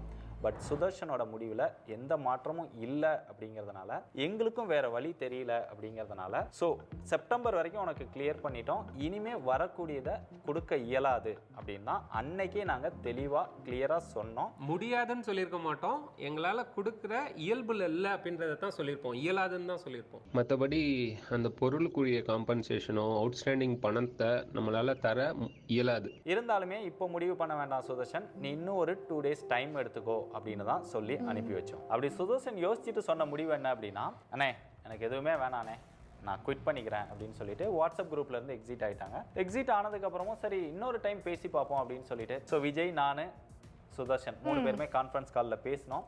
அப்படி பேசினப்பவும் சுதர்ஷனோட முடிவில் மாற்றம் இல்லை. நான் குவிட் பண்ணிக்கிறேனே அப்படின்னு சொன்னதுனால சரி நீ குவிட் பண்ண வேண்டாம், நாங்கள் குவிட் பண்ணிக்கிறோம், ஒரு லாங் டைம் இதை ரன் பண்ணிவிட்டு அதில் ஓரளவு எல்லாருமே ஷேர் எடுத்துட்டு அதுக்கப்புறமா கூட நீ சேனலை எடுத்துக்கோ அப்படின்லாம் பேசி பார்த்தோம். பட் அதுக்குமே சுதர்ஷன் வந்து என்னால் முடியலனே அப்படின்னு சொன்னான். சரி திருப்பி வந்து கொஞ்சம் யோசிச்சு சொல்லு அப்படின்னோடனே ஒரு 10 நிமிஷத்தில் சொல்கிறேனே அப்படின்னு சொல்லிட்டு ஒரு 10 நிமிஷம் கழிச்சு சுதர்ஷன் கால் பண்ணான். அப்படி கால் பண்ணும்போது 3 டிமாண்ட்ஸ் வந்து வச்சான். எனக்கு ஒரு சில ரெக்யூர்மெண்ட்ஸ் இருக்குண்ணே. முதல்ல எனக்கு ஒரு குட்டி பிரேக் வேணும்ண்ணே, அது ஒரு 1 week 10 days maximum 15 days. Already நம்ம ஏற்கனவே சொன்னோம் 1 year கூட எடுத்துக்கோ, கெஸ்ட் மாதிரி வந்துட்டு போ அப்படிங்கிறனால அதில் எங்களுக்கு பெருசாக பிரச்சனை இல்லை. ரெண்டாவது ஆட்டோமொபைல் சேனல் நம்மளால் பண்ண முடியலண்ணே. அது ராஜேஷ் விக்னேஷ் தான் நான் சொல்லுவேன், தவிர மற்ற யாரையும் நீங்கள் போங்க இருங்க அப்படிலாம் எதுவும் யார்ட்டையும் சொல்ல போகிறது இல்லை. இது ஓகேவா உங்களுக்கு? சுதர்ஷன் தனி சேனல் பண்ணுறதுல எங்களுக்கு ஒன்றும் அப்ஜெக்ஷன் இல்லை, அதனால் அதையும் பண்ணிக்கோ அப்படின்னு சொல்லிட்டேன். மூணாவது எனக்கு 50% ஷேர் கொடுத்துருங்கண்ணே. ஆல்ரெடி சுதர்ஷனுக்கு வந்து இன்வெஸ்ட்மெண்ட் இல்லாமல் நம்ம 33% கொடுத்துட்ருக்கோம். அதை 50% தான் கேட்டால் ஏற்கனவே 33%ல எங்களுடைய இன்வெஸ்ட்மெண்ட் அதிகமாக போகுது, அதுலேயே எங்களுக்கு ஒன்றும் பெருசாக ரெக்கவர் பண்ண முடியல. ஏன்னா நிறைய அசட்டாக தான் போட்டு இன்வெஸ்ட் பண்ணியிருக்கோம், செலவு போய்கிட்டே இருக்கு. ஒரு சிஸ்டம் வாங்கணும்னா கூட 7 lakhs. இந்த கம்ப்யூட்டர்லாம் அந்த மாதிரி இருக்கு, தேவையே கிடையாது. வீடியோ எடிட் பண்ணுறதுக்கு உனக்கு இந்த கம்ப்யூட்டர் கேட்குதா? இந்த இந்த மானிட்டர் ஒன்று மட்டுமே 3 லட்சம் இருக்கும். இப்போ மேக்ஸ் சிஸ்டம் வாங்கணும்னா 7 lakhs. அப்படி நிறைய செலவுகள் இருக்கு, டீமும் பெருசா இருக்கு. ஸோ அப்படி பார்க்கும்போது 50% அப்படின்னு கொடுத்துட்டா இதை ஒரு லாங் ரன்ல ஒரு சஸ்டைனபிலிட்டியாக எடுத்துட்டு போக முடியாது அப்படின்னு தோணுச்சு. அதனால 50%க்கு வாய்ப்பு இல்லை சுதர்ஷன், இருக்கிற 33%லே நம்ம ஒர்க் பண்ணுவோம் அப்படிங்கிற மாதிரி சொன்னோம். பட் அது சுதர்ஷனுக்கு ஓகேவா இல்லை. அதனால நான் குவிட் பண்ணிக்கிறேன் அப்படின்னு சொல்லி திருப்பியும் வாட்ஸ்அப் குரூப்ல போட்டு எல்லா குரூப்ல இருந்தும் சுதர்ஷன் எக்ஸிட் ஆயிட்டாரு. என்னது திருப்பியும் என்ன சொல்லிக்கிறாரு? இருப்போம் எனக்கு என்ன சொல்ல தெரியல. நன்றி, என்ன சொல்ல தெரியல. நன்றி எல்லாத்துக்கும் எல்லாத்துக்கும். என்ன பாஷடா இது? போட்டு எல்லா குரூப்ல இருந்தும் சுதர்ஷன் எக்ஸிட் ஆயிட்டாரு. முருகேஷ் அண்ணன்ட்ட பேசினேன், ஓகே தான் சுதர்ஷன், பட் ஆட்டோமொபைல் பண்ணிடலாம், நீ பிரேக் எடுத்துக்கோ, ஆனால் 50% கஷ்டம்தான் அப்படின்ற மாதிரி அண்ணா சொல்லிட்டாங்க. நான் ஒன்று கேட்டேன், அது அந்த ரெக்யர்மெண்ட் முடியாது அப்படின்ற மாதிரி சொல்லியிருக்கிறாங்க. அட்லீஸ்ட் நீங்கள் ஒரு ரெக்யர்மெண்ட் சொன்னீங்க, நான் அதை ஏற்றுக்கிட்டு போகிறேண்ணே. நீங்கள் அந்த பணத்தை எடுத்துக்கோங்க, நான் குவிட் பண்ணிக்கிறேன். ஓகே, சுதர்ஷன் குவிட் பண்ணிட்டான், டீமும் ஏன் கூட போனாங்கன்னு நீங்க நினைப்பீங்க. அதாவது சுதர்ஷன் வந்து 1ஆம் தேதி பர்சனலாக விஜயை மீட் பண்ணி சொன்ன அன்னைக்கு எங்களுடைய டீம் மெம்பர்ஸ் கிட்டையும் போய் நான் இந்த சேனல்ல இருந்து குவிட் பண்ணுறேன் அப்படின்னு சொல்லி அஃபீஷியலாக அனௌன்ஸ் பண்ணிட்டு சுதர்ஷன் அன்னைக்கே வெளியே போயிட்டாங்க. அதுக்கப்புறம் ஆஃபீஸ்க்கு வரல. பொதுவாக டீம் ஆஃபீஸ் எல்லாமே சுதர்ஷன் கண்ட்ரோலில் தான் இருந்தது, ஆல்ரெடி நம்ம சொல்லியிருந்தோம். ஸோ அதுக்கப்புறம் 2ஆம் தேதியிலிருந்து எங்கள் கண்ட்ரோலுக்கு வந்துருச்சு. விஜய் தான் ஆஃபீஸை வந்து பார்த்துக்கிட்டாங்க, என்கிட்ட தான் ரிப்போர்ட் பண்ணவும் ஆரம்பிச்சாங்க. ஸோ 1 week போச்சு. கிட்டத்தட்ட 6ஆம் தேதி வரைக்கும் நம்ம பேச்சுவார்த்தை நடத்தினோம், அதில் எந்த முன்னேற்றமும் இல்லை. 6ஆம் தேதி எல்லா குரூப்ல இருந்தும் சுதர்ஷன் வந்து எக்ஸிட் ஆகிட்டதுனால 7ஆம் தேதி வழக்கம் போல எல்லாருமே வேலைக்கு வந்தாங்க, டீமும் எங்ககிட்ட தான் இருந்தது. பட் 7ஆம் தேதி தான் அந்த சம்பவம் நடந்தது. கட்டப்பை அதுக்குள்ள என்ன இருந்துச்சு? ஸோ எதை மன்னிச்சாலும் அதை மட்டும் மன்னிக்க மாட்டேன்னு ஒருத்தர் சொன்னார் இல்லைங்களா, அது என்ன இருந்தது பார்ப்போமா? அந்த வெள்ளையா தெரியுது பார்த்தீங்களா, அதுதான் PS5 டிவைஸ். ராகவி வராங்களா, அதை எடுத்துட்டு உள்ள போறாங்க. உள்ள 2 பேர் இருக்கிறாங்க, அதுல இன்னொருத்தங்க இருக்காங்க இல்லையா, அவங்க தான் எக்யூப்மெண்ட்டை பார்த்துக்கிறவங்க. ஸோ அவங்க தான் இன்சார்ஜ். ஸோ அவங்களுக்கும் தெரிஞ்சுதான் இது நடந்திருக்கு. அப்படி கேமரா கவர் ஆகாத இடத்துக்குள்ள போயிட்டு அந்த டிவைஸை பேக்குள்ள வச்சுட்டாங்க. இது மேல உள்ள ஃப்ளோர்ல அப்படியே எடுத்துட்டு கீழே வராங்க. பேக்கை மறைச்சே ராகவி கொண்டு வராங்க, சேருக்கு முன்னாடி மறைச்சி வச்சுட்டாங்க. இப்போ அங்கேருந்து குணா அப்படியே கேஷுவலாக வராரு. வந்த உடனே அந்த பேக்குள்ள இருந்தே ஒரு கட்டப்பை எடுக்கிறாங்க. டெஸ்ட் ஃபேக்டர்னு ஒரு விஷயம் எப்பவுமே சொல்லுவாரு, அதை நான் கேட்டேன். இத்தனை வருஷம் வேலை PS5 எடுத்து யாருக்கும் தெரியாம வைக்கிறாங்க.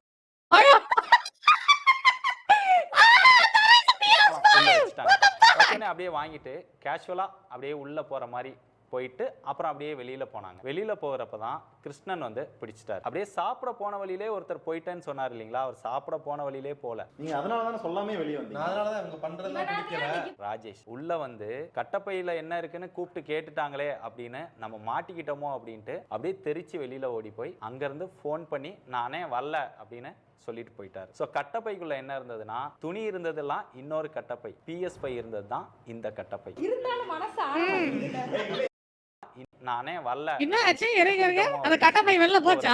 கிருஷ்ணன் வந்து பிடிச்சிட்டாரு. அப்படியே சாப்பிட்டு போயிட்டு அப்புறம் அப்படியே கிருஷ்ணன் வந்து போன வழியிலே ஒருத்தர் போயிட்டேன்னு சொன்னார் இல்லைங்களா, அவர் சாப்பிட போன வழியிலே போல. சொல்லாமே வெளியே வந்தீங்க. அதனால தான் இவங்க பண்றதெல்லாம் ஐயோ PS5 ஒரு 50,000 ஜாமா அத போய் மாட்டீங்க இருக்கீங்க பாரு. வந்து அதுவும் செகண்ட் 25,000 தான் அது. கட்டப்பையில என்ன இருக்குன்னு கூப்பிட்டு கேட்டுட்டாங்களே அப்படின்னு நம்ம மாட்டிக்கிட்டோம். இது ஒரிஜினலா அப்படியே தெரிச்சு வெளியில இதுக்கு ரிட்டர்ன் பதில் வருமா அவர்கிட்ட இருந்து பிக் பாஸ் தலைவர் கிட்ட இருந்து வருமா? நானே வரல அப்படி. ஆனா இந்த வீடியோ ஸ்ட்ராங் ஆனதுதான். அது இதுக்கு முன்னாடி சொன்ன கதைலாம் ஓகே, ஆனா இந்த ஒரு வீடியோ ஸ்ட்ராங்கா இருக்கு. சோ கட்டப்பைக்குள்ள என்ன இருந்ததுன்னா துணி இருந்ததெல்லாம் இன்னொரு கட்டப்பை, PS5 இருந்தது தான் இந்த கட்டப்பை. இருந்தாலும் மனசு ஆற மாட்டேங்குது. இதுலதான் ட்ரஸ்ட் ஃபேக்டரை நாங்க உடைச்சிட்டோமா, யாரு உடைச்சிட்டாங்க? ஆக்சுவலாக இந்த நிகழ்வு நடந்தப்போ கூட எனக்கு இவ்வளவு விஷயம் நடந்திருக்குன்னு தெரியாது. நான் அதை கேஷுவலாக தான் எடுத்துட்டேன். ஏன்னா கிருஷ்ணன் என்கிட்ட சொன்னப்போ ஆஃபீஸ் திங்ஸ் சிலதை எடுத்துகிட்டு போகிறாங்க, உங்ககிட்ட தெரியப்படுத்தினாங்களான்னு கேட்டார். இல்லையே யாரும் என்கிட்ட சொல்லலை அப்படின்னு. அதனால சம்மந்தப்பட்டவங்களை கூப்பிடுங்க நானே பேசிடுறேன் அப்படின்ட்டு தான் பேசினேன். ஸோ அப்போ ராகவி, சிந்து, பாண்டி, குணா 4 பேரும் வந்தாங்க. என்னங்க ஏதோ திங்ஸ் எடுத்துகிட்டு போனீங்களேன்னு சொல்கிறாங்கன்னு. இல்லை சுதர்ஷன் தான் எங்களுக்கு கால் பண்ணி எடுத்துகிட்டு வர சொன்னார் அப்படின்னாங்க. என்ன எடுத்துகிட்டு போகிறீங்க காட்டுங்கன்னப்ப சுதர்ஷனோட கண்ணாடி, கேப்பு, சில ட்ரெஸ்ஸு, அது போக ஆஃபீஸ் திங்ஸ், அதாவது PS5 இருந்தது. அப்போ நான் சொன்னேன் ஆஃபீஸ் திங்ஸ் எடுத்துகிட்டு போகிறதுனா நீங்கள் என்கிட்ட சொல்லிட்டு போங்க. சுதர்ஷன் சொன்னான்னா சுதர்ஷனை என்கிட்ட சொல்லுங்க, எதுனாலும் என்கிட்ட சொல்லி அதுக்கப்புறம் எடுத்துகிட்டு போங்க. சொல்லாமல் போனீங்கன்னா நாளை பின்ன ஏதாவது பிரச்சனை ஆகும். இந்த சிக்கலான டைமில் அதுக்கு இடம் கொடுக்காதீங்க அப்படின்னு. பண்ணாட பிளே ஸ்டேஷன் இப்போ 25,000 தான். 25,000 ரூபாய்க்கு போட்டீங்கன்னா மொத்த வேலையை இங்கே வச்சுட்டு போயிருங்கன்ட்டு விட்டுட்டேன். ராஜேஷ் கழிச்சு ஃபோன் பண்ணி நான் இனிமேல் ஆஃபீஸ்க்கு வரலன்னா நான் குவிட் பண்ணிக்கிறேன் அப்படின்னு அவரும் சொன்னாரு. டெலிபோன்ல தான் பேசணும்னு ஏதாவது பிரார்த்தனை பண்ணிருக்கீங்களோ? எனக்கு அது கொஞ்சம் ஷாக்கிங்காக தான் இருந்தது.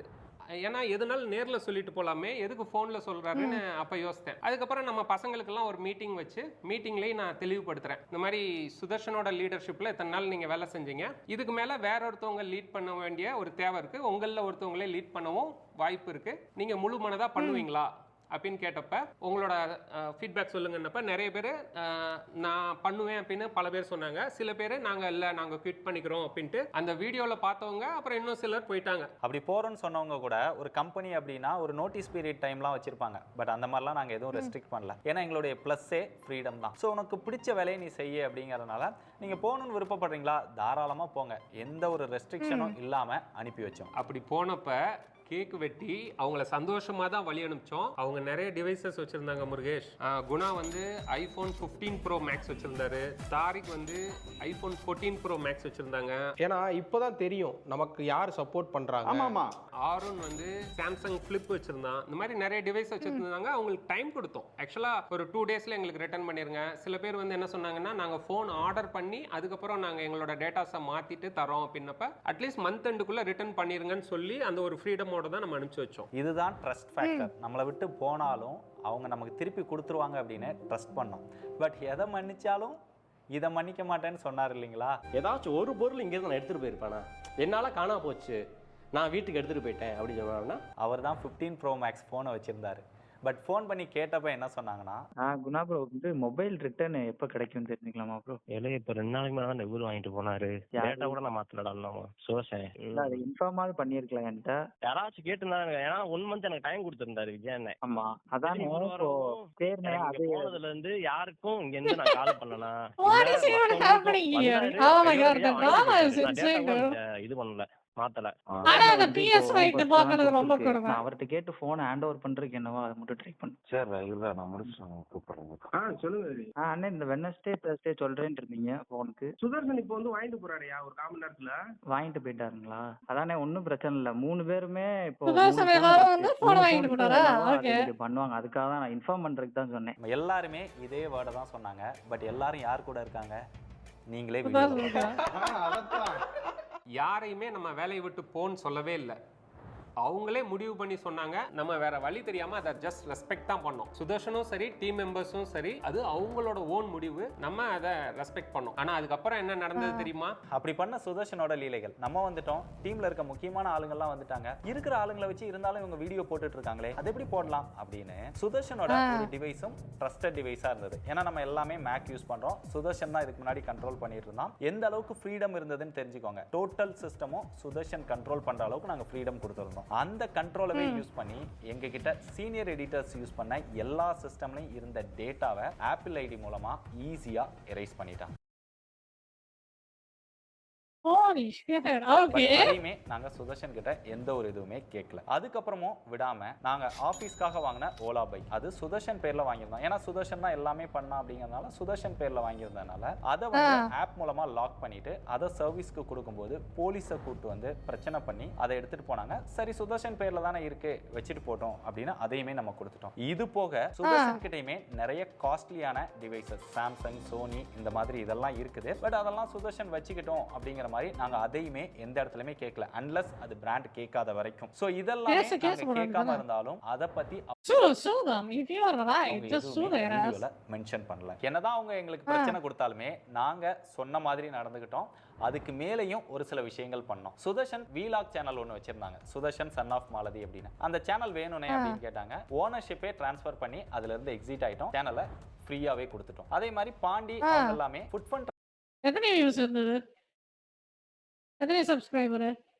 36,000 சப்ஸ்கிரைபர். பரவாயில்லையே. சேனல் ஒன்று வச்சிருந்தாங்க, சுதர்ஷன் சன் ஆஃப் மாலதி அப்படின்னு. அந்த சேனல் வேணும்னே அப்படின்னு கேட்டாங்க. ஓனர்ஷிப்பே டிரான்ஸ்ஃபர் பண்ணி அதுல இருந்து எக்ஸிட் ஆயிட்டோம். சேனலை ஃப்ரீயாவே கொடுத்துட்டோம். அதே மாதிரி பாண்டி அவங்க எல்லாமே ஃபுட் ஃபண்ட் டிராவல் அப்படின்னு ஒரு சேனல் வச்சிருந்தாங்க. அதையுமே ஃப்ரீயா கொடுத்து நாங்க அதே மாதிரி பாண்டி அந்த சேனல் சொத்த சேனல் இங்க பாருங்க, எத்தனை சப்ஸ்கிரைபர்? 3200 சப்ஸ்கிரைபரா? ஆமா. அவங்க எல்லாமே ஃபுட் ஃபண்ட் டிராவல் அப்படின்னு ஒரு சேனல் அது வந்து அந்த அளவுக்கு அதிகம் இல்ல. ஃப்ரீயா கொடுத்து நாங்க எக்ஸிட் ஆயிட்டோம். இது போகும் விக்னேஷ் வந்து ஆப்பிள் வாட்ச் வேணும் அப்படின்னு கேட்டாங்க. அதையுமே வச்சுக்கோங்க. எந்த ஒரு ஆப்பிள் வாட்ச் இம்மா வேற ஆப்பிள் வாட்ச் வாங்குறோம் பாத்தீங்க. மொபைல் ஃபோன் எடுத்துட்டு போனாங்க. Infinix mobile hello hello. இந்த மாதிரி நிறைய விஷயங்கள் வந்து நாங்க ராகவியுமே மொபைல் ஃபோன் நான் போன்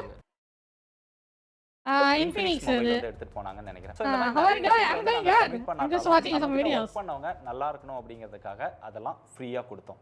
பட் இதெல்லாமே வீடியோல சொல்லல. அதெல்லாம் இருக்கட்டும் முருகேஷ், அந்த 15 கோடி அத பத்தி அததான் எல்லாருமே கமெண்ட்ஸ்ல கேக்குறாங்க. ஆக்சுவலா என்னன்னா இது வந்து ஒரு கண்டென்ட்காக கேள்வி அப்படின்னு எங்களுக்கு தெரியும். ஏன்னா சுதர்ஷன் வந்து குவிட் பண்ணிட்டான். இது வந்து ஒரு கண்டென்ட்காக கேட்கப்பட்ட கேள்வி அப்படின்னு எங்களுக்கு தெரியும். ஏன்னா சுதர்ஷன் வந்து குவிட் பண்ணிட்டான். அதுக்கப்புறம் Sudarshan son of Malathi channel transfer பண்றோம். ஸோ அந்த டைம்ல வந்து சுதர்ஷன் கேட்டதான், சேனலை நான் எடுத்துக்கிறதுனா என்ன பிரைஸ்னே சொல்லுவீங்க அப்படின்னு. ஒவ்வொரு பொருளுக்கும் அவங்களுக்கு வந்து ஒரு பிரைஸ் சொல்ல உரிமை இருக்குது. அது சுதர்ஷனுமே ஒரு பிரைஸ்க்கு வந்து கெஸ் பண்ணியிருந்தான். நான் வந்து இத்தனை கோடியில எதிர்பார்த்தேன் அப்படிங்கிற மாதிரி. அதுவுமே சில கோடிகள்ல தான் இருந்தது. மேபி 3 கோடி 4 கோடினா இவன் கொடுத்துருவான். நம்ம எதுக்கு அப்படி பண்ணணும்? இருக்கட்டும் நான் பண்ணுவோம், 5 கோடின்னு சொல்லுவோம். ஸோ ஆனுவல் டர்ன் ஓவர் இதெல்லாம் வச்சு பார்க்கும்போது நாங்கள் சொன்னதுமே ஒரு ரீசனபிள் ப்ரைஸ் தான். இருந்தாலுமே சுதர்ஷனுக்கு வந்து இன்னும் கம்மியான ப்ரைஸ்லேயே கொடுக்க தயாராக இருந்தோம். சுதர்ஷன் வந்து சேனல் மட்டும் அப்படிங்கிற மாதிரி வீடியோவில் மென்ஷன் பண்ணியிருப்பாங்க. பட் நாங்கள் சொன்னது டோட்டலாக சேனல், ஆஃபீஸ், எக்யூப்மெண்ட் எல்லாத்தையுமே கொடுத்துட்டு நாங்கள் எக்ஸிட் ஆகிடுறோம். எங்களுடைய ஓனர்ஷிப்பை நாங்கள் விட்டு கொடுத்துட்றோம் அப்படிங்கிறதுக்காக தான் அந்த ப்ரைஸ் சொன்னோம். இருந்தாலுமே அது கண்டென்ட்டுக்காக கேட்கப்பட்ட கேள்வி அப்படிங்கிறதுனால அவங்க அதை கண்டென்ட் மற்றபடி அதில் எந்த ஒரு இன்டென்ஷனும் கிடையாது. சோ மொத்தத்துல இந்த வீடியோ எதுக்காக அப்படின்னா அவங்க தப்பா நம்ம மேல வச்ச அலிகேஷன்ஸ்க்குரிய ஒரு கிளாரிஃபிகேஷன் வீடியோ. ஏன்னா இதான் ஃபேக்ட். எதுக்கு ஒண்ணு ப்ரூஃப் இல்லையா? அந்த வீடியோ பிளே ஸ்டேஷன் தூக்கிங் போனது மட்டும் தான் வீடியோ இருக்கு. போற யாரனாலும் சப்போர்ட் பண்ணுங்க. நன்றி. கடைசில நம்மளையும் வீடியோ பண்ண வச்சிட்டாங்க. ஐயோ இருங்க பாய், cooking something bigger and better. See you soon. You just commented on that video. Look at this. Got him. Oh my god, this is gonna be so good. I want to see his channel too. I want to see his. Where is it? Thanks so much for official. Is it coming? Is it out? No, வரல. வந்த உடனே பார்க்க வேண்டியதுதான். Damn, his channel just popped off. 1 million subscriber with a single video. Look at this. God damn, that is amazing. வாங்க பாப்போம் அடுத்த video எப்போ வருதுன்ட்டு. God damn it. That was insane. He just literally made a single video and then look at the subscriber count there. 1 million. And then this video, why I quit Tech Boss, 2.3 million. He just got affiliated instantly with a single video. God damn it. Holy shit, that was insane. Roasting PC Dog. Wait, what? This video sponsor Microsoft சொல்லி நான் video போடுவேன். Promote பண்ணல ராசா. Microsoft 2019 3 சிடிக்கு offer ஓனரே வந்தான். என்னங்க இது? ஏ2டி scam அது ஸ்கேமே கிடையாது. I did not say it is a scam. Jason bro சொல்லிருக்க அப்படி. Hey, what's up guys, Rip here. It's just a freaking joke. Why? தமிழர் சரியான ஸ்ட்ராட்டஜில புத்திசாலித்தனமா பேசுறாரு. சும்மா எவனுடைய ஒரு இச்சை செய்ய இது பண்றதுக்காக திமுக எதிர்ப்புன்னு சொல்லிக்கிட்டு அந்த ஓட்டை எடப்பாடி பக்கம் தள்ளி விடுறதுக்கு சீமான் அரசியல் தெரியாதவர் இல்ல. அடிக்கிற அடியில ஜெயலலிதாவையும் சேர்த்து அடிக்கிறாரு. சீமானுக்கு பார்வை திமுகவையும் அண்ணா திமுகவையும் காங்கிரஸையும் பாஜகவையும் எல்லாரையும் சேர்த்து தான் அடிக்கிறாரு. அந்த தனித்தன்மை தான் சீமான நிக்க வைக்குது. Oh my god. What do we do now? A2D? Yeah, meme review. Bro சொல்லிருக்க அப்படி. Can I watch this? I can watch this. Give me a Jason second. Bro சொல்லிருக்க அப்படி. This video sponsor Microsoft சொல்லி நான் video போடுவேன். Promote பண்ணல ராசா. Microsoft 2019 3 சிடிக்கு offer ஓனரே வந்தான். என்னங்க But when asking Alexa what work you do, I'm just studying in college. Jason bro சொல்லிருக்க அப்படி. I'm doing my third degree. ஒண்ணு இல்ல. என்ன ஆச்சுனா சிரிக்காம சொல்லு. அண்ணனுக்கு சமாதிக்கணும். வேணான்னு சொன்னேனே. Okay, okay. நீ சப்போர்ட் பண்ணுவே. யாருக்காது அதான் பட்டு திருந்தரும்னு விட்டுட்டேன். ஒண்ணும் இல்ல நண்பர்களே, அதாவது என்னன்னா வந்து கடந்த பல மாதங்களாவே வந்து பல பிரச்சனைகள் போய் கொண்டிருக்கிறது. அதுல வந்து பாத்தீங்கன்னா போட்டு அள்ளி நடிச்சிட்டு இருக்காங்க. யாரையும் நடிக்கிறாங்க. சரி கூட கேட்க 2 பேர் நடிச்சா என்ன சொல்லிட்டு இவங்க 2 ஃபர்ஸ்ட் உரிமை அடிக்கிறதுல இதெல்லாம் பெருமையா? கடமை அப்படின்னு சொல்லிட்டு இவங்க 2 பேர் அடிக்கணும்னு சொல்லிட்டு ஆசைப்பட்டாங்க. பதிலுக்கு ஒரே ஒரு குத்துல உங்களை குத்தி கட்டுவா. சரி முதல்ல குத்திட்டு போடா. முதுகுல இல்ல அவன் நெஞ்சிலே குத்துவா. ஏடா குத்தி விட்டே. ஓகே அடிக்கிற மூஞ்சி முன்னாடி அடிச்சிரு அப்படின்னு சொல்லிட்டு கூப்பிட்டு வந்திருக்கேன். ஸோ பிசி டாக் ரோஸ்ட். Oh, he just roasting himself. இந்த கலாய்த்த மீம்களை எடுத்து வந்து என்னை கலாய்க்க போகிறார்கள். மறுபடியும் ஒரு கலையை கலாய்க்கணும். கலாய்ங்க. ஸ்டார்ட் பண்ணு. ஹலோ நந்தகுமார் இருக்காரா? நந்தகுமார் இல்ல நொந்தகுமார் தான் இருக்காரு. போன வைடா. நந்தகுமாரா தான் ஆயிட்டாரு. நான் பேன் வந்து போய் தான் இருந்தேன். என்னால முடியலடா. 4 நாள் குடிக்கவே இல்ல இருந்தாலும் அது வேற. ரோஸ்டா ரோஸ்ட் பண்ணுவோம்ல. அடுத்த ரோஸ்ட். என்ன நான் வரேன். அவ்வளவுதான் நம்ம முடிச்சுட்டே போ. இருங்காய். ஐ வாட்ச் மை ஏ2டி. வீடியோ வேணும் சொல்லுங்க நான் போடுறேன். டேய் நீதான்டா ஓனரே. நானே வர்க்கர்டா. எது?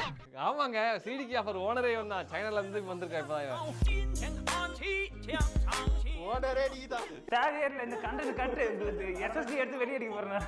வானம் பூமி இரவு பகல் சூரிய சந்திரன் நல்லது கெட்டது வாழ்க்கையோட அடியில் நோண்டி பாத்தீங்கன்னா தலையா தளபதியான்னு கேட்டா கமல் மாதிரி புரியாமையே மரியாதை பசங்கப்பா. நாங்க அதை விட மோசமான. சரி ஓகே நெக்ஸ்ட் போவோம்.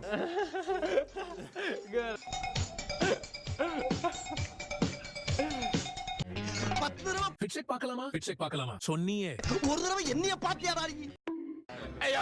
What is even happening? அசையாத மரம் ஒன்று உயிர்ந்தது கீழே. கரெக்டான என்னது பியூரிஃபை? என்னது பியூரிஃபையா ரியாக்ட் பண்ணிருக்காரு. என்னங்க இது பியூரிஃபை இதுல போட்டாங்க? இது வந்து ஆல் டைம் ஃபேமஸ். அவரை போட்டாரு என்ன போட்டாங்க நினைச்சாங்க. என்ன சொல்ற? என்னங்க இது? ஜெயிலுக்குள்ள இருக்கு நீ. நான் ஜெயிலுக்குள்ள இருக்கிறது கூட ஓகேதான். ஆனா அப்பயும் அவங்க எல்லாம் வந்து பார்க்க மாட்டாங்க. அடுத்தது மைக்ரோசாஃப்ட். இருங்க பாய். This video sponsor Microsoft. அப்படி நெக்ஸ்ட் வீடியோ சொல்லு. ஓகே. அட பிக்காளிப்பள. மெயினான மீம் இப்ப. அவ்வளவுதான் நம்ம முடிச்சுட்டீங்க போ. இதான் நான் சொன்னேன். What is even happening? நானே தான் டான்ஸ் ஆடுவேன். என்னடா டான்ஸ் வேற மாதிரி இருக்கு. What the why? What is this? ஆமாங்க அது சமையா அது உண்மையா சூப்பரா இருக்கு. ரொம்ப பிடிச்சது. கமெண்ட் கூட போட்டு எடுக்கிறேன். எனக்கு சரி சொல்லுங்க உங்க ஒப்பீனியன் என்ன? மூஞ்சிக்கு மேல சொல்லுங்க என்ன? மூஞ்சிக்கு நேரா வந்து சப்போர்ட் பண்ணிருக்க தேவையில்லை. மூஞ்சிக்கு நேரா சொல்றேன். கையை வைங்க. டேய் இவ தப்பா Okay, I have no idea what to talk about in that video. We can watch something else.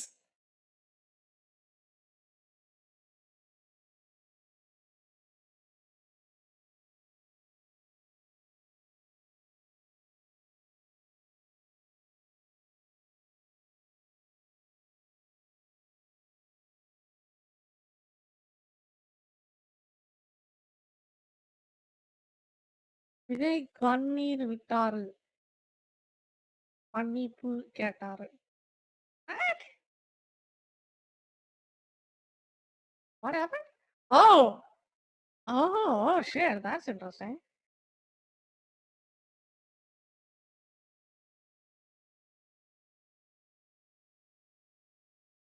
ஆமைக்கறி சாப்பிட்டது உண்மையா? Wait. Why is he holding a turtle? What is this clickbait, dude? Look at that. Does he actually have a turtle on his hand? No.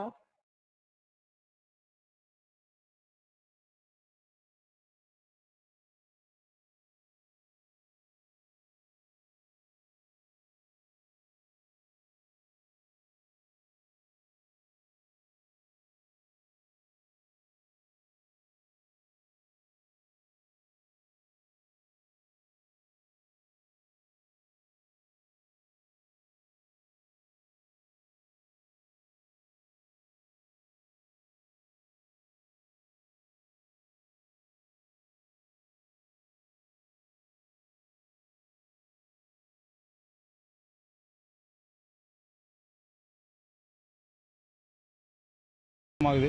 அப்போ ஏன்னா தள்ளுமுள்ள ஆகுது. சாட்டை எத்தனை மணி அடிக்க பாயிறாப்புல. அப்போ இருக்கிறவங்கலாம் சமப்படுத்தி கூட்டி என்ன செஞ்சுட்டாங்க, மறுபடியும் இந்த பவுன்சர்கள் வச்சு வெளியே கொண்டு வந்துட்டாங்க. இதான் இது என்னன்னா, தலைவர்கிட்ட நாங்கள் பேசுகிறோம், எங்களுடைய கருத்தை சொல்ல போகிறோம். இதுக்கு சாட்டை துறைமுறைக்கு என்னன்னு தெரியல. அவன் தான் கட்சி நடத்தினானா என்னன்னு தெரியல. ஏன்னா எனக்கு முழுசாக சொல்ல போனால் தமிழ் தேசியம் நல்லா இருக்கணும். அண்ணன் நாங்கள் நான் 2016 எலெக்ஷன் 2016 எலெக்ஷன் 19 இடைத்தேர்தல் 2021 2024. நெல்லை மாவட்டத்தில் நாம் தமிழர் கட்சியின் கருத்து கேட்பு கூட்டத்தில் நிர்வாகிகளுக்கும் சீமானுக்கும் இடையே வாக்குவாதம் ஏற்பட்டிருக்கிறது. அதிருப்தியில் நிர்வாகிகள் செய்தியாளர்கள் சந்தித்த காட்சிகளையும் பார்த்தோம். கூடுதல் விவரங்களோடு செய்தியாளர் சிவமணி இணைக்கிறார். சிவமணி, இந்த கூட்டம் எப்போ தொடங்கியது, என்ன பிரச்சனை, விவரங்கள்? நாம் தமிழர் கட்சியை பொறுத்தவரைக்கும் அந்த கட்சியினுடைய தலைமை ஒருங்கிணைப்பாளர் சீமான் கன்னியாகுமரி, திருநெல்வேலி, தென்காசி உள்ளிட்ட மாவட்டங்கள்ல அந்த கட்சியுடைய நிர்வாகிகளிட கருத்து கேட்பு கூட்டத்தை கடந்த சில நாட்கள் நடத்தி இன்றைக்கு திருநெல்வேலி மாவட்டத்திற்கான கருத்து கேட்பு கூட்டம் என நடைபெறும் என அறிவிக்கப்பட்டிருந்தது. பாளையங்கோட்டையில் இருக்கக்கூடிய LS மஹால் அப்படிங்கிற திருமண மண்டபத்தில் இதற்கான இந்த கருத்து கேட்பு கூட்டம் காலை 11 மணிக்கு துவங்கும் என அறிவிக்கப்பட்ட நிலையில 2 மணி நேரம் தாமதமாக 1 மணிக்கு தலைமை ஒருங்கிணைப்பாளர் வந்து கருத்து கேட்பு கூட்டம் துவங்கியது. இந்த கருத்து கேட்பு கூட்டம் துவங்கி அவர் தலைமை ஒருங்கிணைப்பாளர் பேசிக் கொண்டிருந்த போது இது போன்ற சலசலப்பு ஏற்பட்டிருக்கிறது. அந்த சலசலப்பு ஏற்பட்ட நிலையில அவர் அந்த மாவட்ட இளைஞரணியுடைய ஒருங்கிணைப்பாளராக இருக்கக்கூடிய பிரவீன், அந்த இளைஞர் வந்து அங்கிருந்து வெளியேற்றப்பட்டிருக்கிறார். அவர் கேள்வி கேட்க முயன்ற போது வெளியேற்றப்பட்டிருக்கிறார். ஒவ்வொரு மாவட்டத்திலும் வந்து இந்த வரக்கூடிய சட்டமன்ற தேர்தலுக்கான அந்த வேட்பாளர்களை தேர்ந்தெடுக்கக்கூடிய நிகழ்வும் தொடர்ந்து நடைபெற்று வருகிறது. திருநெல்வேலி மாவட்டத்திற்கு இது போன்ற நிகழ்வு நடந்திருக்க கூடும் என எதிர்பார்க்கப்படுகிறது. அந்த அடிப்படையில பல்வேறு ஒருமித்த கருத்து ஏற்படவில்லை. தொடர்ந்து ஜாதி ரீதியாக கட்டமைக்கிறார் என்ற குற்றச்சாட்டை முன்வைத்து அந்த பிரவீன் என்ற இளைஞர் வெளியேற்றப்பட்டிருக்கிறார். அவரை தொடர்ந்து அவர் ஆதரவாளராக இருக்கக்கூடிய நாங்குநேரி மற்றும் பனகுடி பகுதியினுடைய அந்த ஒன்றிய பொறுப்பாளர்கள் வெளியேற்றப்பட்டிருக்கிறார்கள். சலசலப்புக்கு இடையே இந்த கூட்டம் அப்படிங்கிறது நிறைவு பெற்றிருக்கிறது. தொடர்ந்து மாஞ்சோலை தேயிலை தோட்ட தொழிலாளர்களை சந்திப்பதற்காக சீமான் விகேபுரம் பகுதிக்கு சென்றிருக்கிறார். அங்கே செய்தியாளர் சந்திப்பு இருக்க வாய்ப்பு இருக்கிறது. ஒருவேளை செய்தியாளர்கள் சந்திப்பு விளக்கம் அளிப்பதற்கான நடவடிக்கைகளில் ஈடுபடக்கூடும் தெரிய வந்திருக்கிறது. ஆனாலும் கூட இந்த ஒவ்வொரு மாவட்டத்திலும் நடைபெறக்கூடிய இந்த கூட்டத்தின் வந்து இது போன்ற சலசலப்புகள் தற்போது ஏற்படுவது அப்படிங்கிறது வாடிக்கையான நிகழ்வாக மாறி இருக்கிறது. நன்றா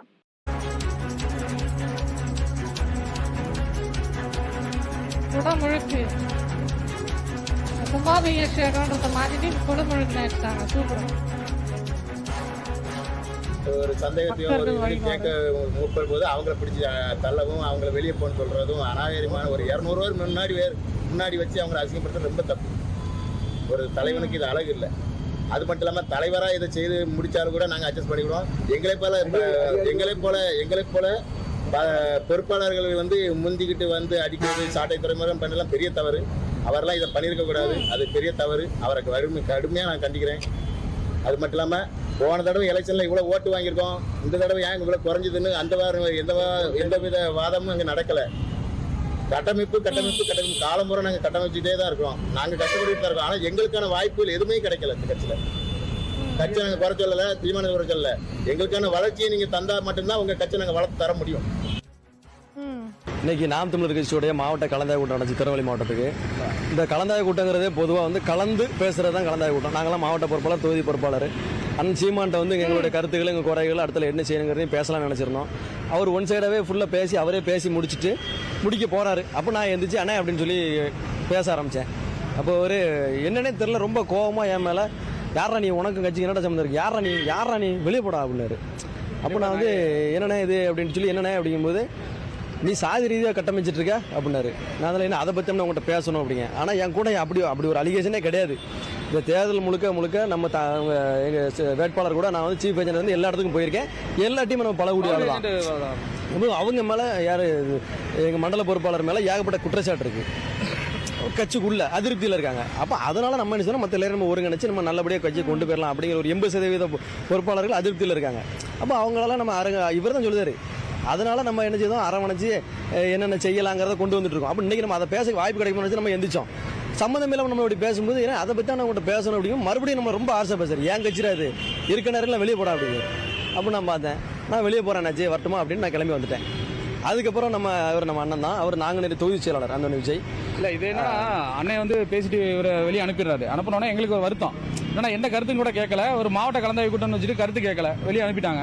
அனுப்பினா நான் இருந்துச்சு, அண்ணா என்னண்ணே தம்பி என்ன தப்பு பண்ணாரு கேட்டீங்க, எல்லாத்தையும் விசாரிச்சிங்களா, எல்லாத்தையும் 19 விசாரிக்காம நீ எப்படி அவங்களை அனுப்பலாம், இத்தனை வருஷம் உழைச்ச பையனை நீங்கள் எப்படி அனுப்பலாம் அப்படின்னு. அவர் உடனே இல்லை அவன் சாதி ரீதியாக பேசியிருக்கான் வச்சிருக்கான் அப்படின்னா பதிவுலாம் இருக்கணும். சாதி ரீதியாக பேசியிருக்காங்கன்னா சாட்டை திருமுறை நேற்று கூட நான் கொண்டையங்கோட்டை மரவன் பேசியிருக்காரு.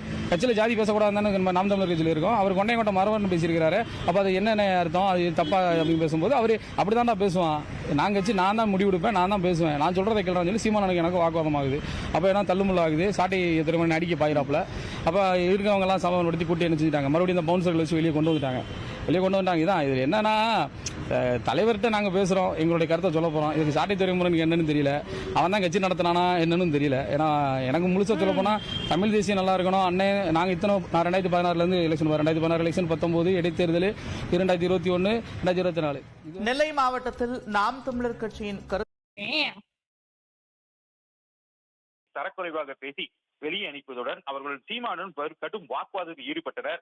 இதனை அடுத்து நாம் தமிழர் கட்சியின் நெல்லை மாவட்ட ஆதரவாளர்களுடன் சுமார் 50 பேர் கூட்டத்தில் தொடர்ந்து காவல்துறையினர் வரவழைக்கப்பட்டு மேலும் பரபரப்பை ஏற்படுத்தியிருக்கிறது. முக்கிய நிர்வாகிகள் தங்களுக்கு பேச வாய்ப்பு அளிக்கவில்லை என்றும், இதுவரை செயல்படாத செல்போன்கள், அதாவது இதுவரை திட்டமிட்டே நடக்கக்கூடிய மற்றும் செல்போன்கள் டோக்கன் பெற்று வாங்கி வைத்துதான் குழப்பம் ஏற்படுத்தியிருக்கிறது என அவங்க குற்றச்சாட்டியிருக்கிறார்கள். தொடர்ந்து மாநில இளைஞர் ஒருங்கிணைப்பாளர் சாட்டை துறைமுகன் தனது மேடை பேச்சில் ஜாதியாக பேசியதாகவும் குற்றம் சாட்டி வைக்கிறார்கள். தொடர்ந்து கூட்டம் 1 மணி நேரத்துக்கு மேலாக காணப்பட்டு வருகிறது.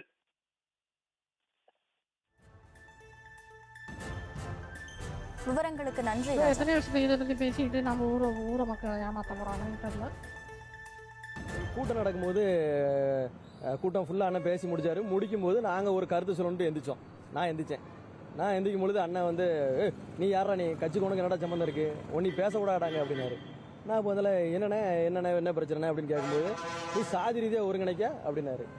அப்புறம் அதெல்லாம் நான் சொல்கிறதா நீ கேட்கணும் அப்படிங்கிற மாதிரி. கட்சியை ஏன் கட்சி, நீ இருக்கன்னா வெளியே போனா போடா, நீ பேச முடியாடா, நீ பேசுகிற கேட்க நான் வந்திருக்கேன் அப்படின்னு சொல்லி ரொம்ப பேசினாப்புல. நான் பேசுகிற மட்டும் கேளுனாப்புல. அப்போ நம்ம இல்லைன்னா அதை பற்றி தான் உங்கள்கிட்ட பேசணும்னே அப்படின்னு சொல்லும்போது ரொம்ப ஹார்ஸாக பேசிட்டார். பேசணும்னா இருக்க நேரம் வெளியே போனால் போடா அப்படின்னாரு. நாம இதுக்கு மேலே எப்படி தன்மானம் இல்லாமல் எப்படி இருக்க முடியும்? நான் 8 வருஷம் இந்த கட்சியில் வேலை பார்த்துருக்கேன். என் பிழப்பு எல்லாத்தையும் விட்டு தான் நம்ம நிற்கும். இந்த தேர்தலில் கூட சீஃப் ஏஜெண்டாக நான் தான் இருந்திருக்கேன். முடிஞ்சதா? Is that like a common news? live Tamil.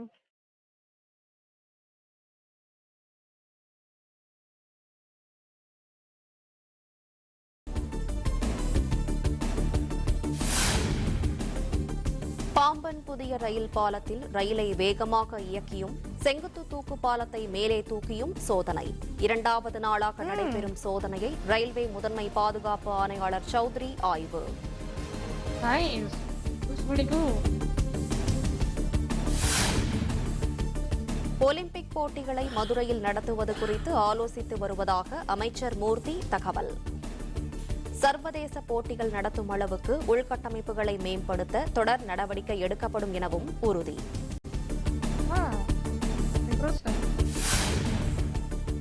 Chennai குன்றத்தூரில் வீட்டில் எலிகளை கொல்வதற்காக வைக்கப்பட்ட விஷமருந்து. விஷமருந்தின் நெடி பரவி 6 வயது பெண் குழந்தை, 1 வயது ஆண் குழந்தை உயிரிழப்பு.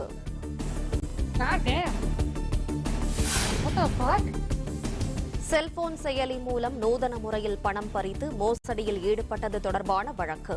திருச்சி மத்திய சிறை சிறப்பு முகாமில் அடைக்கப்பட்டுள்ள 2 சீனர்களிடம் அமலாக்கத்துறையினர் விசாரணை.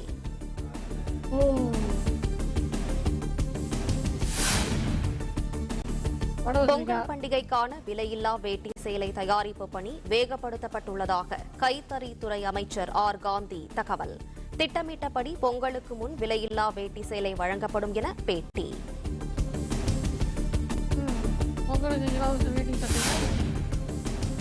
ஆம்ஸ்ட்ராங் கொலை வழக்கில் கைது செய்யப்பட்டுள்ள 27 பேருக்கும் 1,35,000 பக்க குற்றப்பத்திரிகை நகல் வழங்கப்பட்டது. தாதா நாகேந்திரன், அவரது மகன் அஸ்வத்தாமன் உள்ளிட்டவர்கள் சென்னை எழும்பூர் நீதிமன்றத்தில் பெற்றுக் கொண்டனர்.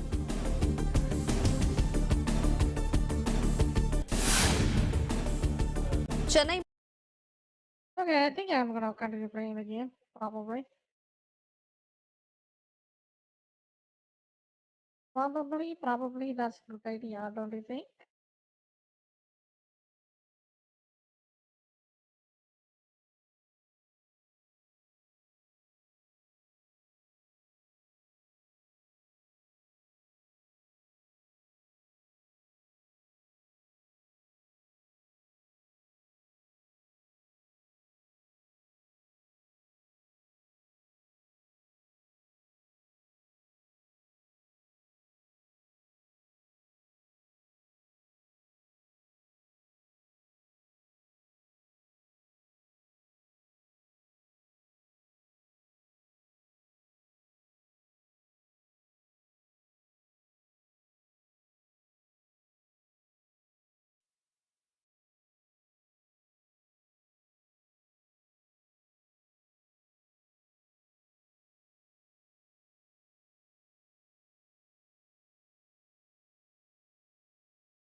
I guess stream, put it out. Thank you, thank you. Thank you, you too. Thank you for dropping by.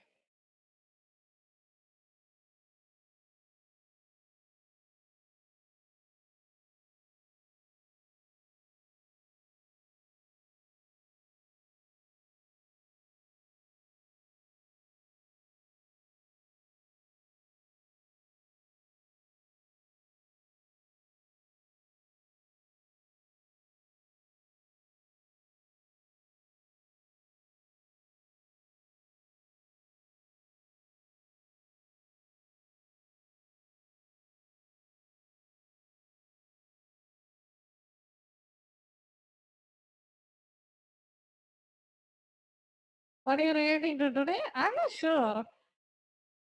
I did react to some of the videos. It's mostly about politics these days because I kind of want to.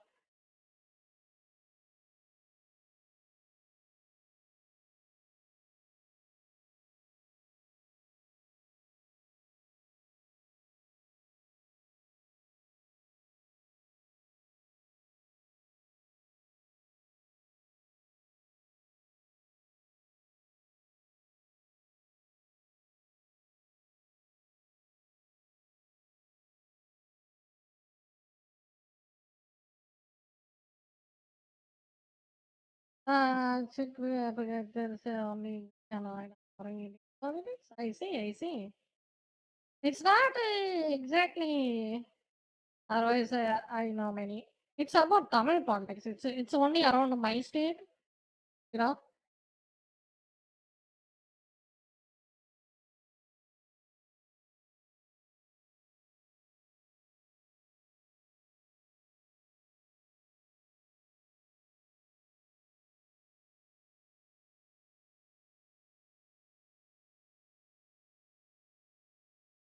Okay, I kind of want to watch this. Just one more video. I think I will watch that and then we can do something else. Really, this is like a old ass video, so I still want to watch this. This guy is smart. திமுகவை தாக்கிய பழைய கருப்பையா பேச்சு ரசித்து கேட்ட Kamal. Exchange offer பழைய நகைக்கு பவுனுக்கு Let's 1000 go. கூடுதல். Pranav jewellers Trichy. Men's hostel at Ambattur, From that starting area? from 3,500 with food. Contact 760-4848-995. Let's check it. Why the hell not? Uh-oh. Whoops.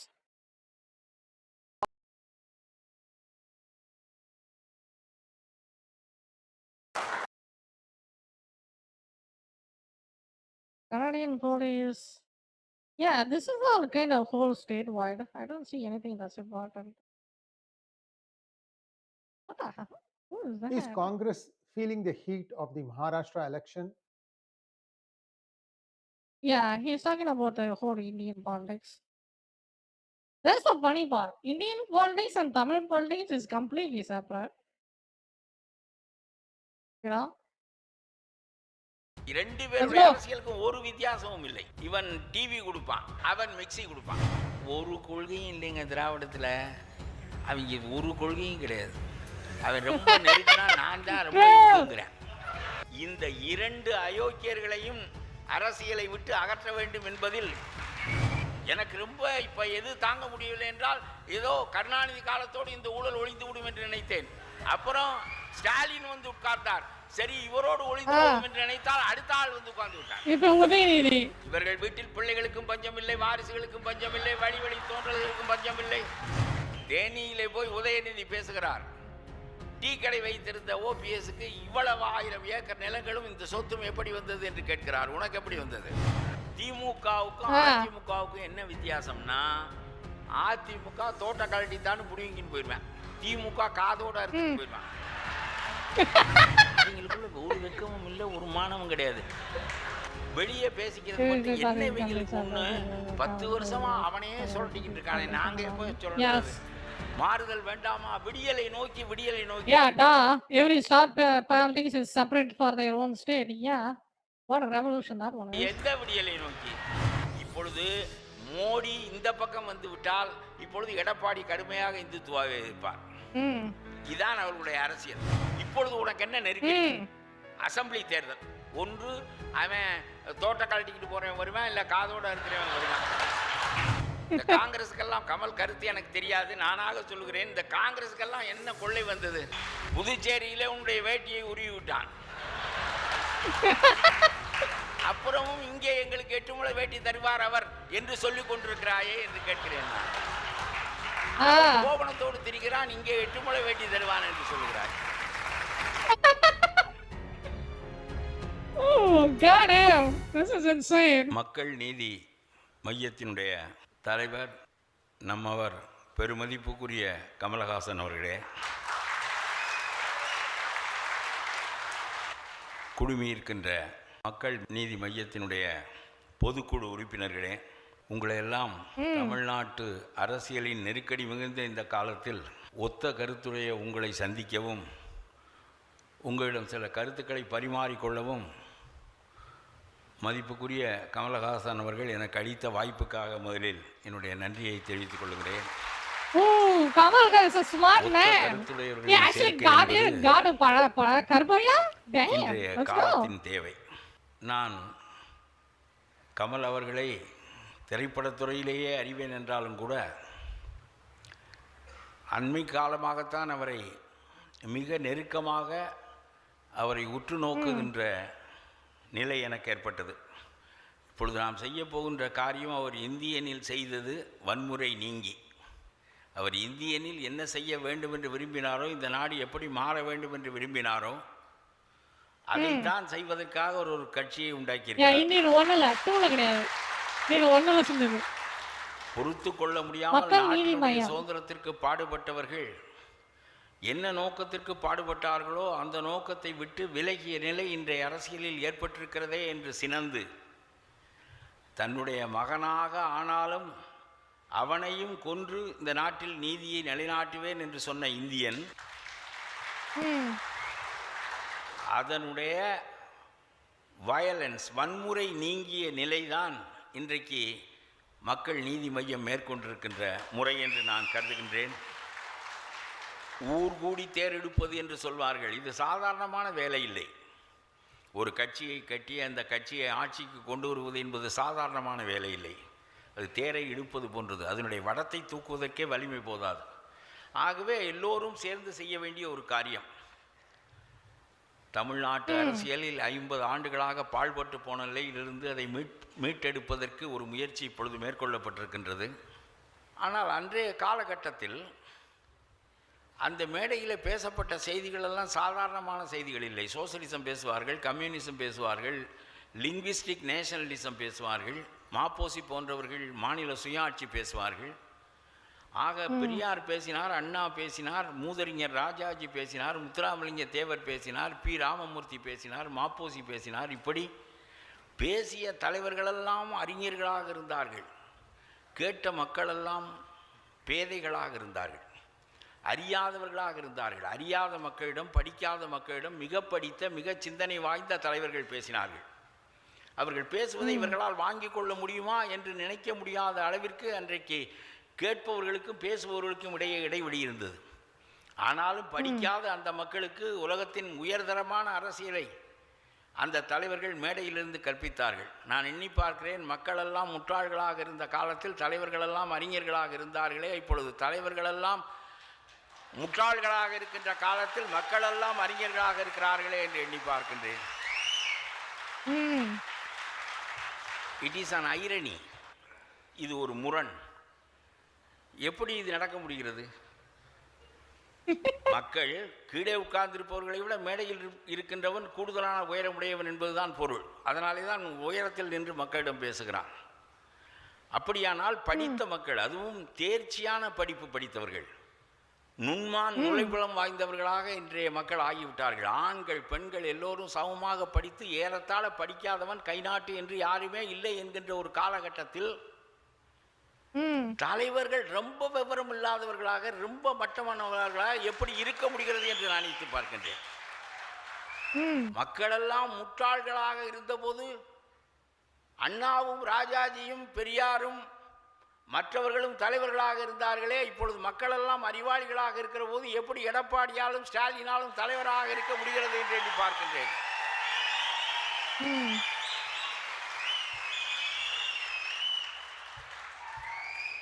இவர்கள் எதை அறிந்தவர்கள், எதை தெரிந்தவர்கள், எப்படி வழிகாட்டுவார்கள் இந்த மக்களுக்கு? மக்களால் இதை எப்படி சகித்து கொள்ள முடிகிறது என்பதை நான் பல காலமாக எண்ணி எண்ணி பார்த்து கொண்டே இருப்பேன். எப்படி சகித்து கொள்ள முடிகிறது? 50 ஆண்டு காலமாக இவர்களுடைய ஊழல் ஆட்சி நடந்து கொண்டிருக்கிறது. நல்லோர் பெரியோர் என்னும் காலம் வந்ததே, கெட்ட நயவஞ்சகக்காரருக்கு நாசம் வந்ததே. இப்பொழுது நல்லவர்களுக்கு வாழ்வில்லை, நயவஞ்சகர்களுக்குத்தான் வாழ்வு இருக்கிறது. சுதந்திர இந்தியாவில் நயவஞ்சகர்கள் வீழ்வார்கள், நல்லவர்கள் வாழ்வார்கள். இதுதான் பாரதி கனவு கண்ட இந்தியா. ஆனால் இந்தியாவுக்கு சுதந்திரம் வந்த பிறகு நல்லவனெல்லாம் விழுந்தான், அயோக்கியனெல்லாம் அரசியலுக்கு வந்து மேல்நிலைக்கு போய்விட்டான். நான் எப்பொழுதும் வழக்கமாக சொல்வது வழக்கம், சில தலைவர்கள் காந்தி அழைத்தார். காந்தி அழைத்த போது நல்லவனெல்லாம் நம்மைத்தான் அழைக்கிறார் காந்தி என்று வந்து விட்டான். அயோக்கியனெல்லாம் இந்த கிழவன் அழைப்பது நம்ம இல்லை என்று ஒதுங்கி விட்டான். கருணாநிதி அழைத்தார், இளைஞர்கள் எல்லாம் வாருங்கள் என்று. அயோக்கியனெல்லாம் தலைவர் நம்மைத்தான் கூப்பிடுகிறார் என்று உள்ளே வந்து விட்டான்.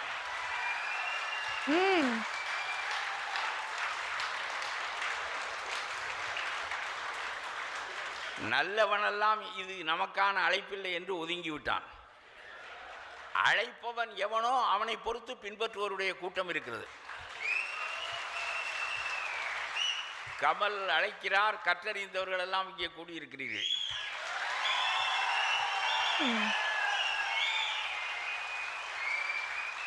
இவர் ஒருவராக தேரை இழுத்து விடுவாரா என்கின்ற ஐயமெல்லாம் உங்களுக்கு எழவில்லை. அவர் இழுப்பதற்கு நின்று விட்டார், நாமும் போய் நிற்போம்.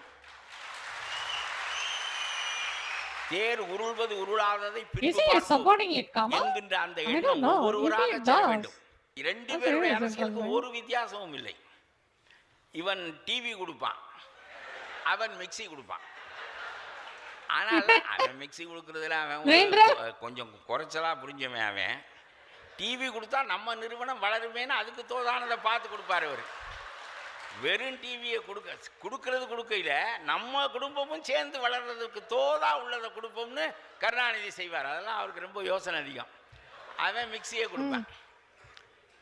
இதே இன்றமும் துறைமுகம் தொகுதிக்கு நீங்கள் போனால் வீதியிலே படுத்து தூங்குகிறவர்கள், வானமே கூரையாய் வையகமே வீடாய் வாழ்கிற மக்கள் எவ்வளவு பேர் இருக்கிறார்கள் என்று பாருங்கள். இன்னும் 20% பேர் இரவு உணவில்லாமல் படுக்கப் போகிறார்கள். இந்தியாவிலே மிகப்பெரிய பணக்காரர்களுக்கும் ஏழைகளுக்கும் உள்ள வித்தியாசம் மிகப்பெரிய அளவிற்கு மலைக்கும் மடுவுக்கும் உள்ள வித்தியாசமாக வளர்ந்திருக்கிறது. கார்ப்பரேட் கம்பெனியினுடைய முதலாளிகள் ஒரு மணி நேரத்துக்கு 90 கோடி ரூபாய் சம்பாதிக்கிறார்கள். ஒரு மணி நேரத்திற்கு 24 மணி நேரத்திற்கு எவ்வளவு, ஆண்டுக்கு எவ்வளவு என்று எண்ணி பாருங்கள். அடிமட்டத்திலே இருக்கிறவர்கள் இலவச அரிசியை வாங்கி உண்பவர்களாக இருக்கிறார்கள். எதற்காக இலவச அரிசியை கொடுக்கிறார்கள்? நாங்கள் அடிக்கிறோம் கொள்ளை, நீ சத்தம் இல்லாமல் இதை வாங்கி சாப்பிட்டு விட்டு இரு. கடைசியில் நீ உயிர் பிழைத்திருப்பதற்கு வேண்டிய அளவுக்கு தான் இந்த அரசுகள் செய்ய முடியுமே தவிர அதற்கு மேலான திட்டங்கள் இவர்களிடம் இல்லை. ஒரு கொள்கையும் இல்லைங்க திராவிடத்துல. அவங்க ஒரு கொள்கையும் கிடையாது. அவன் ரொம்ப நெருக்கினா நான் தான் ரொம்ப இந்துங்கிறேன். அது மட்டும் இல்லை, ஐயோ என் பொண்டாட்டி காலையில் ராத்திரிக்கு அர்த்தஜாம பூஜைக்கு போகிறா, காலையில் திருப்பள்ளி எழுச்சிக்கு போகிறா, எங்களை விடவா நீங்கள் எல்லாம்னு கேட்குறேன். பெரியார் சமாதியில் பிறண்டு படுத்திருப்பார். ஆஹா, இந்த இரண்டு அயோக்கியர்களையும் அரசியலை விட்டு அகற்ற வேண்டும் என்பதில் திராவிடத்தின் பேரால், இனத்தின் பேரால், மொழியின் பேரால், பிறவற்றின் பேரால் அவர்கள் 50 ஆண்டுகளாக அவற்றின் பேரால் அந்த தலைவர்கள் ஒரு காலகட்டத்தில் கொள்கைகளை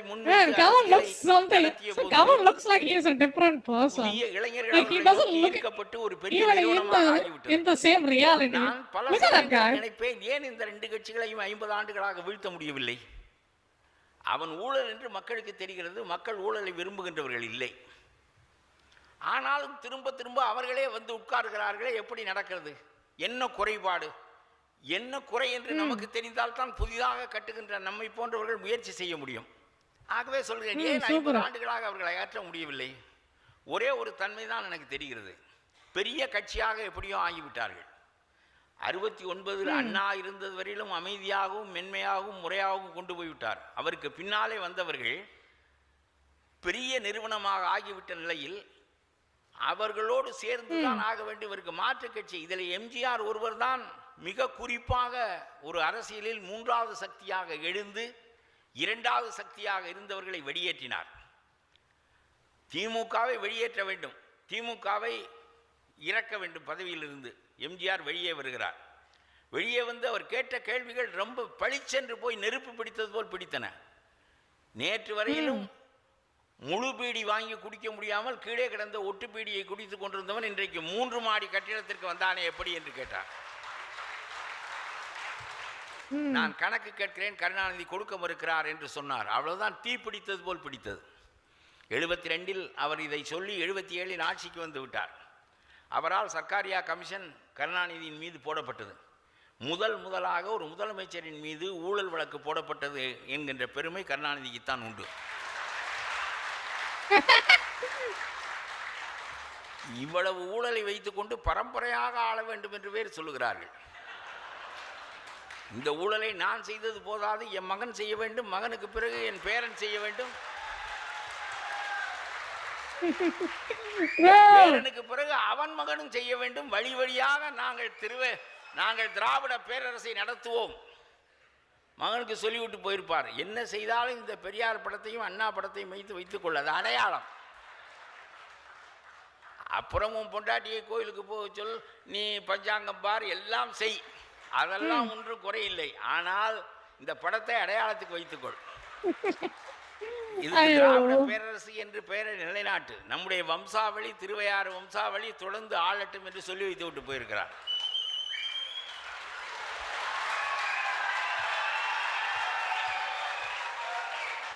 எனக்கு ரொம்ப இப்ப எது தாங்க முடியவில்லை என்றால், ஏதோ கருணாநிதி காலத்தோடு இந்த ஊழல் ஒழிந்து விடும் என்று நினைத்தேன். அப்புறம் ஸ்டாலின் வந்து உட்கார்ந்தார்.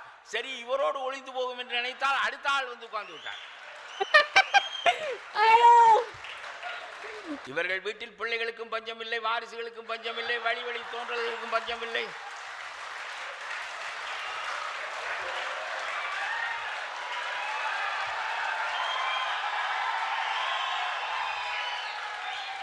தேனியிலே போய் உதயநிதி பேசுகிறார். டீ கடை வைத்திருந்த ஓபிஎஸ்க்கு இவ்வளவு 1000 ஏக்கர் நிலங்களும் இந்த சொத்தும் எப்படி வந்தது என்று கேட்கிறார். உனக்கு எப்படி வந்தது? திருவாரூரிலே எத்தனை 1000 ஏக்கர் நிலத்தை விற்றுவிட்டு முதல் கொண்டு வந்தாய்? முதல் முறையாக அரசியலை வைத்து பணமாக்குவது, பிறகு பணத்தை வீசி எறிந்து அரசியலில் ஊன்றிக்கொள்வது என்கின்ற அந்த முறையை உண்டாக்கியவர்களே நீங்கள் தானே? உனக்கு முன்னால் தமிழ்நாட்டு அரசியலில் யார் பேரால் ஊழல் குற்றச்சாட்டு இருந்தது? திமுகவுக்கும் அதிமுகவுக்கும் என்ன வித்தியாசம்னா, அதிமுக தோட்ட கழட்டித்தான்னு புடிங்கின்னு போயிடுவேன், திமுக காதோட அறுத்துக்குன்னு போயிடுவேன்.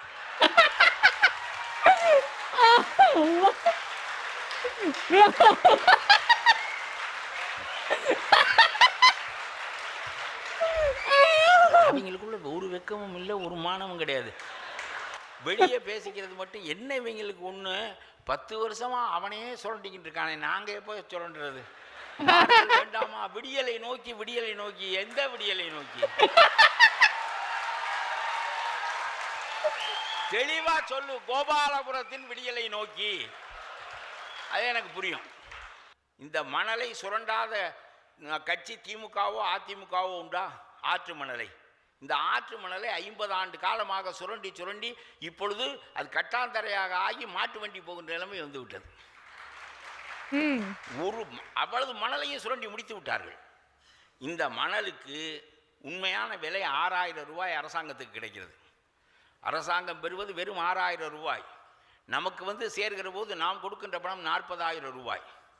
ஏறத்தாழ 4 மடங்கு 5 மடங்கு இடையில் இருப்பவர்களால் சுரண்டப்படுகிறது என்று சொன்னால், நான் சொல்லுகிறேன், உங்களை போன்ற அயோக்கியர்கள் ஆட்சியை விட்டு அகன்று விட்டால் வரியே இல்லாமல் ஆட்சி நடத்தலாமே. கமல் எதிர்க்கிறார் 2 கட்சிகளையும் என்று சொன்னால், இந்த கட்சிக்கு பி டீம், அந்த கட்சிக்கு பி டீம் என்று சொல்வார். இது ஒரு புது வார்த்தை இப்பொழுது கண்டுபிடித்து வைத்திருக்கிறார்கள். யோக்கியமாக இருக்க வேண்டும் என்று சொன்னால் இவன் பி டீம். ஏனென்று கேட்டால் எல்லாரும் யோக்கியமா இல்லாதது, நீ மட்டும் என்னடா யோக்கியதை பத்தி பேசுற? ஓட்டை பிரிக்கிறோமா? நல்லதை நோக்கி ஓட்டை பிரிக்காமல் அந்த ஓட்டுகளின் எண்ணிக்கையை வளர்க்காமல் என்றைக்கு அந்த நல்லது வளரும்? இப்பொழுது பிஜேபி 10 இடத்திலோ 15 இடத்திலோ நிற்பான். இவன் 15 இடத்திலும் வெல்ல போவதில்லை. வென்றாலும் அதனால் ஒரு பாதிப்பும் ஏற்பட போவதில்லை. என்ன பெரிய பிஜேபி பூச்சாண்டியை காட்டிக்கொண்டே இருக்கிறாய்? பெரிய பிஜேபி தழுவக்கூடாத ஆள் என்றால் அந்த கட்சிக்காரனுக்கும் இல்லை, இந்த கட்சிக்காரனுக்கும் இல்லை. 2 பேரும் மாறி மாறி தழுவுறவர்கள். இந்த பக்கம் இப்பொழுது மோடி இந்த பக்கம் வந்து விட்டால், இப்பொழுது எடப்பாடி கடுமையாக இந்துத்துவாவை எதிர்ப்பார். இதுதான் அவர்களுடைய அரசியல். நான் ஏற்கனவே நடந்ததை சொல்லுகிறேன். வாஜ்பாயோடு நம்முடைய ஜெயலலிதா இருந்தது வரையிலும் கருணாநிதி இந்து வெறியர்கள், இந்துத்துவா என்று பேசிக் கொண்டிருந்தார். பிறகு ஜெயலலிதா வெளியே வந்த பிறகு இவர் போய் வாஜ்பாயுடன் சேர்ந்து விட்டால், அதற்கு பிறகு அந்த அம்மா இந்துத்துவா வெறியர்கள் என்று பேசினார். டே, என்னடா உங்களோட அரசியல்ல 50 வருஷமா மாட்டிக்கின்னு கிருகிருத்து போச்சு. உனக்கு என்ன நெருக்கடி? அசெம்பிளி தேர்தல். ஒன்று அவன் தோட்ட கழட்டிக்கிட்டு போறவன் வருவான், இல்லை காதோட இருக்கிறவன் வருவான். இவன் 2 பேரில் ஒருத்தன் தான் வருவான். இவன் 2 பேர் வர்றது நமக்கு நயம் இல்லை. அப்படிங்கிற போது இப்போ வேறு நெருக்கடி எதுவும் இல்லையே, நல்ல அணிகளோடு ஒரு புதிய அணியை நல்ல கட்சிகளோடு சேர்ந்து உண்டாக்குவோம் என்கின்ற எண்ணம் இப்பொழுது வர வேண்டாமா என்று கேட்கிறேன். நீங்கள் ஒரு 6 பேர் 7 பேர் போக போகிறீர்கள். இந்த 6 பேர் 7 பேர் இப்பொழுது சட்டமன்றத்திற்கு நீங்கள் போகாவிட்டால் என்ன? இந்த முயற்சியை ஒரு 10 ஆண்டுகள் முயன்று கடைசியில் இவர்களை முற்றிலுமாக அகற்றி விட்டால் என்ன? அப்படி அகற்றவே முடியாது என்றால் இன்னும் 50 ஆண்டுகளுக்கு உங்களால் அகற்ற முடியுமா என்று கேட்கிறேன். இதுதான் அரசியலின் போக்கு என்றால், மாறி மாறி நீங்கள் அவர்களோடு தான் கூட்டு சேர்வீர்கள் என்றால், ஒன்று இவனோடு இல்லை அவனோடு என்று மாற்றி மாற்றி சேர்வீர்கள். 6 இடம் 4 இடம் 2 இடம் என்று கடைசியில் இதயத்தில் இடம்பெறுகின்ற வரையிலும் நீங்கள் தொடர்ந்து கொண்டே இருப்பீர்களே. ஆனால் இன்னும் 50 ஆண்டுகளுக்கு இந்த ஊழலை தமிழ்நாட்டை விட்டு ஒழிக்க முடியுமா என்று கேட்கிறேன். இந்த காங்கிரஸுக்கெல்லாம் கமல் கருத்து எனக்கு தெரியாது, நானாக சொல்லுகிறேன். இந்த காங்கிரஸுக்கெல்லாம் என்ன கொள்ளை வந்தது? 67 நீ வலிமையான கட்சியாக இருந்து இழந்த இடத்தை 30 ஆண்டுகளுக்கு பிறகும் கூட அடைய வேண்டும் என்கின்ற எண்ணம் உனக்கு இல்லை. தகுதியானவர்களோடு சேர்ந்து நாமும் இணைந்து நின்று இந்த தேரை இழுப்போம் என்கின்ற எண்ணம் உனக்கு வரவில்லையே.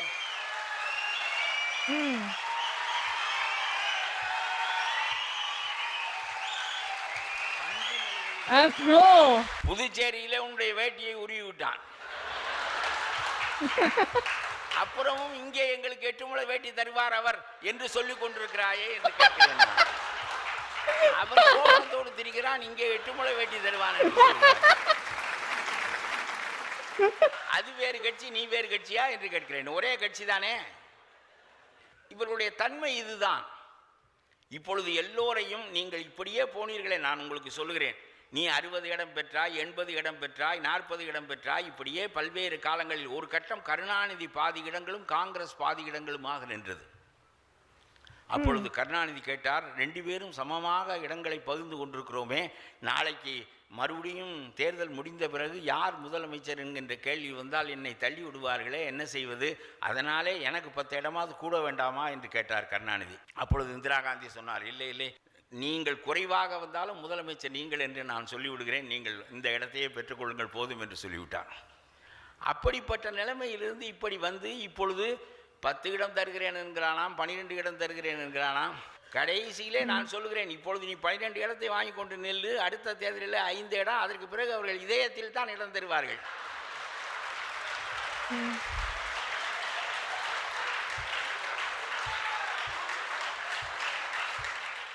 இவ்வளவு மோசமாக போன நாட்டை மாற்ற வேண்டும் என்று நாம் நினைக்கின்றோம். 2 கட்சிகள், அந்த மற்ற கட்சிகள், அந்த கம்யூனிஸ்ட் கட்சி நல்ல கொள்கை உள்ள கட்சி. நான் கேட்குறேன், நீ அந்த காலத்தில் ஒரு பன் ரொட்டியை தின்னுட்டு ஒரு டீயை குடிச்சிட்டு அரசியல் வேலை பார்ப்பேன்.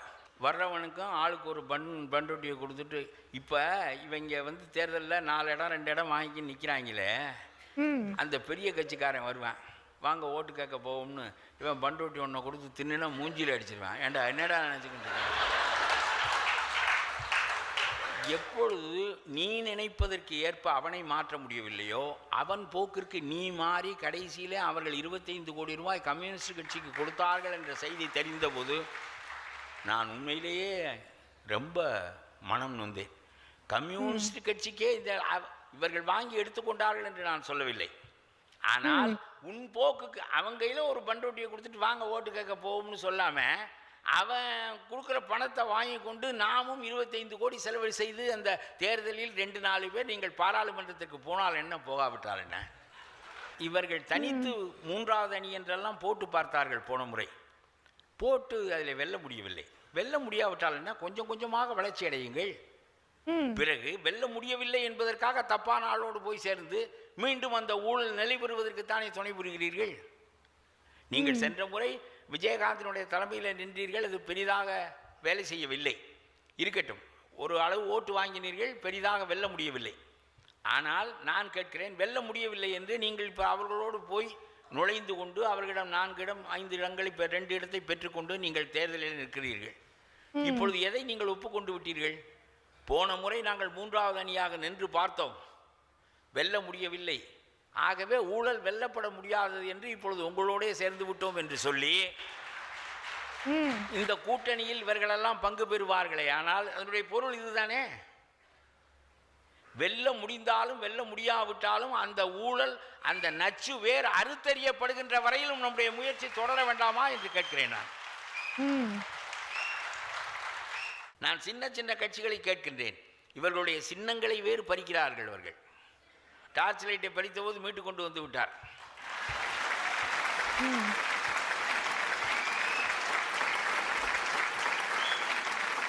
ஒரு முறையான அமைப்பு தவறாக பறித்து விட்டாயே என்று சொன்னால் சரி உங்களுடையதான் எடுத்துக்கொண்டு போய் என்று சொல்லிவிட்டான். இவர்களிடம் மாட்டியிருந்தால் டார்ச் லைட்டும் போய்விடும், நம்முடைய கையும் சேர்ந்து போய்விடும். தேர்தலில் இருக்கிறார்கள். அவன் 2 இடம் 1 இடம் தருகிறேன் என்று சொல்வது ஒரு பக்கம் இருக்கட்டும், 4 இடமாவது தரக்கூடாதா இவன் தெரிஞ்சுக்கிறான். 4 இடமாவது ஒன்று சரி 4 இடம் தருகிறேன், என்னுடைய சின்னத்தில் நெல். 1 இடத்துல நெல், 2 இடத்துல நெல், சொந்த சின்னத்தில் நின்று சொந்த கொள்கையை பேசு. கடைசியில் ஒவ்வொரு கட்சிக்காரனையும் கொண்டு போய் எதிர்கட்சிக்காரனிடம் பெரிய கட்சிக்காரனிடம் சேர்த்து விட்டு வந்து விட்டால் உன்னுடைய கட்சி எப்பொழுது வளரப்போகிறது என்று கேட்கிறேன். எல்லா கட்சிகளும் பிற சின்னங்களில் நிற்பதற்கு ஒப்புக்கொள்கிறார்கள், கம்யூனிஸ்ட் கட்சியை தவிர. அது தேசிய கட்சி, அதனால் அவன் ஒப்புக்கொள்ளவில்லை, காங்கிரஸ் ஒப்புக்கொள்ளவில்லை. மற்றவனெல்லாம் பரவாயில்லை இருக்கட்டும், நீங்கள் ஒன்றும் உங்களை நம்பி அதெல்லாம் நீங்கள் ஒன்றும் தப்பு பண்ண மாட்டியே. இந்த தலைவர்களுக்கு யோசனையே இருக்காது. அவனுடைய சின்னத்தில் என்றால் அவன் கட்சியாக ஆகி விடுவாய். அவனுடைய குரடா அசம்பிளியிலே எனக்கு நான் சொல்லுகிறபடி ஓட்டு போடு என்று சொல்லுகின்ற போது நீ போடாவிட்டால் உன்னுடைய பதவி போய்விடும். அதுதான் ஆன்டி டிஃபெக்ஷன் லா. நீ எந்த சின்னத்தில் நின்று வெற்றி பெற்றாயோ அந்த சின்னத்திற்குரிய கொறடா அசம்பிளியிலோ பார்லிமெண்ட்டிலோ உன்னை ஓட்டு போடும்படி சொன்னால் நீ ஓட்டு போட்டு ஆக வேண்டும். விடுதலை சிறுத்தைகள் கட்சியில் ஒருவர் எம்பியாக ஆனது உதயசூரியனில், வைகோ கட்சியில் ஒருவர் எம்பியாக ஆனது உதயசூரியனில். இவர்களெல்லாம் என்றைக்காவது வேறுபட்டு வெளியே வருவார்களே ஆனால் அன்றைக்கு பாராளுமன்றத்தில் உள்ள திமுக கொறடா எங்களுக்கு சார்பாக ஓட்டு போடு என்று சொன்னால் போட வேண்டும், இல்லாவிட்டால் பதவியை இழக்க வேண்டும். பதவியை இழப்பதற்கு எதிர்க்கு போய் அவனும் இது ஒரு யோசனை வேண்டாமா? நம்முடைய சின்னத்தில் நின்று தோற்று தொலைத்து விட்டு போயிருக்கலாமே. அவனுடைய சின்னத்தில் நின்று கடைசியில் அவன் தாலி நம்ம கட்டினா அவன் கூட்டிட்டு போறேங்கிறேன். இது படுமோசமா இருக்குங்கிறேனா? இவங்களை நம்பி வேற நல்லபடியா இருப்பாங்கன்னு இருக்க முடியாது. நம்ம கட்சியில அவன் செயல்படுகின்றவனாக இருக்கின்றவனே அவனுடைய கட்சி சின்னத்திலே நிற்க வைத்து ஆன்டி டிஃபெக்ஷன் லாவுக்கு அவனை உள்ளாக்கினால் என்றைக்கும் நம்ம 2 பேரும் கூட்டணியா இருக்கிறது வரையிலும் எங்க பக்கத்துல தான் உட்காந்துருப்பேன். ஆனா ஏதாவது சிக்கல் வந்துருச்சுன்னா நம்ம ஆளை இழந்துருவோமே. நம்ம இதுக்கு எதுக்கு இந்த சின்னத்தில் நம்முடைய சின்னத்தில் இருப்பதற்கு கூட உங்களுக்கு யோக்கியதில்லை என்றால் இந்த கூட்டணிக்கு எதற்கு போகிறீர்கள்? எதற்கு போகிறீர்கள்? நான் அழைக்கிறேன், கமலின் சார்பாக அழைக்கிறேன், மக்கள் நீதி மையத்தின் சார்பாக அழைக்கிறேன், நல்ல காரியத்தை செய்வதற்கு வாங்கள்.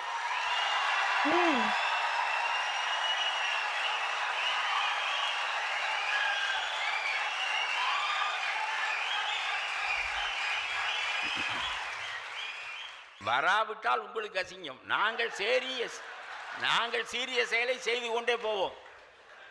நல்லது வரட்டும் கெட்டது வரட்டும், சரியான பாதையில் நடக்கின்றோமா என்பதுதான் முக்கியமானது. If there is nobody to answer your call, walk alone walk alone walk alone என்று விவேகானந்தர் சொல்வார். பாதை இதுதான். கூட துணைக்கு ஆள் வேண்டும் என்று தான் விரும்புகிறோம். ஆனால் அதற்காக பாதை மாறி செல்ல முடியாது. இந்த பாதையிலே சேர்ந்து வருவதற்கு நீங்கள் தயாராக இருந்தீர்கள் என்றால் வாருங்கள்.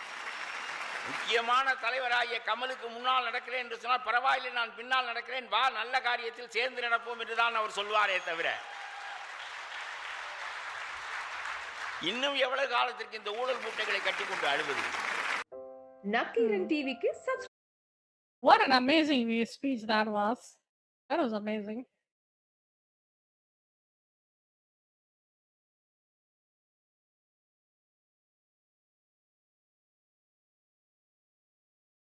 நீதிமயம்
ம். மக்கள் நீதிமன்றத்துல வந்து கலந்து தோல்வி அடைந்தாரா? I see, I see. That's the speech is about. And then he also has that party, like.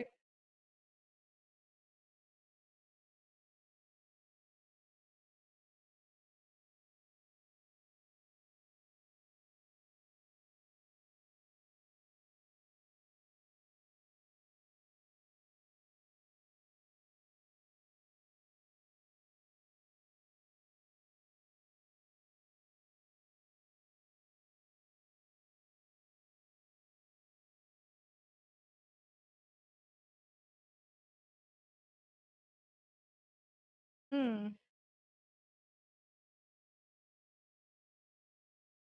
என்ன பார்க்குறீங்க? I'm researching about where he is from. Like என்ன கட்சியில இருக்கிறாரு, என்ன பண்ணாருன்ட்டு அவர பத்தி பார்த்துட்டு. இப்போ வந்து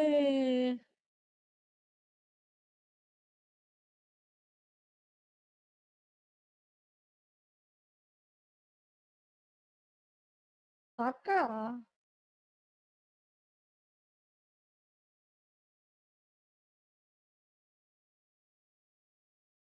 சர்க்கார்ல இவரு இருந்திருக்கிறாரா? எப்படா இது?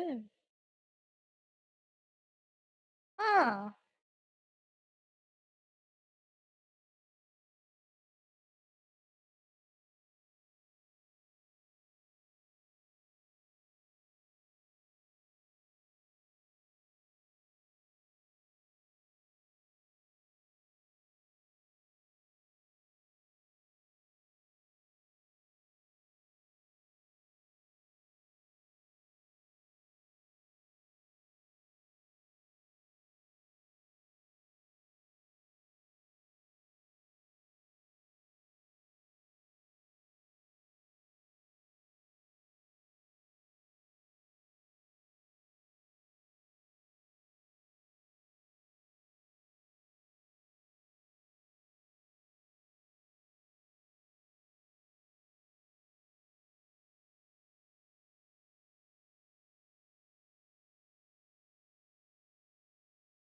டிஎம்கே லீட் அலையன்ஸ் ஃபார் ஐயோ!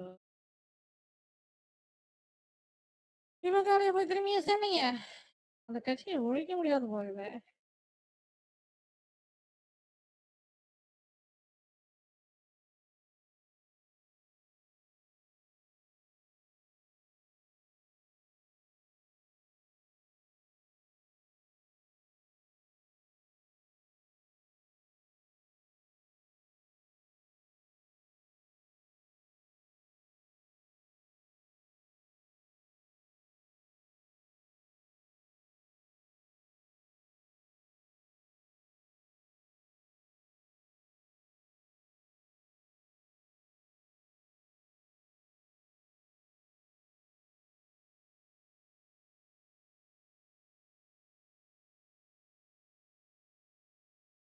ம். Oh yeah, Vijay national song. Party.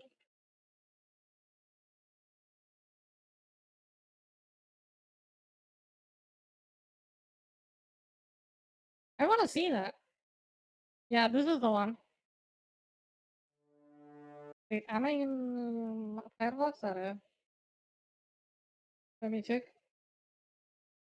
Yeah, this is the one. I want to watch this.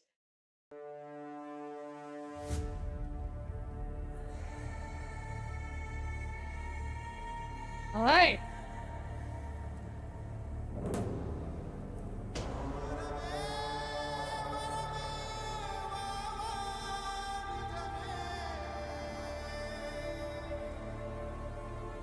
Is that a good print? Let's watch the original. This is the original from the other side.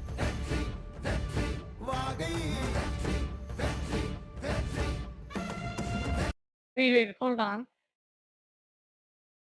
Wait, this one is different.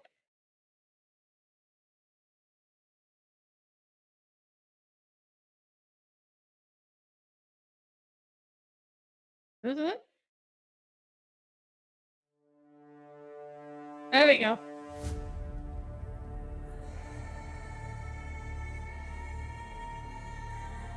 Tony Bottle. Let's see what it's about.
Damn. Let's go. It's time for a change.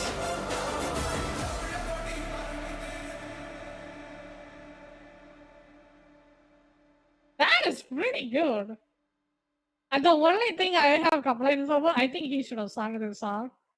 Absolutely, he should have sung this.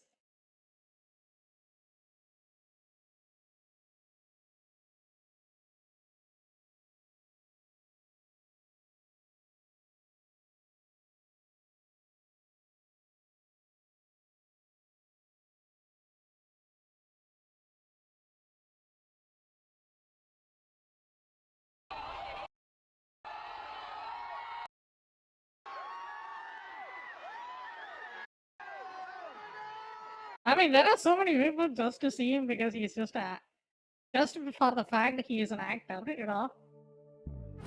What is this song? Song is about?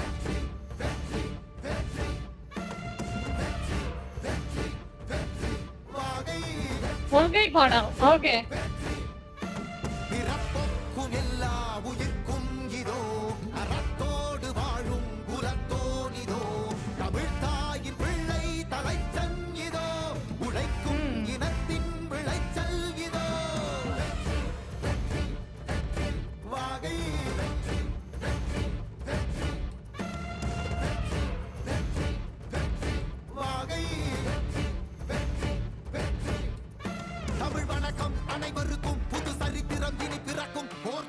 Yeah, I think he should sing a song about this.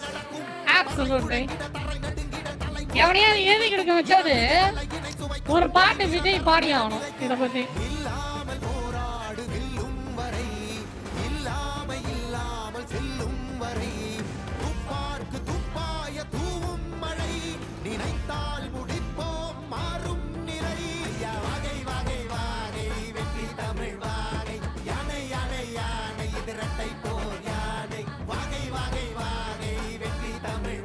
Of course, you gotta bring that Ghana into it.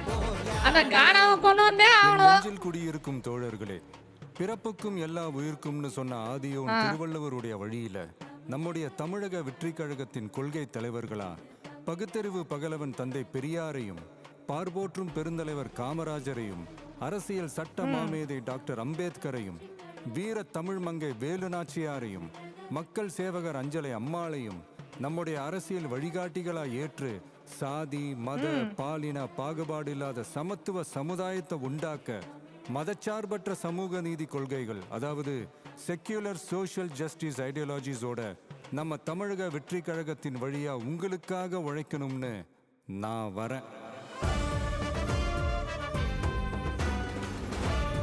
What is this? Oh my god, this is insane.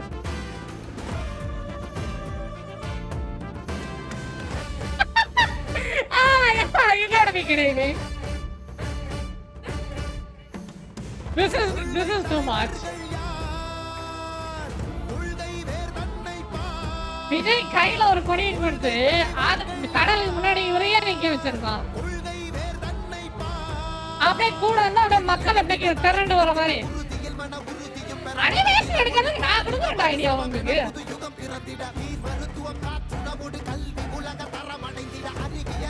எப்பயுமே மக்களா இருந்து எழுதுறவங்க தலைவனாக முடியும். இந்த கட்சிகளை ஒழிக்கிறதுக்கு இவர் தன்னையே தனிமைப்படுத்திக்கிறாரு. நம்ம வந்து லாக்டவுன்ல இருக்கிற மாதிரி பாருங்க, ஒத்தையே காட்டிக்கிறார். மக்களோட காட்டுங்க, மக்களோட கையை தூக்கி எழுதுற மாதிரி காட்டுங்க.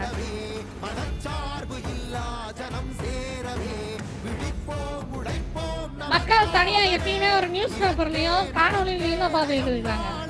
மக்களுக்கு நடுவுல நின்று மக்களோட கை வாங்குற மாதிரி இருக்கணும்.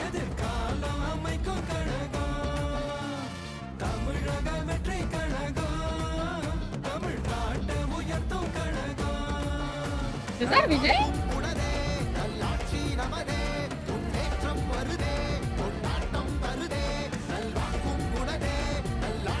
There you go, something like that. In Ayala.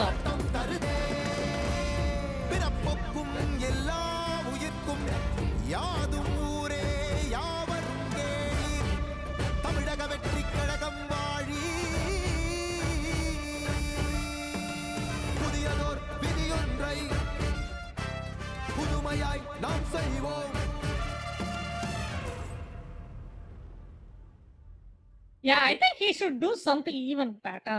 Like idea, விஜயோட வச்சு ஐடியா வந்து மக்கள் அப்படியே ஒரு எப்படி சொல்றது சுதந்திரத்துக்கு போராடின மாதிரி இதோ பாருங்க இந்த சீன் தான் இந்த மாதிரி காட்டணும். என்னது இது? இதெல்லாம் வரவே இல்லையே, வெறும் இது அதுல வரலையே.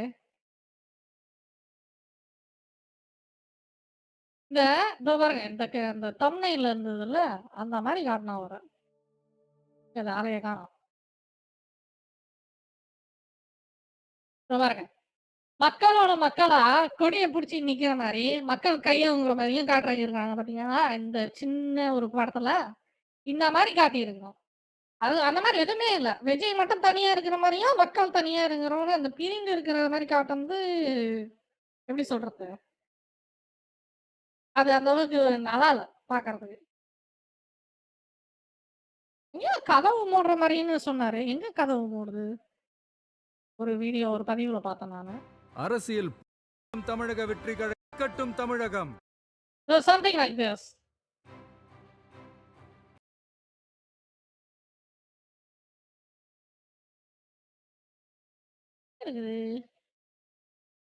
அரசியல்ல ஜெயிக்கணும்னா பலமான முதல் சக்தியா முறையா அதுல முத்திரை விதி ஒன்றை புது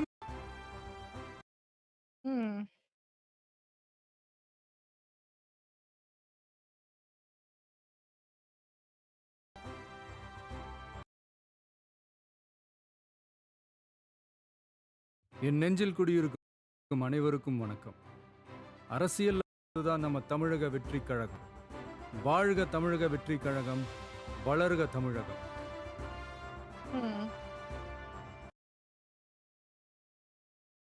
கதவு மூடுற மாதிரினாங்க, அது கதவுலாம் ஒண்ணும் மூடலையே. கதவு மூடுது.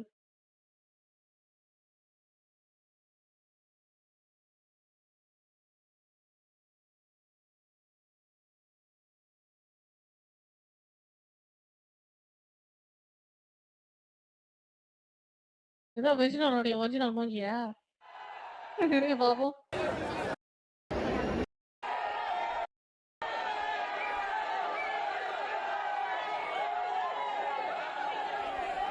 எங்க விஜய்? விஜய் நசுங்கி சார புழிகிறானுங்க. விஜய் முடியல.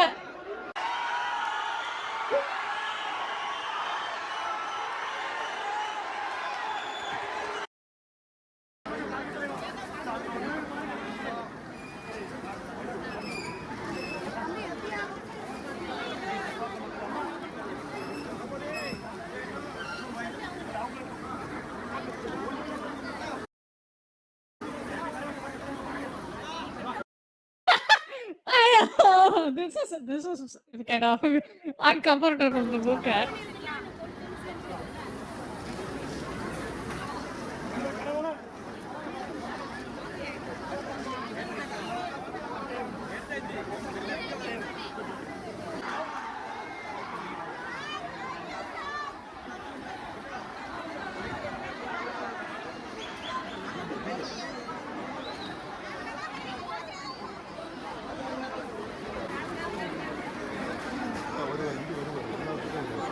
அதெல்லாம் அந்த கண்ணுல ஒரு ஃபயரே இல்ல விஜய்க்கு. இங்க பாருங்க,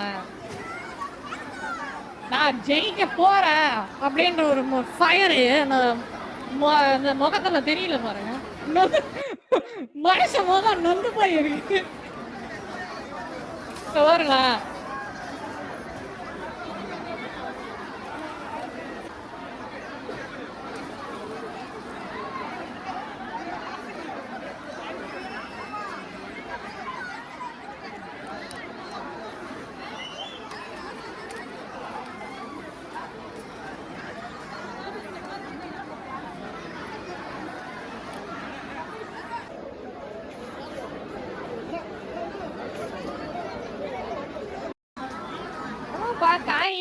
என்ன நடக்குது? தூத்துக்குடி மக்கள் நீரை சந்தித்து நிவாரண உதவிகளை வழங்கிய தளபதி Vijay. 10 months ago. Okay, fair enough. Yeah, damn. How many spaces just to change from this?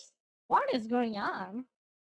Like in one video, he looks way younger, and then in one video, he looks like this. Look at this. Is he drunk? Is he drunk? I don't think so. It kind of looks like his face is just got drunk and then gotten sober. You know? Like, that's how it looks like.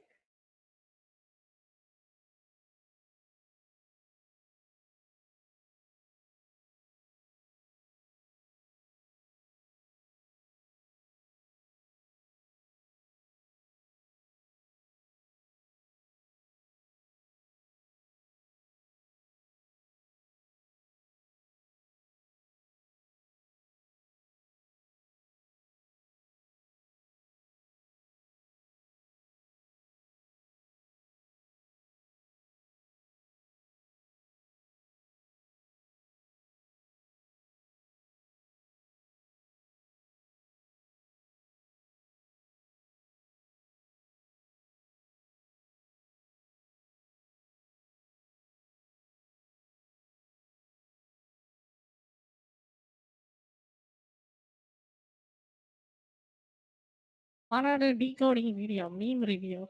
Eh?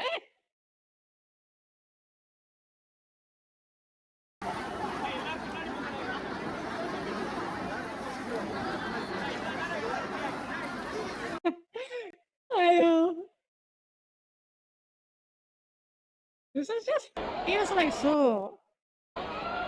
Goddamn, தலைவருக்கு அதுக்குள்ள ஒரு வேர்த்துருச்சுங்க வேற கொப்பரக்கட்டையா நெஞ்சிட்டாரு மனுஷன்.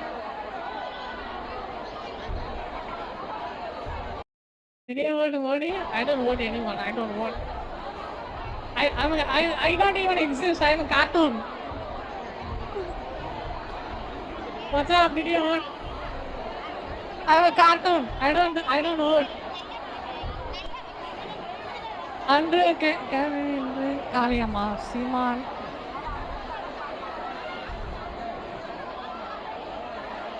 Wait, this is gonna be good. I wanna see this too. Maybe later.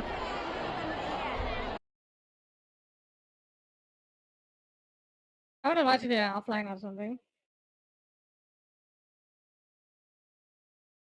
There's so many videos we've been watching. That's seems like he opened a channel and then he's just talking about it. It's kind of cool. But he doesn't have many subs. Yo, make this channel popular. What are you guys doing?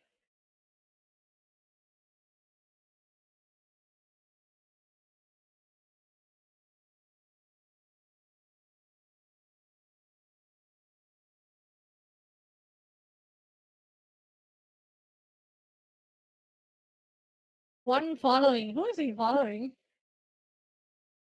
Goddamn. பிறப்புக்கும் எல்லா உயிருக்கும் அப்படின்ற ஒரு அடிப்படை LB.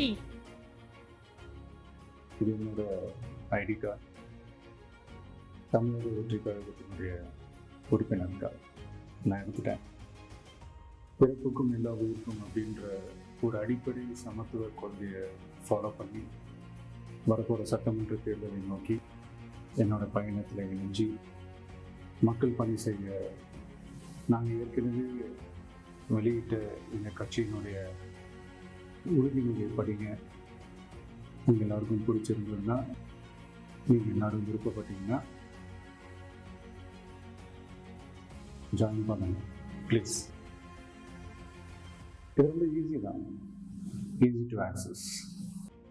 Work on the freaking audio. Goddamn. I can barely hear what's going on. உறுதிமொழி.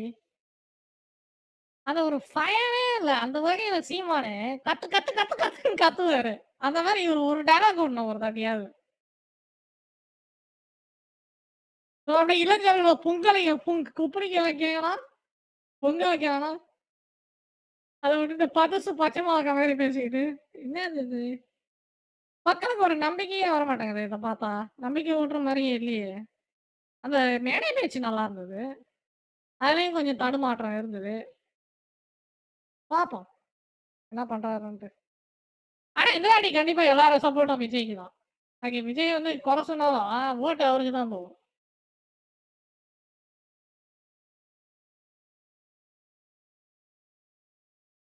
Confirm.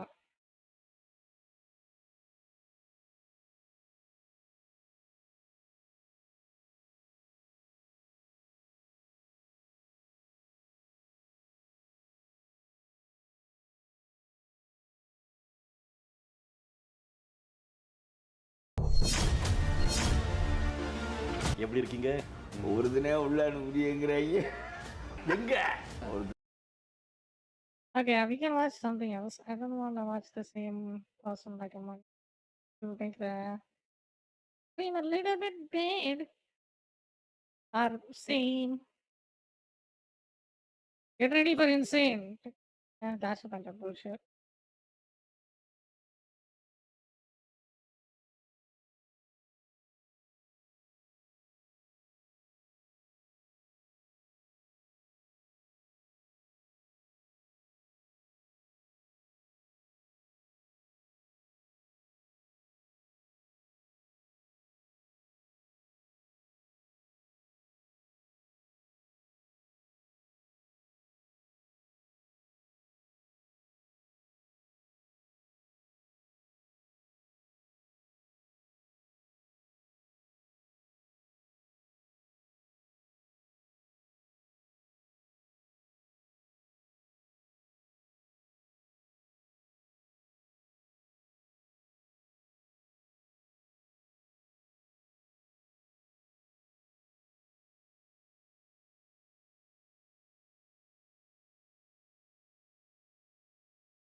Hmm.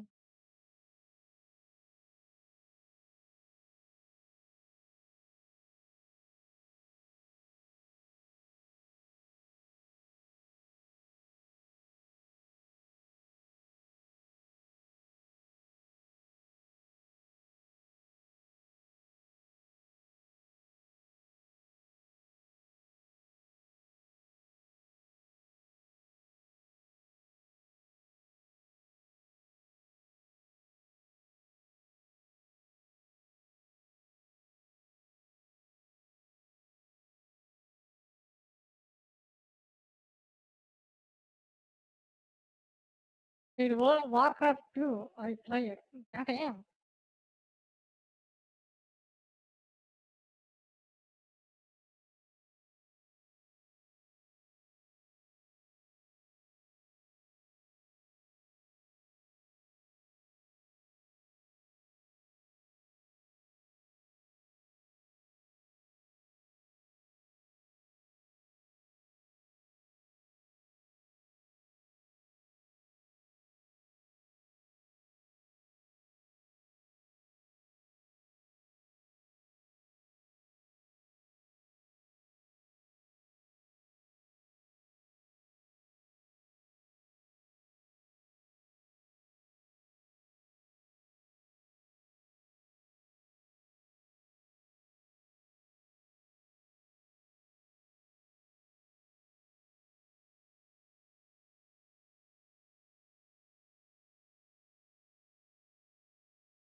What do we do? What do we do?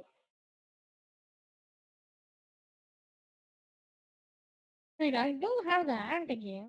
I have anti-game and Kingdom Come Deliverance. I think I could buy Kingdom Come, but I don't know. It's just the game is not that continuous. Like that's the problem that game has. It just doesn't grab my attention that much.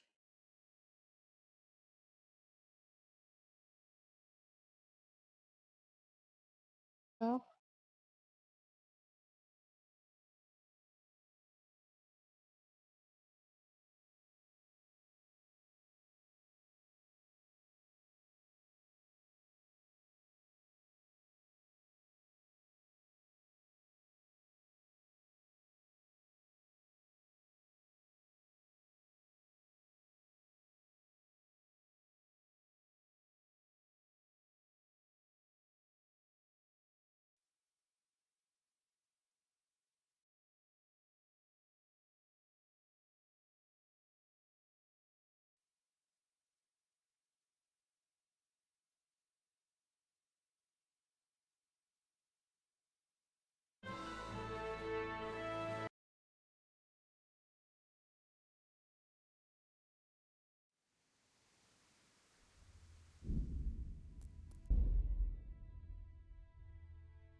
I wouldn't beg good neighbours, but I'm reduced to this.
Cheerful today, aren't you?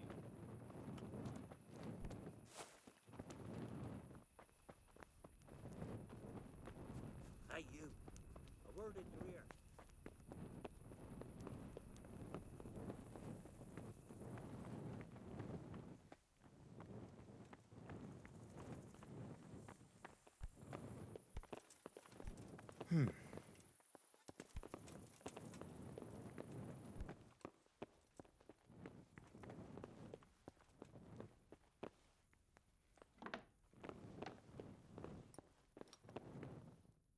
Greetings. What do you need? Master Fayfar, Sir Radzig sent me to you. Did he? He must think highly of you. I do the best I can. That's good, because this is damned important. Silver's our most valuable asset. How can I help with these, evil forebodings of yours? Sir Radzig may make light of it, but a large quantity of silver has been discovered hereabouts, and no one is guarding the Skullets mines, the most likely source. You really think someone could be stealing the silver from the mines? I would have thought that would be quite a job, wouldn't it? It certainly would. Which is why I'd like you to go and check out not only the mine gallery, but also the yard with the smelter and the waterworks. See what kind of state it's all in, and if anything looks suspicious. Should I be expecting trouble, then? Well, I definitely wouldn't treat the job like a visit to church on Sunday. You could find yourself facing that pack of hungry dogs trailing the army, or a band of brigands. I see. Well, you and Sir Radzig can rely on me. That's all clear. I'll get going. Good luck to you.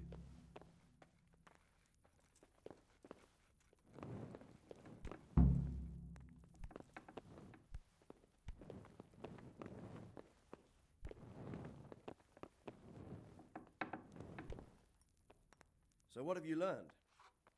All sorts of things. There's some foreigner called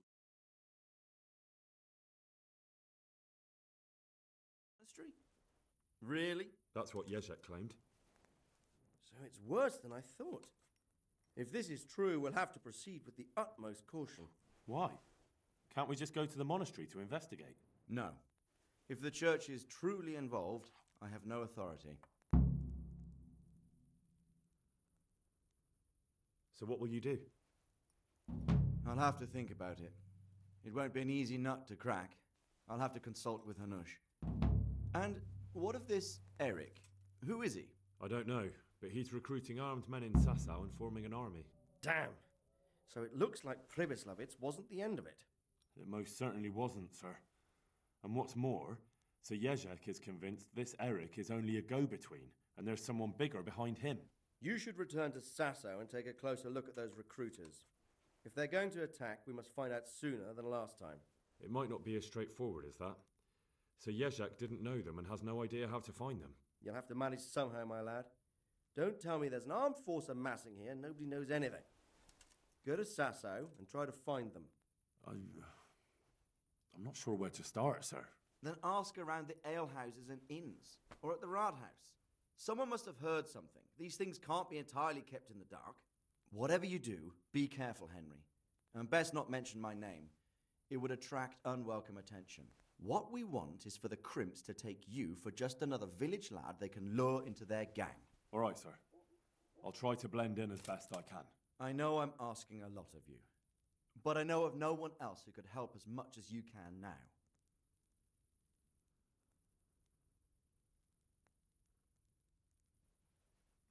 Sir, there's one more thing. Sir Yezhek went with me without resistance because I promised him he could come to an agreement with you. My boy, my boy. You make promises in my name? That could turn out very badly for both of us. But if it can prevent bloodshed, why the hell not? We may well come to some arrangement after all, but I can't say yet what will become of him. You'd better run along. As you command, sir.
Yeah, why the hell I'm just getting 45 FPS in this area, dude? Let me try to change the settings.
was actually somewhat many. Okay, give me a second.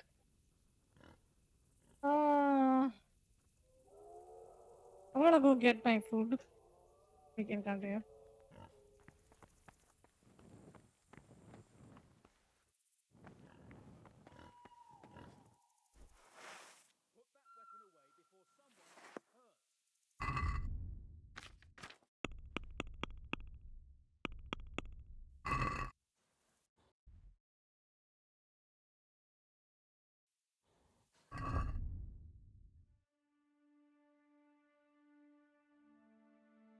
Asking about crimes, asking compared travel. God damn.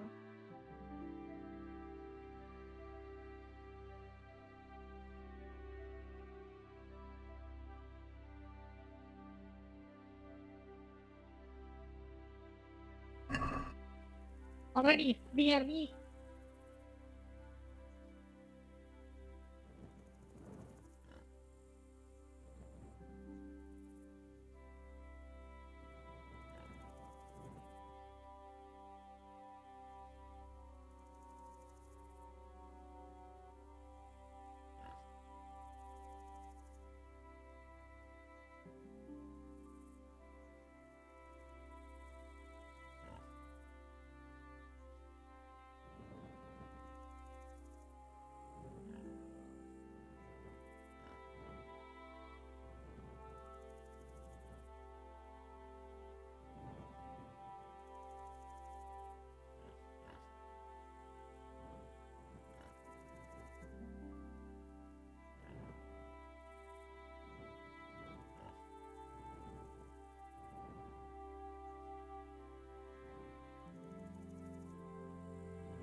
Seriously? Well, you are. Show what you're made of. Rise. Is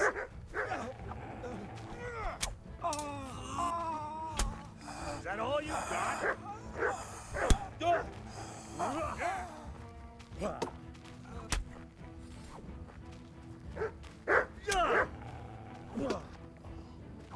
What's the matter?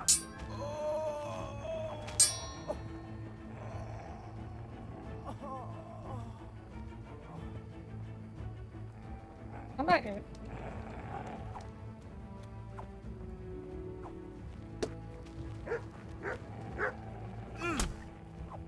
There you go. Fuck you.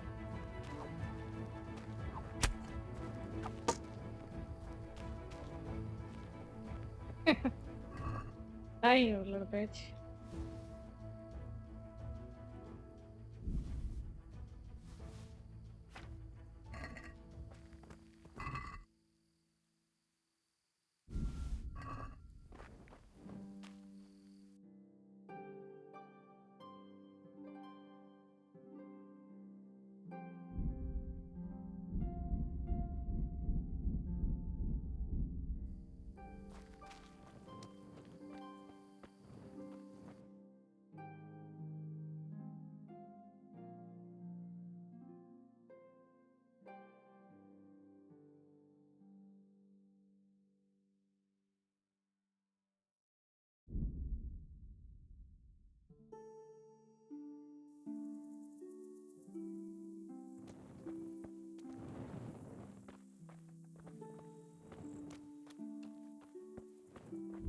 Didn't I have my VSync on?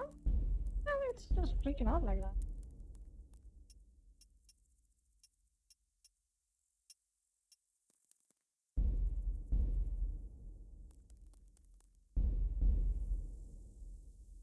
We stuck at 75 FPS. For some reason, it's not.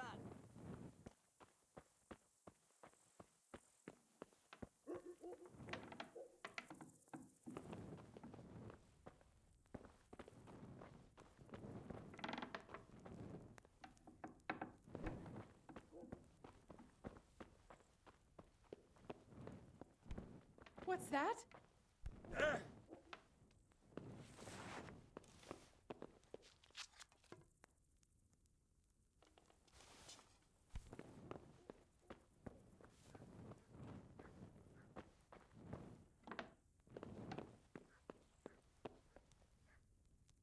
I'm glad to see you. I've got a few questions for you, Bailiff, if you don't mind. Have you been having some trouble around here? And what business is it of yours? Did someone complain? Who sent you here? No one complained, though I'd be interested to know why you think they might. It was Lord Radzig who sent me. He'd heard word that some unsavoury characters are holed up round here. Begging your pardon, but what the devil does Sir Radzig care about it? And I keep hearing the same from Sir Sebastian, and he's got no dog in this fight either. You have an inn, and the horse trails cross here. There must be many travellers come seeking work, and not all of them honest men. Aye, it's true. Bedlam has broken out once or twice, and restoring order was no easy matter. Has there been anything like that lately? No, it's been quiet here lately. But now that I think about it, I don't recall coming across anyone here like that. Nobody looking for soldiering work, maybe as a merchant's guard? There's always one or two like that. But if they don't get the job, they move on. Sir Sebastian? Who's that? Sebastian Baron von Berg. He's here under monastery law to protect us against all this unrest in the land. Why should he care about the city? That's not his jurisdiction, is it? Quite true. I'm in charge of this city, but he keeps telling me I've got cutthroats hiding around here, and I should be more vigilant. The goal of the man. I heard some recruiters are meeting in Sasau. Seemed likely they'd get up to mischief and people might complain. Do you think that people here complain and I don't do my job? Nothing of the sort. Old Lederman's the only one that comes complaining, but I pay no heed to him. And what does this Lederman complain about? Lederman is our local tanner. Lives by the quarry, which is where, well, some youngsters go there to wrestle. They go there to fight, and that doesn't bother you? Why would it bother me? Much better to brawl there than in the tavern. At least in the quarry, they can't damage anything but each other. And my catchpoles go by there from time to time to keep an eye on things. You did. Have you heard any talk of strangers in the town? Maybe people acting oddly? Nothing worth mentioning. Sure, there's been some talk about the miller. Folks saying they've been seeing him doing this or that, or people visiting him at night, but he's never done anything. He's a decent enough man for a miller. I'll try asking him if he's heard anything. He lives on the other side of the river, by the bogs. But don't go getting your hopes up. He might not be able to help. Thank you, Bailiff. Good luck then.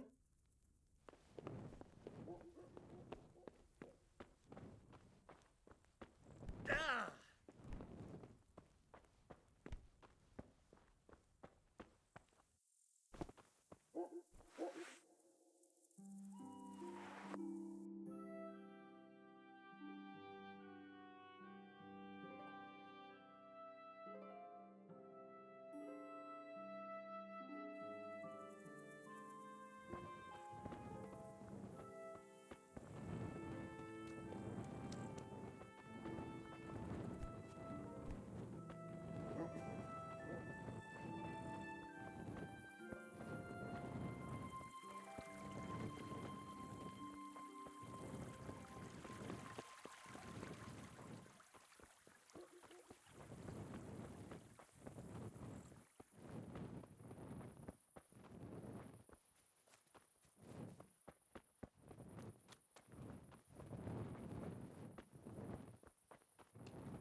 Open the door. Coffee? Damn. Do I have weed? Seems like it.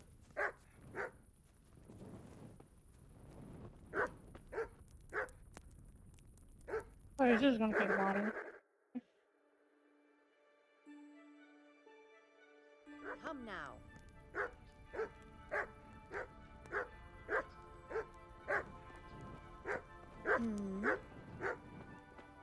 Jesus!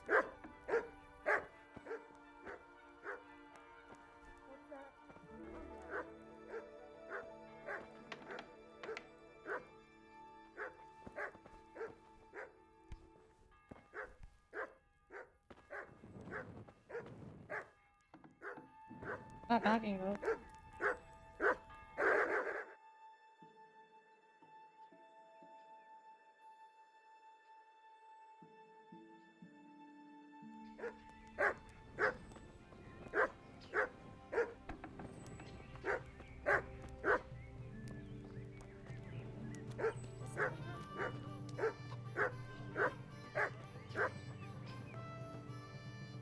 God almighty, has something happened to you? Did someone steal your fancy clothes? Tanner, I've heard all's not well with you. It's better now. I must have eaten something bad. No, I mean you've complained about some ruffians raising hell behind your house. Aye, true enough. That lot's been a thorn in my side. And when I went to tell them to take it elsewhere, they nearly beat me to a pulp.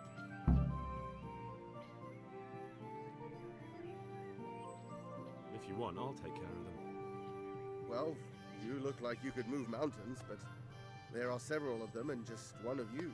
Perhaps we'll be able to settle things peacefully. Maybe. They might think twice before kicking your arse.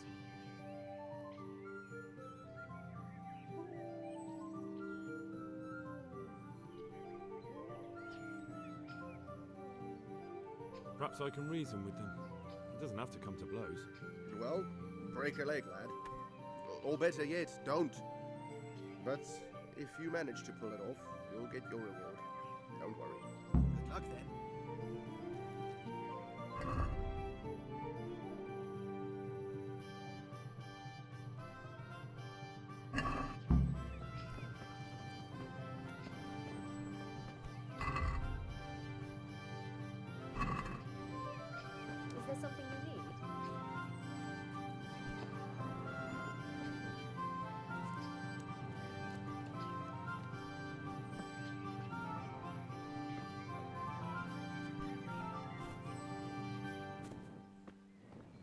Where are they? I'm gonna beat their ass.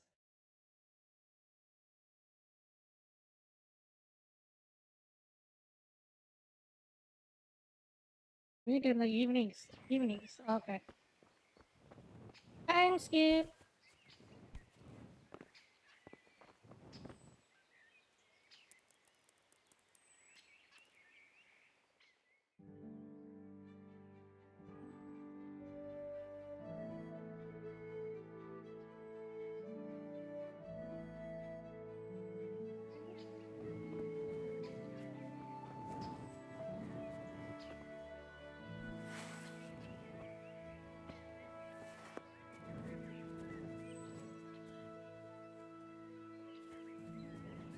Doesn't seem like they showed up yet. Doesn't seem like it.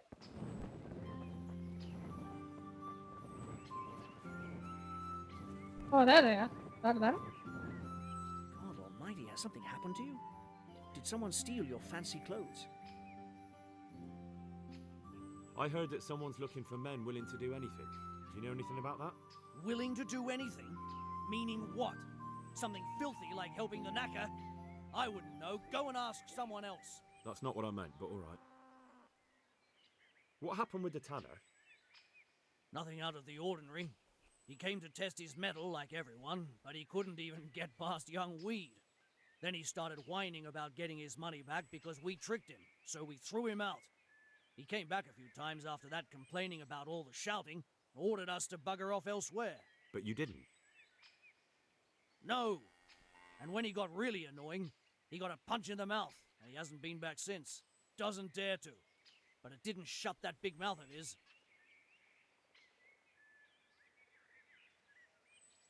Hey. Good luck then.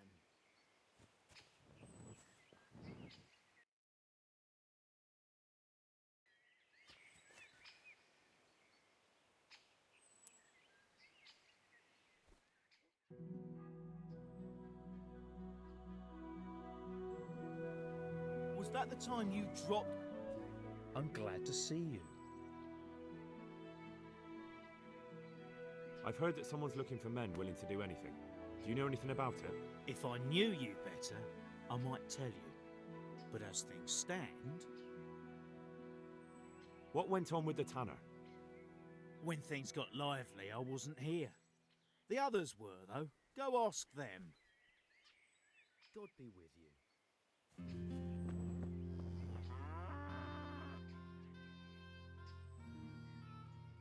I'm looking for work, and I've heard someone around here wants fearless men. Do you know anything about it? I've heard they might be looking for a new knacker. So if you're not afraid of carcasses and the occasional pile of shite... Thanks, but no thanks. Word has it someone's hiring mercenaries and other fighters. Ah, well, you've heard more than I.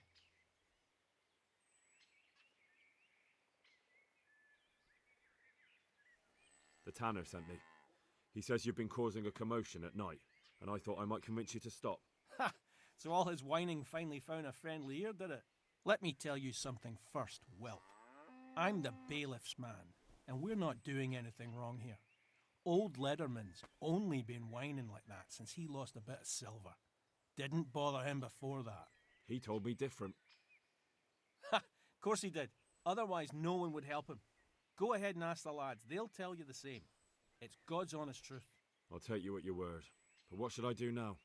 The way I see it, you've got two choices. Screw that old liar and leave him be, or get down to business.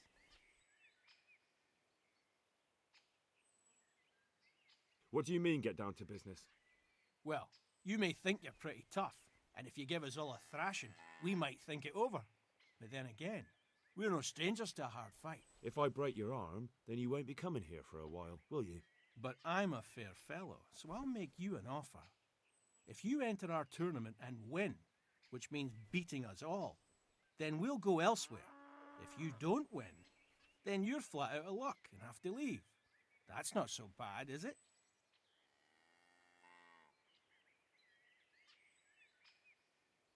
If I wanted to join in, what would I have to do?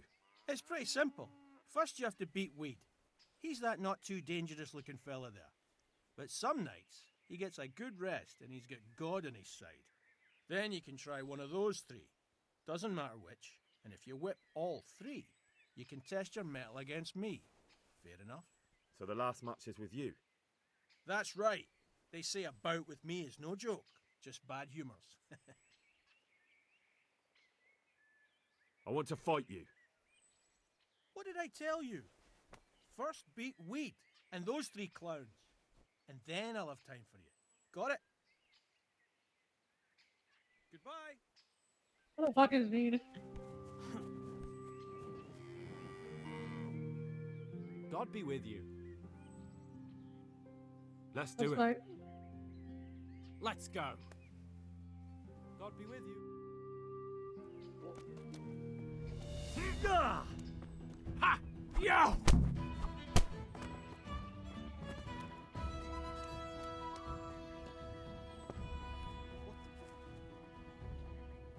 Let's fight. That wasn't bad. But let's see how you do with me. Good luck then. Fucking hell.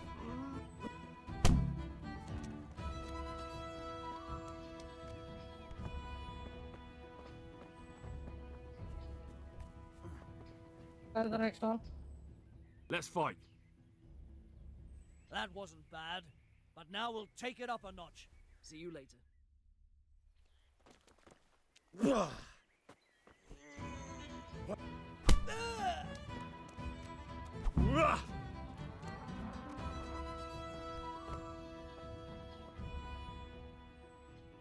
want to fight you. What did I tell you? First beat Weed and those three clowns. And then I'll have time for you. Got it?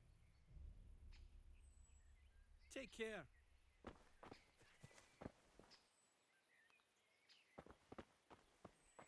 Where's the third one? I didn't even see the guy.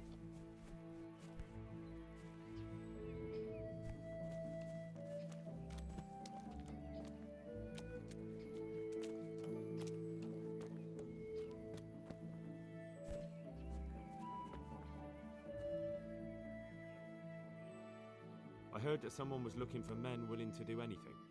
Do you know anything about that? No, but I'm always the last to hear of anything like that. I'll ask Punch. He'd know. Let's do it.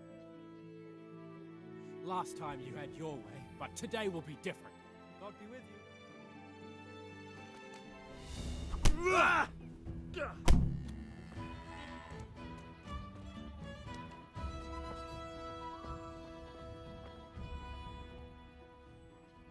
I want to fight you. What did I tell you? First beat Weed and those three clowns. And then I'll have time for you. Got it? See you later.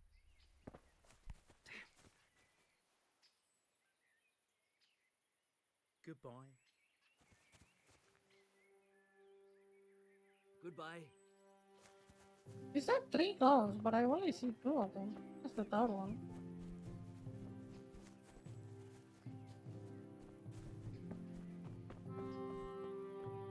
That him? What? God bless. Can I help you? Oh yeah, that's the third one. You look pretty good. But I'm betting it was just luck. We'll see. Good luck then. Jesus Christ!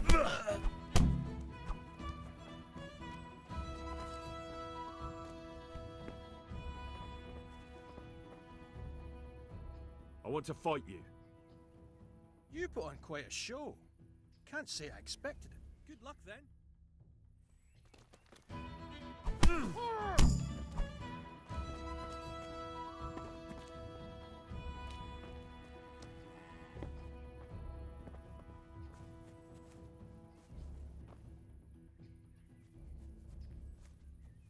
He gonna come or is he dead? Did I kill his ass?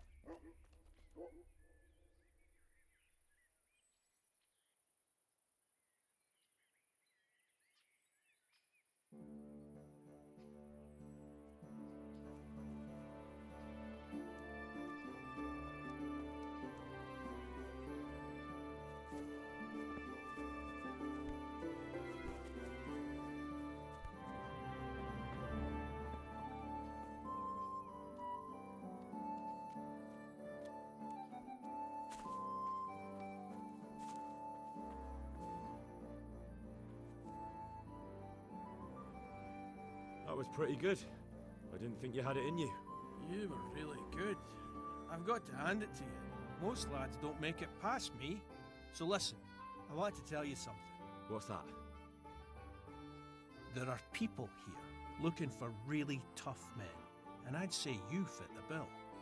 So when you walk through town this evening, if there's a light in the church, go in and wait a while. If they like the looks of you, they might give you some work. Thanks. I'll think about it. That was pretty good. I didn't think you had it in you. You were really good. I've got to hand it to you. Most lads don't make it past me. So listen, I want to tell you something. What's that? There are people here looking for really tough men, and I'd say you fit the bill. So when you walk through town this evening, if there's a light in the church, go in and wait a while. If they like the looks of you, they might give you some work. Thanks. I'll think about it.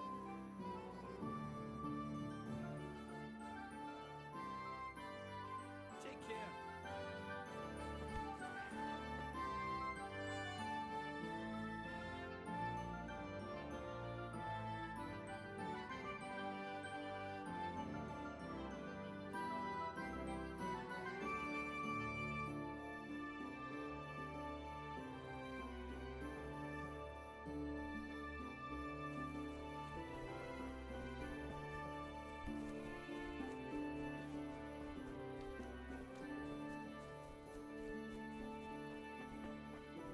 So I assume that's the church, right?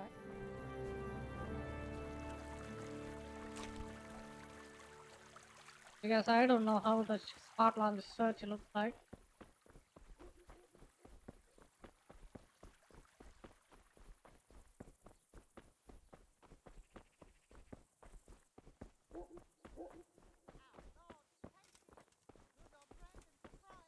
How do you enter the church?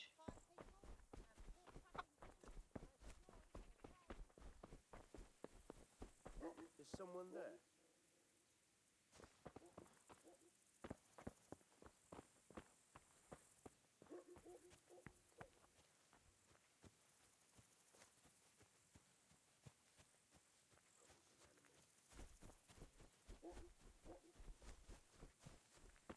Capsules!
Oh, there is light.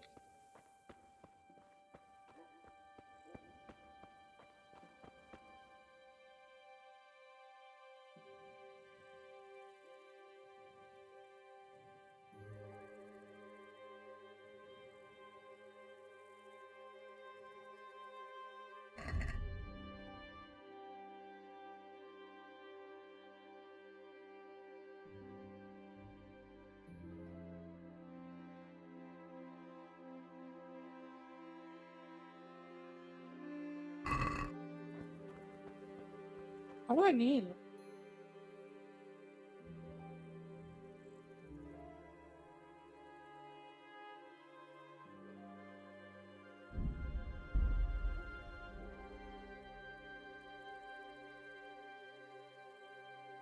Game, can you kneel? Wait a second.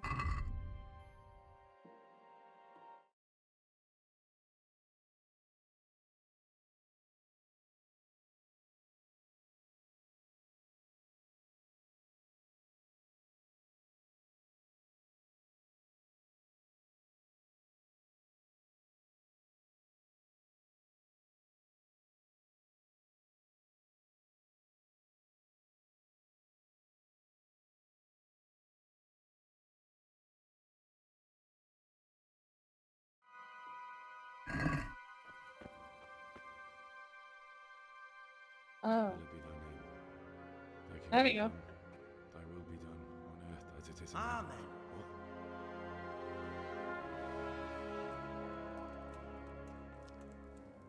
So, you've been looking for us, eh? What is it you want? I hear you're hiring men who don't mind getting their hands dirty. Is that so? And where did you hear that? Taverns and the like? People talk? Oh, that's a pretty tale. But no one in any tavern told you to come here and wait, did they? So let's have it. Who told you?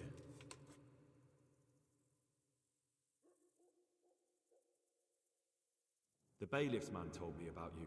The one who runs the fight club in the quarry. Did he now? Well, I hope you trounced him. Bastard took my money at dice. If you want, I can give him a proper hiding, just to show you I'm serious. Spare me the boasting. I've got a test ready for you. Let's see how you handle it before you tell us how wonderful you are. What test? Nothing complicated. We used to take anyone who looked like they could keep their head on straight, but not now. Now you can only join if you do what we tell you. Which is what? Steal something? Nah, not theft. If you want to join us, you have to kill Pius. What? Who's Pius? And why should I kill him? That's none of your business. But I'll tell you anyway, because it's an instructive tale. Pius was one of us, but he fucked up. How? Did he steal something? Yeah, that was part of it. Stole some money, ran away. A few boys died over it. Showed a distinct lack of loyalty. And as soon as he's dead, you can join us. I'll have to find him first. You don't need to find him. We know where he is. Then why haven't you killed him yourselves? It's quite a test. He's hiding in a monastery. With the stable boys? It's not hard to get into the grounds. No, not there. Well, he would have been dead long since. He's in the, cloister, or whatever it is. But only monks can get in there. Just monks and Pius. He's an educated bastard. Seems he used to be a priest, but it didn't quite work out.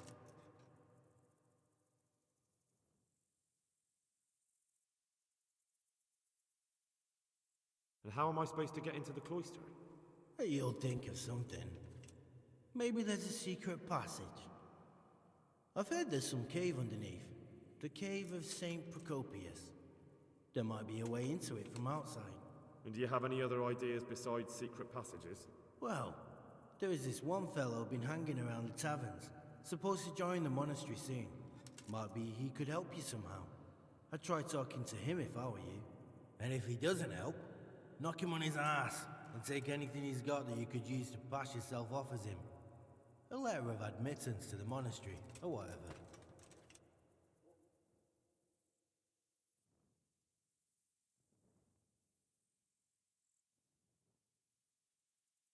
How will I recognize Pius? He won't have been there long. He should be the only new one there. But what if there are others? What does he look like? Normal. He always went about well dressed and had a fine looking dagger. Yes, except he'll be given a robe and they'll take his knife. Then you'll have to try and figure out which one of the novices it is, and get him to betray himself. Try getting him drunk. Then send him straight to hell. Get him drunk? In a monastery? We're better. There's more wine there than in the royal cellars. And I doubt he suddenly stopped drinking.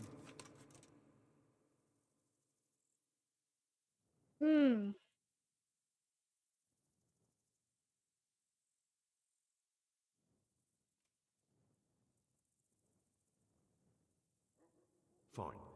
So I've got to kill Pius. He's in the cloister, and to get into the cloister, I'll need to enlist the help of some boy who's joining the order, right? More or less. And now the main thing. The main thing is to kill him, isn't it? Of course. But that's not all. All hell's gonna break loose in the monastery after the murder. So, either make sure nobody finds him, or hightail it out of there quick as soon as the job's done. But better if they don't find him right away. And what else? Should I come back here afterwards? No. Before you run for it, take his special dice and bring it as proof that you killed him. And if you can get him to tell you where he hid the coin, bring that as well. Bring his dice and the money if I find it. And where should I bring it? From the monastery, head east across the river. There'll be a swamp where you'll find a fire pit. Go there at night and light a fire. Make it nice and big and we'll show up. Take the dice and the money, and then tell you where to report. Got it? Right, I'm to slip into the best guarded place in the entire region and kill someone. Take his dice and money, and then go to the swamp and wait by the fire. Yeah, that's the idea. Well, you can at least say a few Hail Marys for me. I'm gonna need all the help I can get. And remember, we'll be keeping tabs. So don't you try to run off, alright? See you later. Seriously?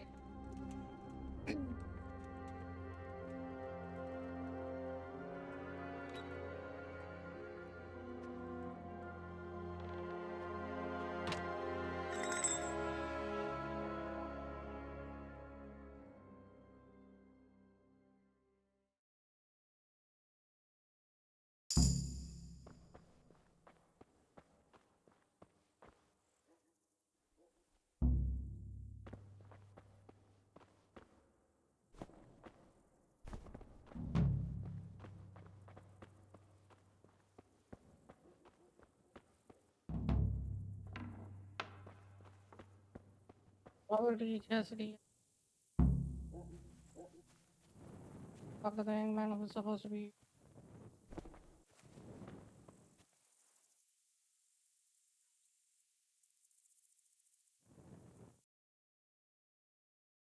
What? Go to the hangman.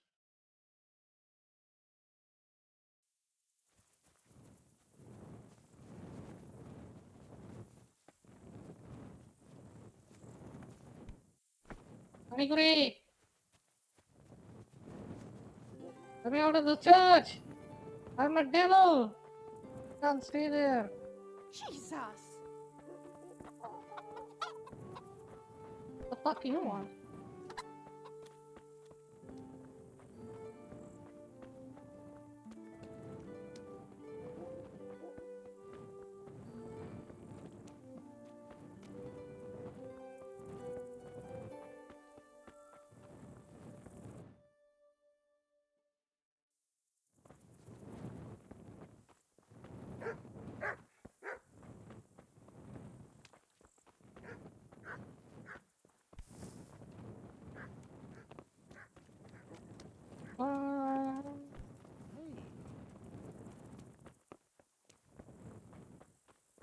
I mean, you want to fight that?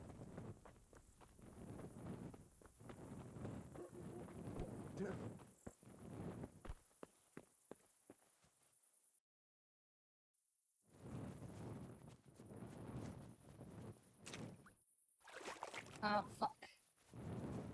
That's a fucking looking that.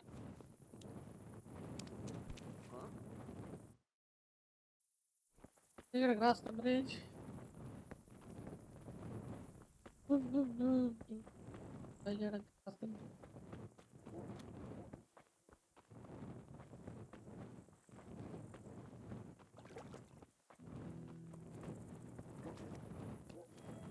Hey, that is a horse, but it's so clunky. Gotta use the fucking thing. You know? And then it just backs me down very often, so.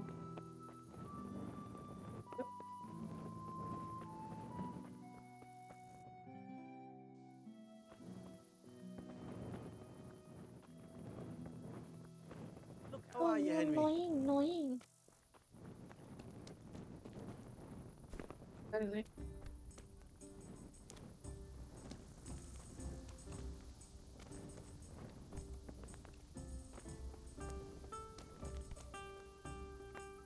What do you need? You wouldn't be Carl by any chance? No. God be with you. My God, what happened to you? You look like you've been assaulted. You wouldn't be Carl by any chance? No. Good luck then. God be with you. You wouldn't be Carl by any chance? No. Goodbye. I'm glad to see you. You wouldn't be Carl by any chance? No. Good luck. Fuck! Where the hell is he?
Dude, you gonna wake up or what? What the fuck?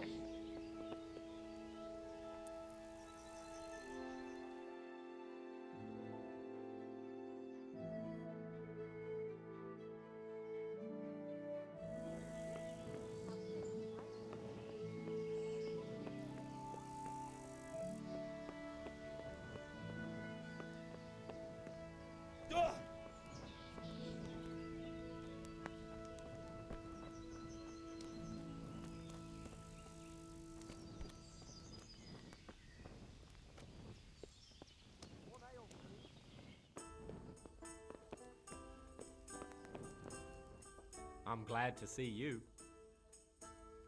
Are you Carl by any chance? I am.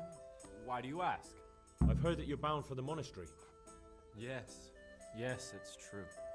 But I've convinced my faithful guardian, Manfred, to give me a few more days of freedom. Mind you, he won't let me visit the brothel, so instead I'm devoting those days to the demon drink. With whom do I have the honor of speaking? My name is Henry. Hail as usual. Pleased to meet you, Henry. Certainly. I'll fetch it right away. Could we speak in private? I have some issues with the monastery.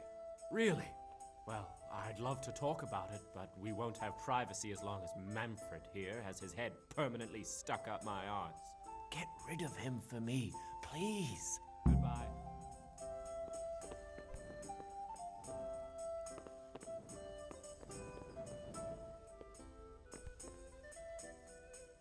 God almighty, has something happened to you? Did someone steal your fancy clothes? You're Manfred, the young lord's guardian? Indeed I am.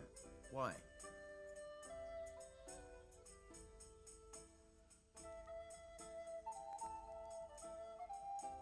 You must have a mighty thirst. Waiting here with him for days, just watching him get drunk, and not having a sip yourself. There's no doubt I'd enjoy a drink. Heaven knows I deserve it. But if I dull my senses in the slightest, that rogue will surely get up to mischief. So let's drink together. And if you start to feel unwell, I'll keep an eye on him. Like you said, you deserve some fun. Forgive my rudeness, but you don't look like someone I could trust. I'll drink when my task is accomplished. Until then, I have a job to do.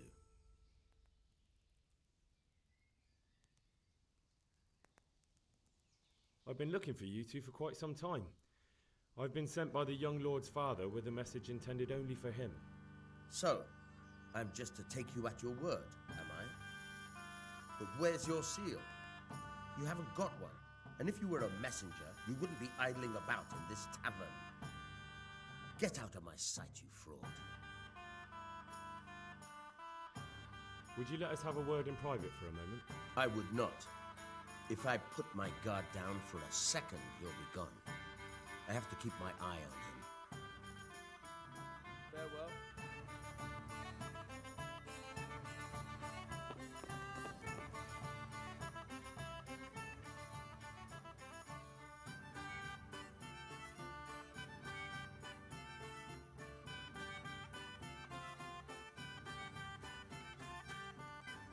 You must have a mighty thirst.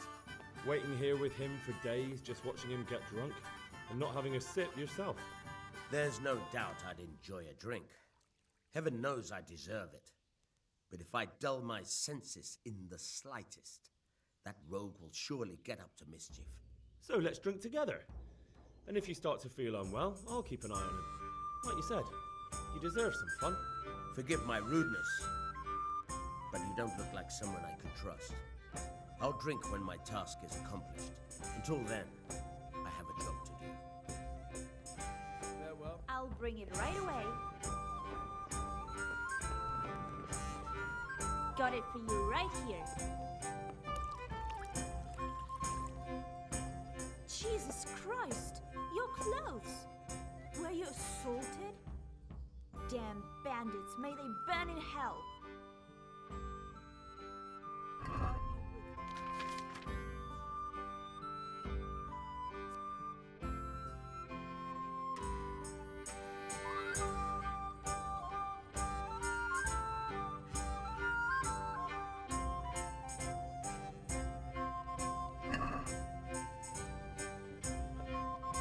There.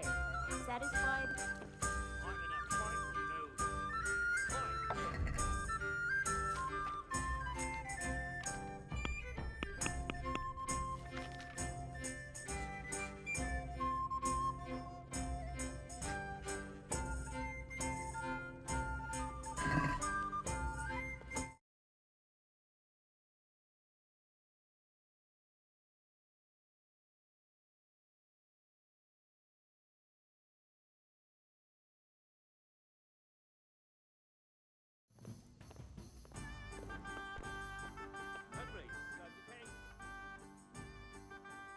You must have a mighty thirst. Waiting here with him for days, just watching him get drunk, and not having a sip yourself. There's no doubt I'd enjoy a drink. Heaven knows I deserve it. But if I dull my senses in the slightest, that rogue will surely get up to mischief. So let's drink together. And if you start to feel unwell, I'll keep an eye on him. Like you said, you deserve some fun. I can see you're a reliable lad. So what shall we have to drink? And while we're at it, why not have a little game? Goodbye. You're a brave soul taking me on. I'm not used to losing.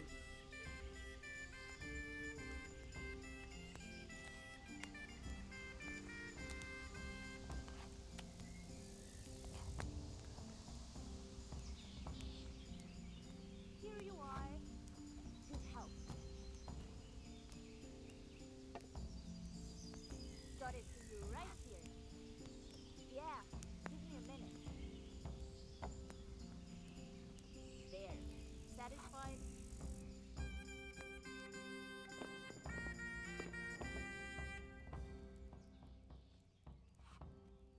must have a mighty thirst. Waiting here with him for days, just watching him get drunk, and not having a sip yourself. There's no doubt I'd enjoy a drink. Heaven knows I deserve it. But if I dull my senses in the slightest, that rogue will surely get up to mischief. So let's drink together. And if you start to feel unwell, I'll keep an eye on him. Like you said, you deserve some fun. I can see you're a reliable lad. So what shall we have to drink? And while we're at it, have a beer. why not have a little game? See you later. I can't wait to see how you throw.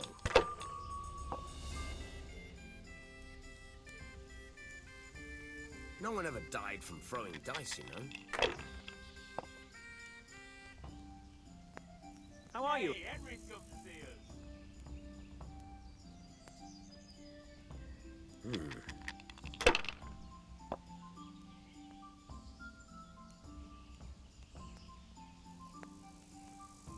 Finished.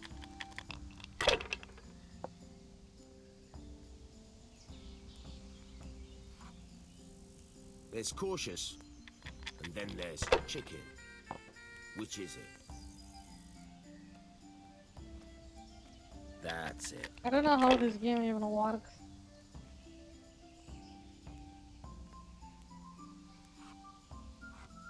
Now you.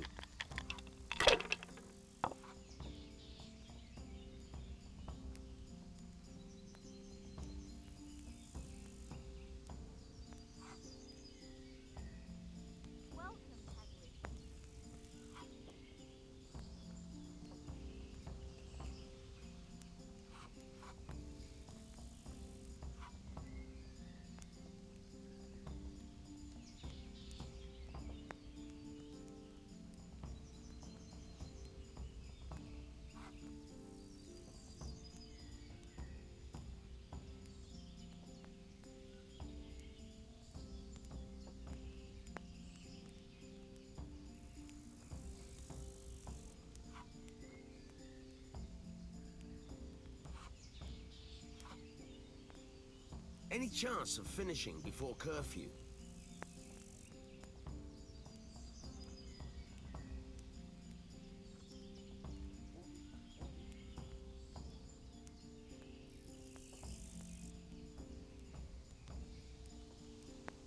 I'll have a beer. No one ever died from throwing dice, you know. Welcome, Henry. I'd like a beer. Coming right up. This'll be the one. Here. One beer for me. Enjoy Damn. Ale. Yeah. Give me a minute.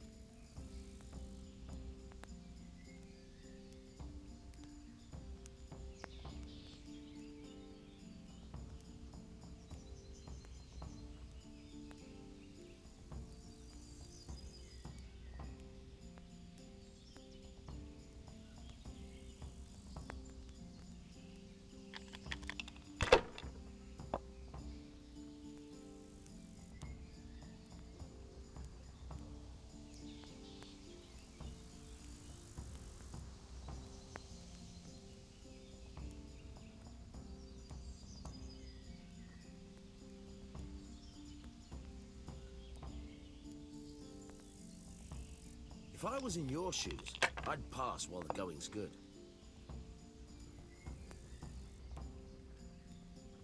If I was in your shoes, I'd pass while the going's good. There. Satisfied?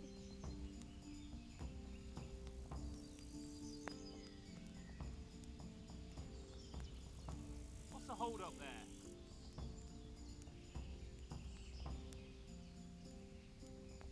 Use your head, man.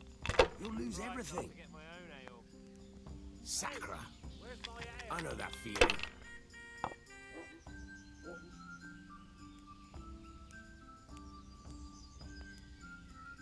Should I? Shouldn't I? No, I daren't.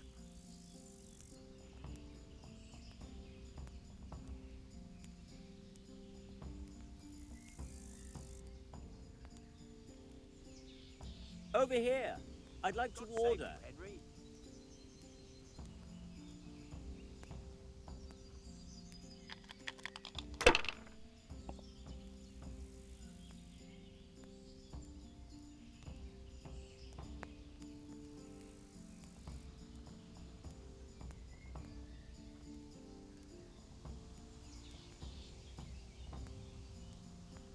Not afraid of anything, eh?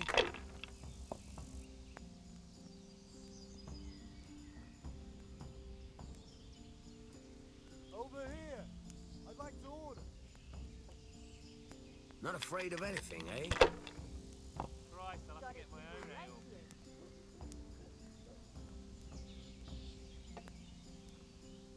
Here. How much longer must I wait?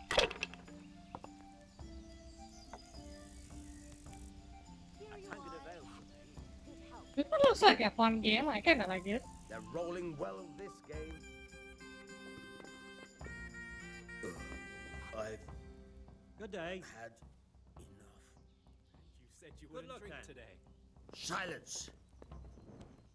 I'm going to sleep. I'd like a beer. Here's a few coins. One Have ale, fun. please. Tomorrow, we're going to the monastery. Is that clear? Couldn't you give me more?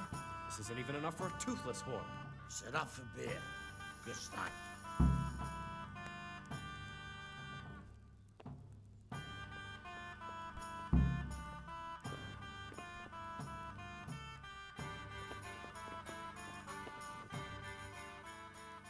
Manfred's taken care of, just as you wanted.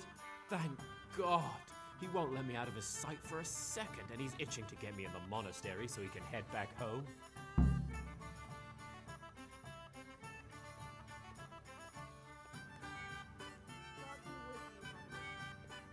Why are you being sent to the monastery? Like every lusty young lad, I'm fond of fair maidens, but I got too fond of one, and let's just say she was, indisposed for 9 months. But they don't send you to the monastery for that. They do, when it's the daughter of the Lord of your fief. Shit.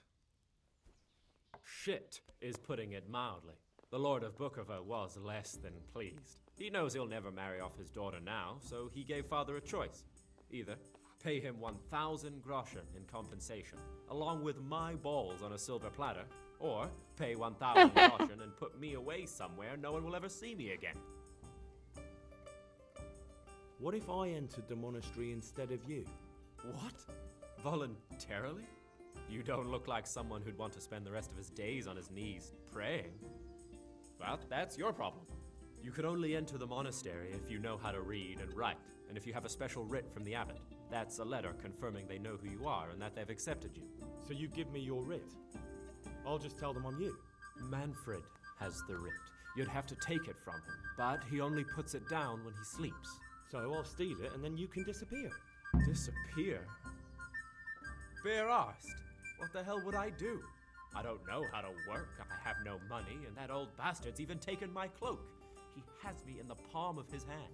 But there are poor people everywhere and they get by somehow. If I have to choose between hunger and poverty on one hand and the monastic life on the other, I'm afraid the monastery wins. If I could only steal that old man's pouch, I'd be gone faster than lightning and no one would ever see me again.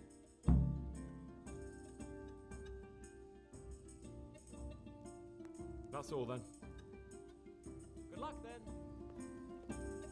I'll be back in 2 shakes. There's another thing that interests me. That's all then. See you later.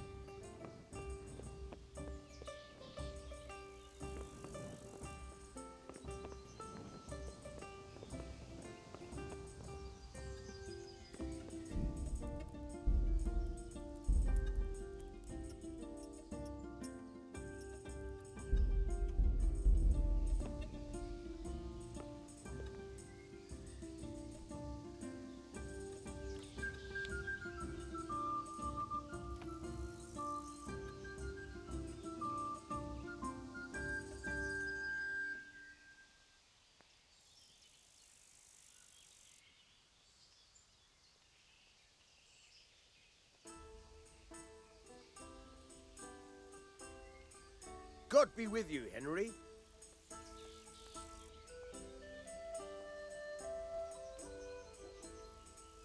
Hey, stop that! God! Christ, a thief! Thief! Oh,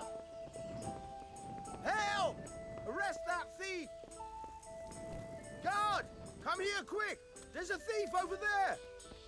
Guard! Help! Arrest that thief! Boss, come here quick. There's a thief over there. Thief! I see it. Go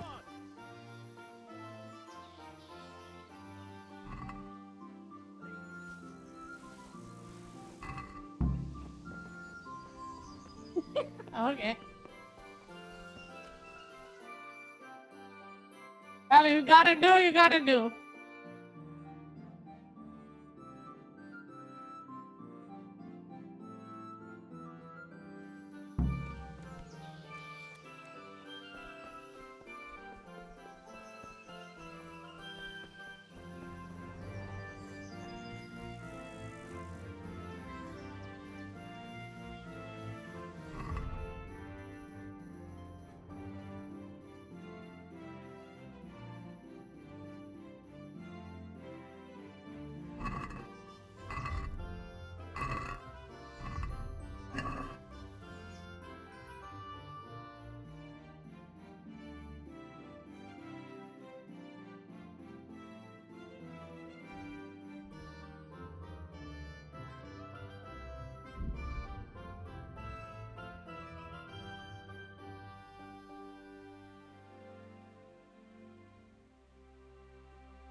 How are you, Henry?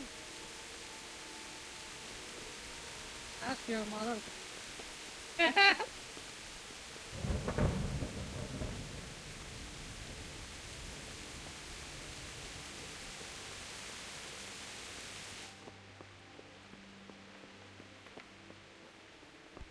What? The Lord be praised. What brings you to me? Sir, this investigation into the Neuhoff massacre, it's getting a bit complicated. What have you found out? I tracked down a gang of robbers who recruited killers for Pribyslavitz.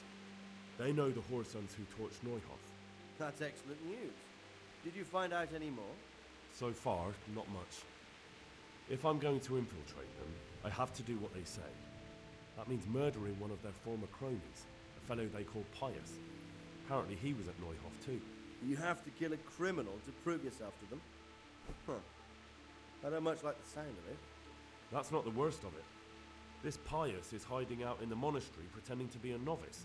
I'd have to get inside the cloisters to get at him. Good God above, that's another matter entirely. They don't let just anyone into the cloisters, and the abbot won't give up any of the novices. Secular law has no jurisdiction inside the monastery. But this is the second time that something untoward has happened there. First the counterfeiters, now this. I'd be glad to have someone take a look inside.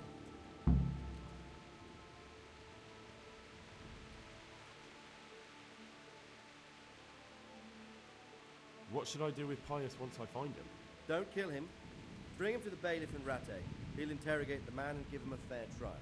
It doesn't sound like an easy task, sir. Getting into the cloisters, finding Pius, and then getting him to the bailiff. Far from it, lad. But I have confidence in your abilities. It seems like the only way to find Pius is to join the order. Damned if I know how, though. A bit of meditation and learning would do you good. Save you, Henry. If it's really the only way to get to him, then you'll have to do it. I'm sorry I can't be of much help. Sadly, my relations with the monastery aren't entirely congenial. You'll have to figure something out for yourself. God be with you.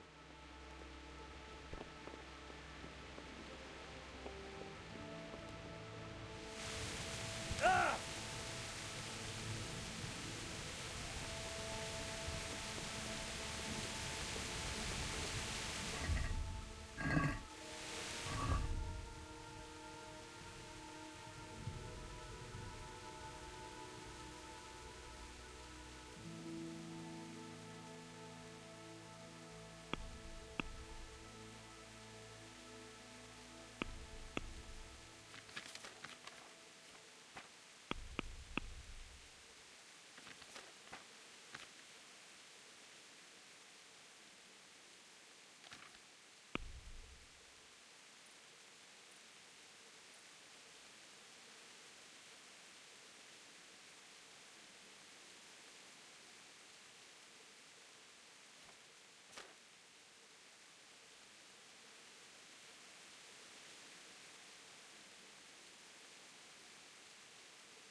I'm Carl.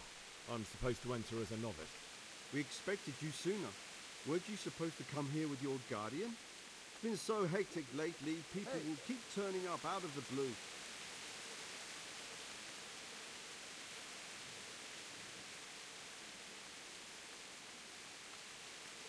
He gave me the papers and left me at the gate. You must be used to that, though. I'm not the first novice here, am I? But that wasn't very considerate of him, was it? It's been so hectic here lately, novices arriving one after the other. The last one didn't even have a letter, and you'd think his backside was on fire, the way he kept looking over his shoulder. You took him without the letter? You didn't find that suspicious? My guess is he wanted to hide from someone, but he's a priest and knows how things work in the monastery. So there was nothing to prevent him from being accepted, at least temporarily. You're a different case, though. Are you able to read? Sorry, I'm afraid not. I didn't know. By the keys of St. Peter, what do you imagine we do here? Play dice all day? In the cloisters we read the Holy Scripture and transcribe books, and you come here without knowing how to read? Letter or no letter, I won't let you pass this door until you learn what you should know. But me, no buts. There's no place in the Order of St. Benedict for illiterates. Go and learn to read. Good luck then. Hey, you! Don't move a muscle. Hey! Surrender. You've committed a violation. You're under arrest. Mother of God. You! What the hell are you fooling around here for? Caught you. Be And off now right now, you pay for or I'll all your fucking crimes. see you off. What? Don't play the innocent. I have witnesses who saw you in the act of murder. Never mind your other crimes. It's jail for you, and I hope you rot there.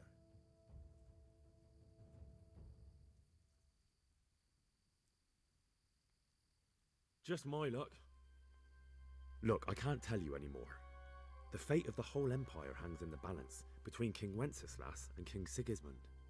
High politics, you know? Not a peep to anyone. My heart bleeds for you.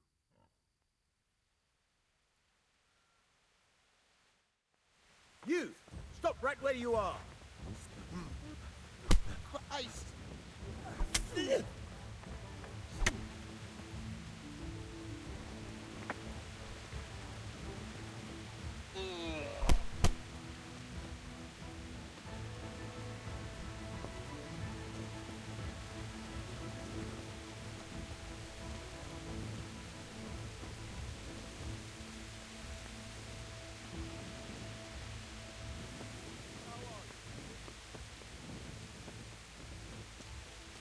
Okay.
I think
alright, I'm gonna take it easy and then I hop off. I'm gonna raid someone, and then see you guys tomorrow.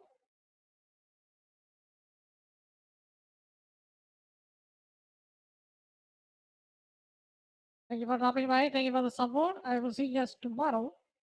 And with that, Alexis is stopping off. Bye bye.